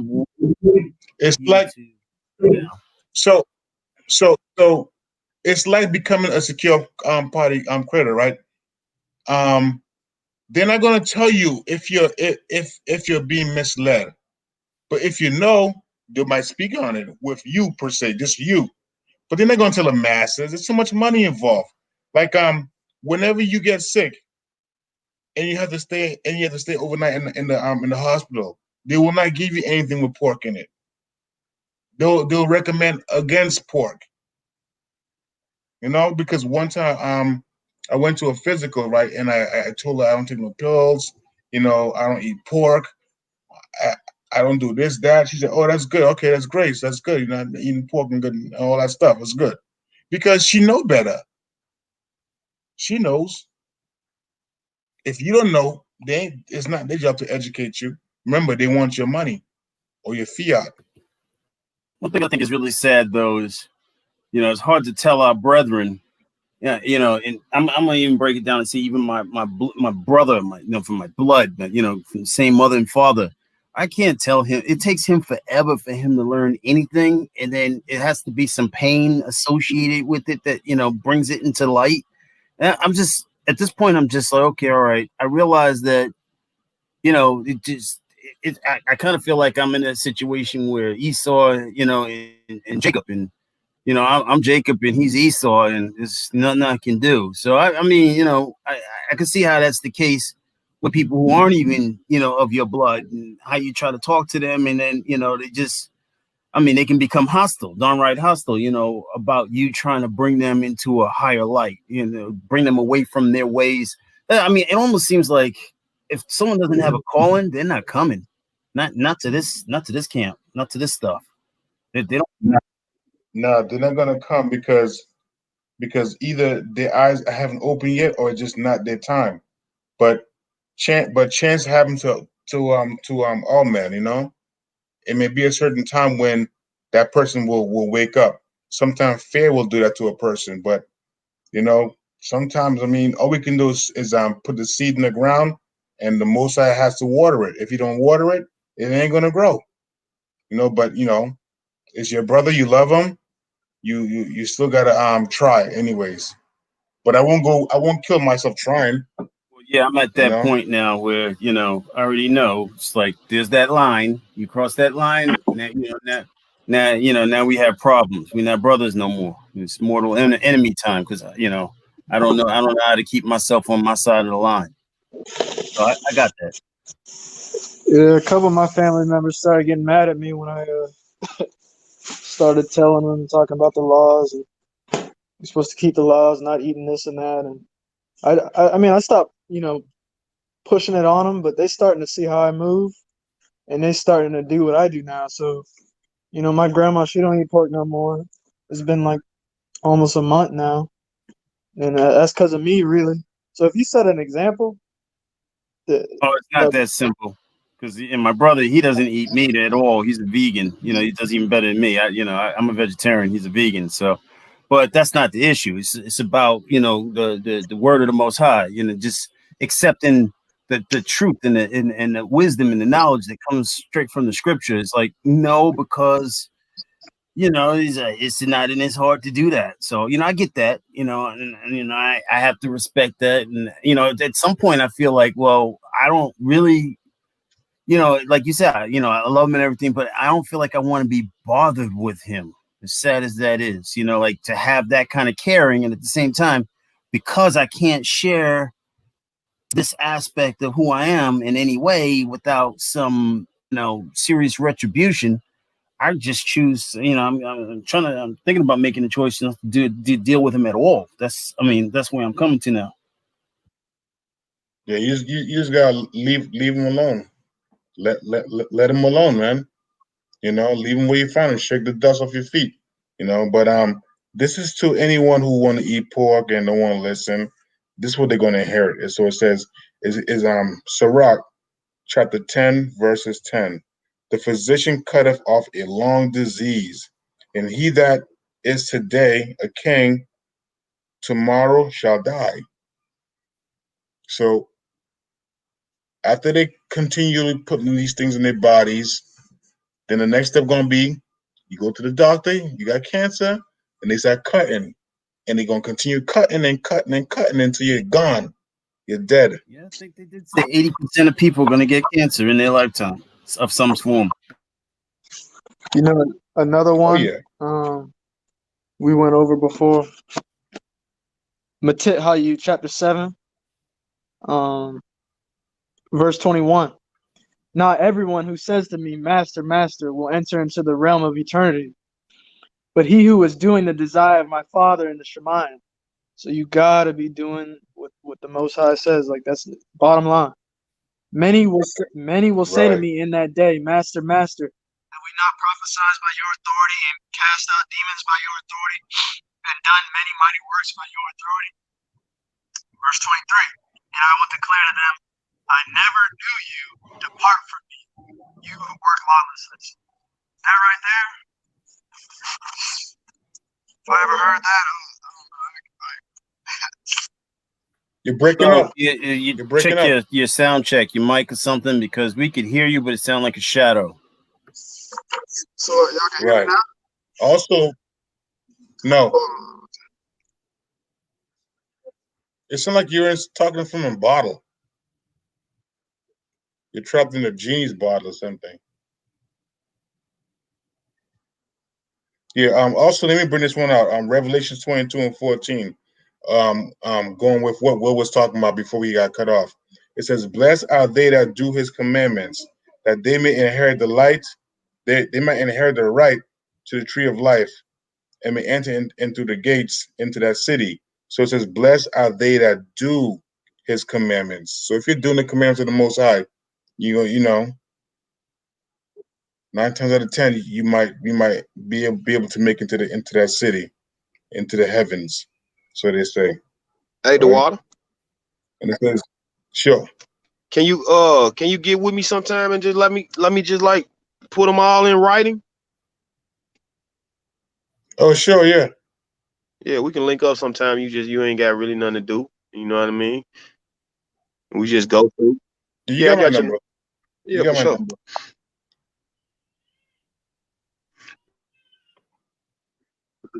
Yeah, and I'm also on Revelations 15. So Revelations 15, it kind of it backs up 14, saying that for without are dogs and sorcerers, whoremongers, murderers, idolaters, and whosoever love to maketh a lie. So when it goes into all these things, so we know that the dogs are like the other nations, sorcerers, people who want to get involved in like the stars, astronomy, reading palms, soothsayers, whoremongers, men call themselves players. They get all these women from every area code, ludicrous type dudes, murderers, idolaters, have strange gods, different gods, sun gods, onks on different things. So these are people who's not gonna make it into the city, into the kingdom.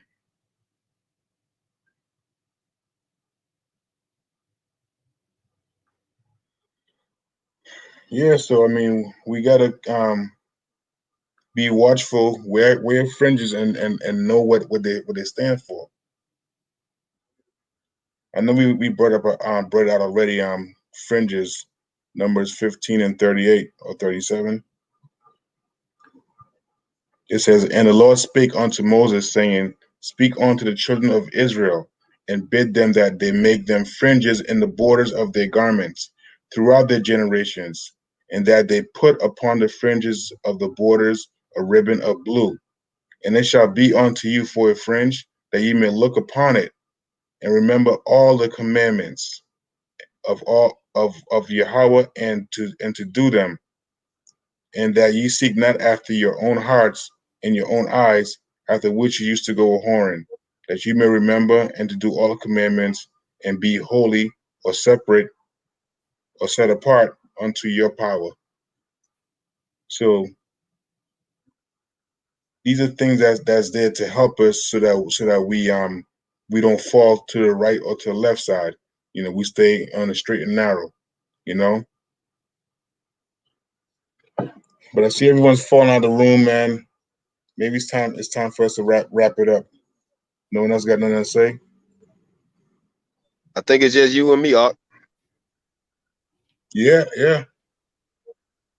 I mean, anything, any precept you want that I have, that I can recall off the top of my dome, you know, you let me know. Oh yeah, you know, I got your number, so I'm definitely gonna link up with you, because like I was saying, I was trying to like make a T-shirt, and I was just gonna like put all the laws and the commandments on the T-shirt. You know, they that's a hard lot, headed and they simple. You know what I mean? Maybe if we could Yeah. simplify this information for them, maybe they could start at least trying to do more of the will. You know what I mean? Because at the end of the day, as a whole, our nation need to keep the commandments. It really don't matter how they do it or how they get the knowledge of doing it. They just need to get it done. They need to see it, right? Exactly. Yeah. But the most powerful one is you wearing that fringes. They see you know, they may ask you what's that all about. You know what I mean? And then you break it down to them. First thing I'll give them, you know, you go straight to numbers and show them how the Most High told Moses to speak to the children of Israel, and that's us. You know, not the other nation, us. And then Deuteronomy 7 and 6, I believe it says that we are separate. We had to be separate from these other nations. Right. You know. So that means we can't follow and do the things that that they do. Yeah, that's one thing I definitely got to do. I got to get my fringe game up. I went to a Hobby Lobby, and you know what I mean. I bought a few yards. I probably got like 20 yards of fringe, and I got 2 different sizes of ribbons. So I just need to learn how to work this sewing machine, which my auntie gave me some lessons. You know what I'm saying, when I was down there in Mississippi for that funeral, she did show me. Yeah, just go slow. Just go slow, man. And then after a while, you pick up some speed. I mean, because my when I first started doing the fringes, man, I was there with a needle and thread, man. I'm like, oh man, this is killer, you know. And then it didn't even look good either, but I didn't care. Don't I had it, you know? And then I remember my wife, she had bought a machine. It was just sitting upstairs, and I brought it down, you know. I bought some scrap materials. I was, playing around with it. Yeah, that's you know? basically what I did. Just got some scrap cloth and just started sewing it together and going different ways and just trying to go in straight lines. You know what I mean? Straight lines, yeah, no doubt, yeah. They got this thing. They got Taylor's chalk. You can like mark down where you want the thread to go, and just try to follow that line. She was putting me up on game. She said my granddaddy was real heavy in that. He used to make suits and a lot of clothes. Yeah, my father-in-law the same thing too. He makes suits. That was actually his bread and butter. Yeah, so I mean, what happened is Esau. He made us where we depend on him for everything. And even in the book of Deuteronomy 28, it says that we're going to depend on him for everything, for every want. And we see this now. But now some of us are strong who are trying to come out of that and try and be self-sufficient. Try to master our own destiny. You know, learn how to do things for ourselves Yeah, again. y'all should be Because it's in the talking about store and this it's easy to yesterday. get to. Yeah, because it's in the store and it's easy to get to, doesn't mean that you should always do it. Learn how to do it. You know. I just was telling him, like, you know what I'm saying, when I went to the country to that funeral when my friend died a couple weeks ago, like, man, the vegetables that I ate while I was down there, it's the same vegetables I eat here in day. Like they were night and day. And all the stuff we ate grew right out there in the backyard. And I mean, it's night and day, Wow. bro. It was night and day. That's nice, man. I mean, because we'd be hard pressed to find some good cantaloupes or melon up here. Oh man. It'd be all tasting funny. See, they grow the small ones that be like the size of a soccer ball, little watermelons. But man, they be so sweet. So sweet. Yeah. Watermelon? They don't get big like the ones you see in this grocery store. I think it's a different kind. Right. Does it have a seed in it? Does it have seeds in it? Oh man, that's a good ones, man. Yeah, because what happened is those watermelons you see in the stores, those really big, long football-looking things, that's the natural. Yeah. I mean, yeah, it'd be sweet sometimes, but I don't eat it no more, man, because they don't have no seeds in it. Then when they white seeds, it ain't like the big black ones that used to be in there. Right. You spit out, you know, at least you know you're eating the fruit. Yeah, all that, man. Like I remember coming outside at my grandmother's house, man. She had probably 12 plum trees just right around the house. All different ones, like apricots, and just some of them small, some of them big, all of them hella sweet. She had peach trees, pear trees, apple trees, fig trees, blueberries, blackberries. I mean, you pretty much, you name it. It was just all in the yard. Like we could literally just walk down the street eating plums and blueberries all day.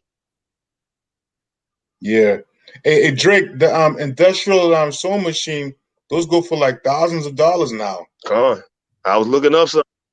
I'm the old fashioned ones I'm talking about. They all of them high. The foot pedal. Yeah. You better just get you one for $50, man, and run until it dies. Yeah.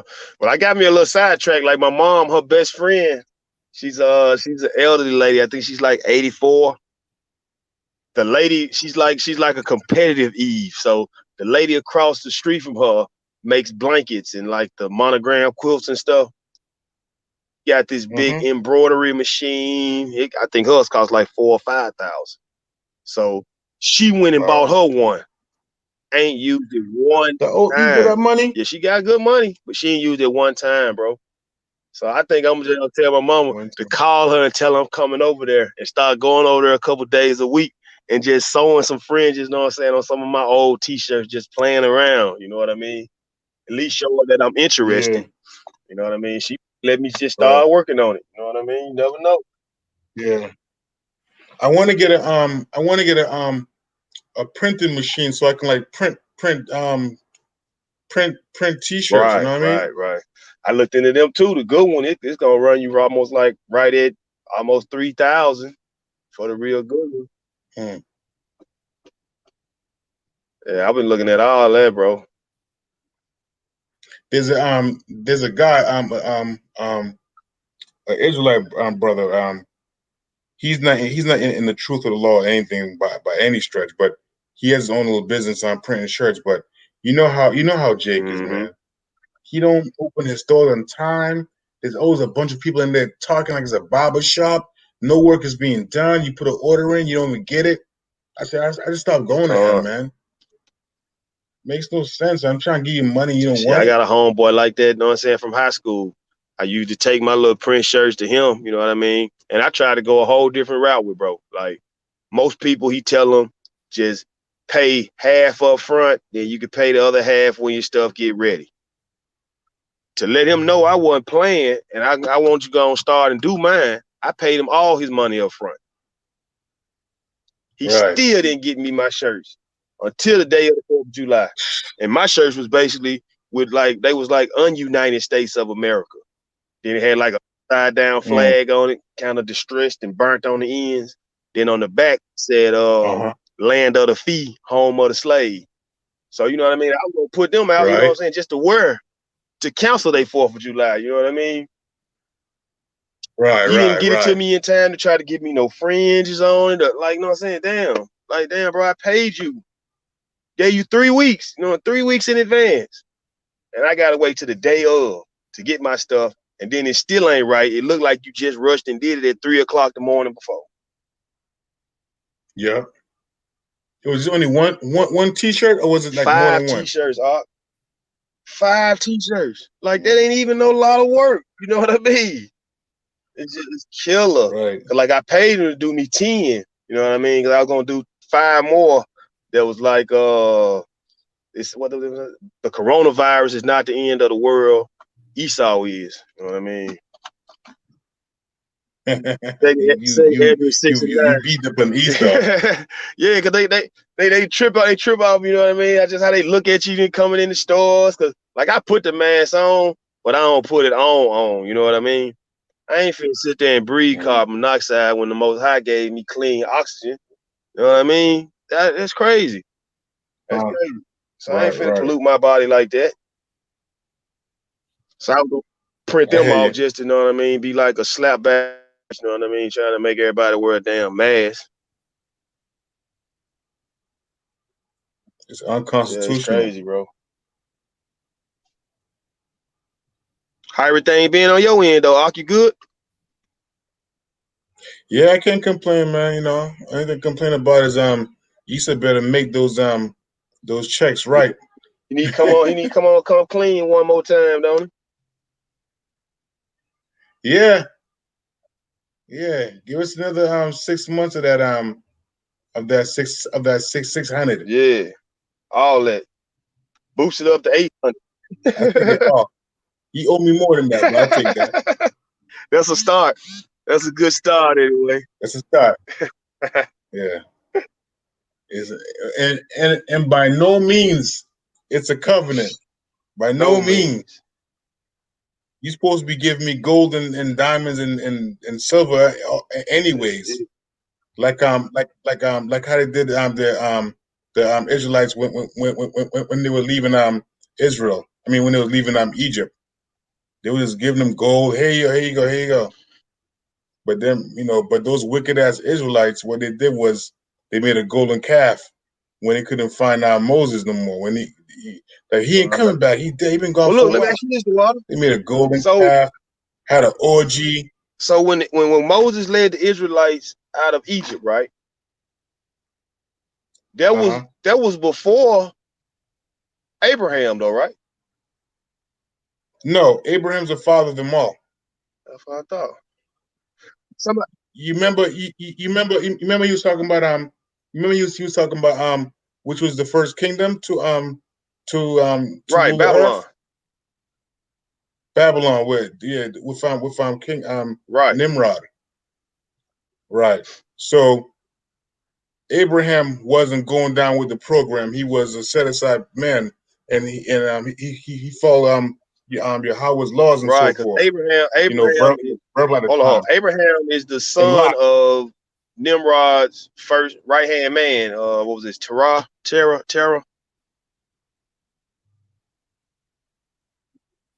I don't know. I can't tell you. Yeah, I want to say Abraham was the son of Abraham's father worked for Nimrod because Nimrod was trying to kill off all the descendants of Shem. And that's like, I don't know that story. You don't know that story? No. Yeah, it's like was that in the book of Japheth or something? Hold on, let me see. Now, see, I can't call my precepts quick like that now, but I know I was reading it, and it was saying like how Nimrod. That's in Genesis. That's in Genesis, isn't it? It's in Genesis? I think that's in Genesis. It was saying how like Abraham had to live in a cave till he was like 10 years old underground because his father was hiding him from Nimrod. Because Nimrod had ordered all the male children be killed. You sure that wasn't Pharaoh? No, I'm pretty sure it was Nimrod because I want to say Abraham's father was named Terah or Terah, Terah.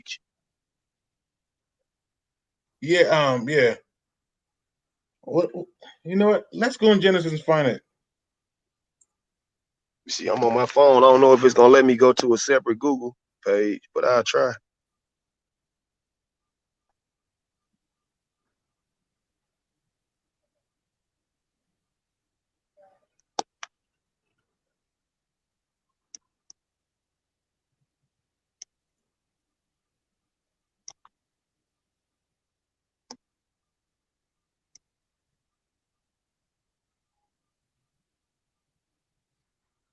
So Genesis 10, and Cush begot Nimrod, and he became a mighty man.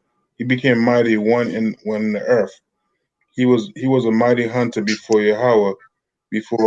Therefore it is said, even Nimrod, the mighty hunter Yeah, before I think it's Yahweh. 11:30. And It's 11, chapter 11. 11.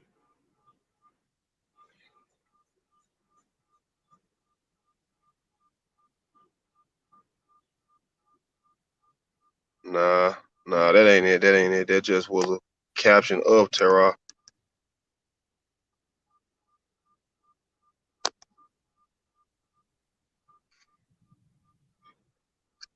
Yeah, we know who Abraham's father is, but I mean, Eber. Yeah, because Nimrod was the king of Babylon, and Abraham's father worked for Nimrod, which was like his cousin, What did right? he do? I don't think there was family because Nimrod was a Hamite. I mean, they was family because, I mean, Nimrod's father was Ham. True. It was Ham, Shem, and Japheth after the flood. Now these are generations of Terah. Terah begot Abraham, Noah, and Haran, and Haran begot Lot. Haran died before Terah, and then 12 these. I want to say I feel like Terah had the same position that was it Joseph, that Joseph had in Egypt. Yeah, but what I'm saying is that if that's true, it might be true. I'm not sure, but it doesn't never say that he worked for Nimrod. It just gives the generations of Eber, Terah, and let me go ahead. Abraham and Lot. That see because once you get so detailed like that, I'm thinking maybe that's coming out of the book of one of those books in the one of those books that's not really clear about. It's coming out of the book of Enoch, Jasher, or the Jubilees. One of them. I never read it at all. I never heard. No, I never heard that I story just try to before. dig KJV. But anyway, KJV. Yep. I just try to just crack it and give me a chapter in anywhere out the book. You know what I mean? I don't even really be specific. I just open it up and just try to read something. Yeah, what you should do is just read the whole Genesis. Just read them down the line, you know, down the line, because it gives you a lot of stories, a lot of backstories to certain laws and things that they're gonna talk about, even in the so-called New Testament. Right. What I'm gonna do? I'm gonna get back in Genesis tonight because I know I read that somewhere in Genesis though. Genesis is good too, man. There's a lot of good. Genesis is awesome, man. It's pretty good.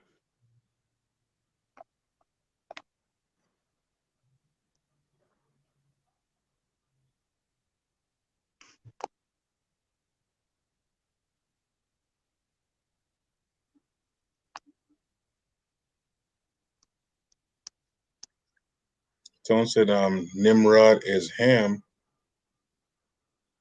Nebuchadnezzar is Shem. That's a book of Yasha.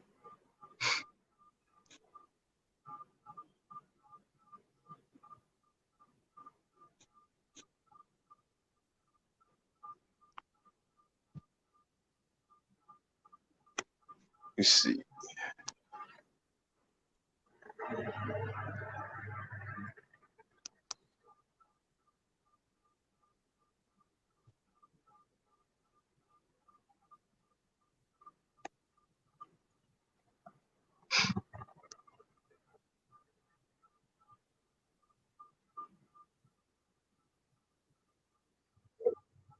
Nimrod is a descendant of Shem. Nimrod descended of Shem. That's what someone put down. And then he changed his mind and said, retire Nimrod as Ham. I think he just corrected himself.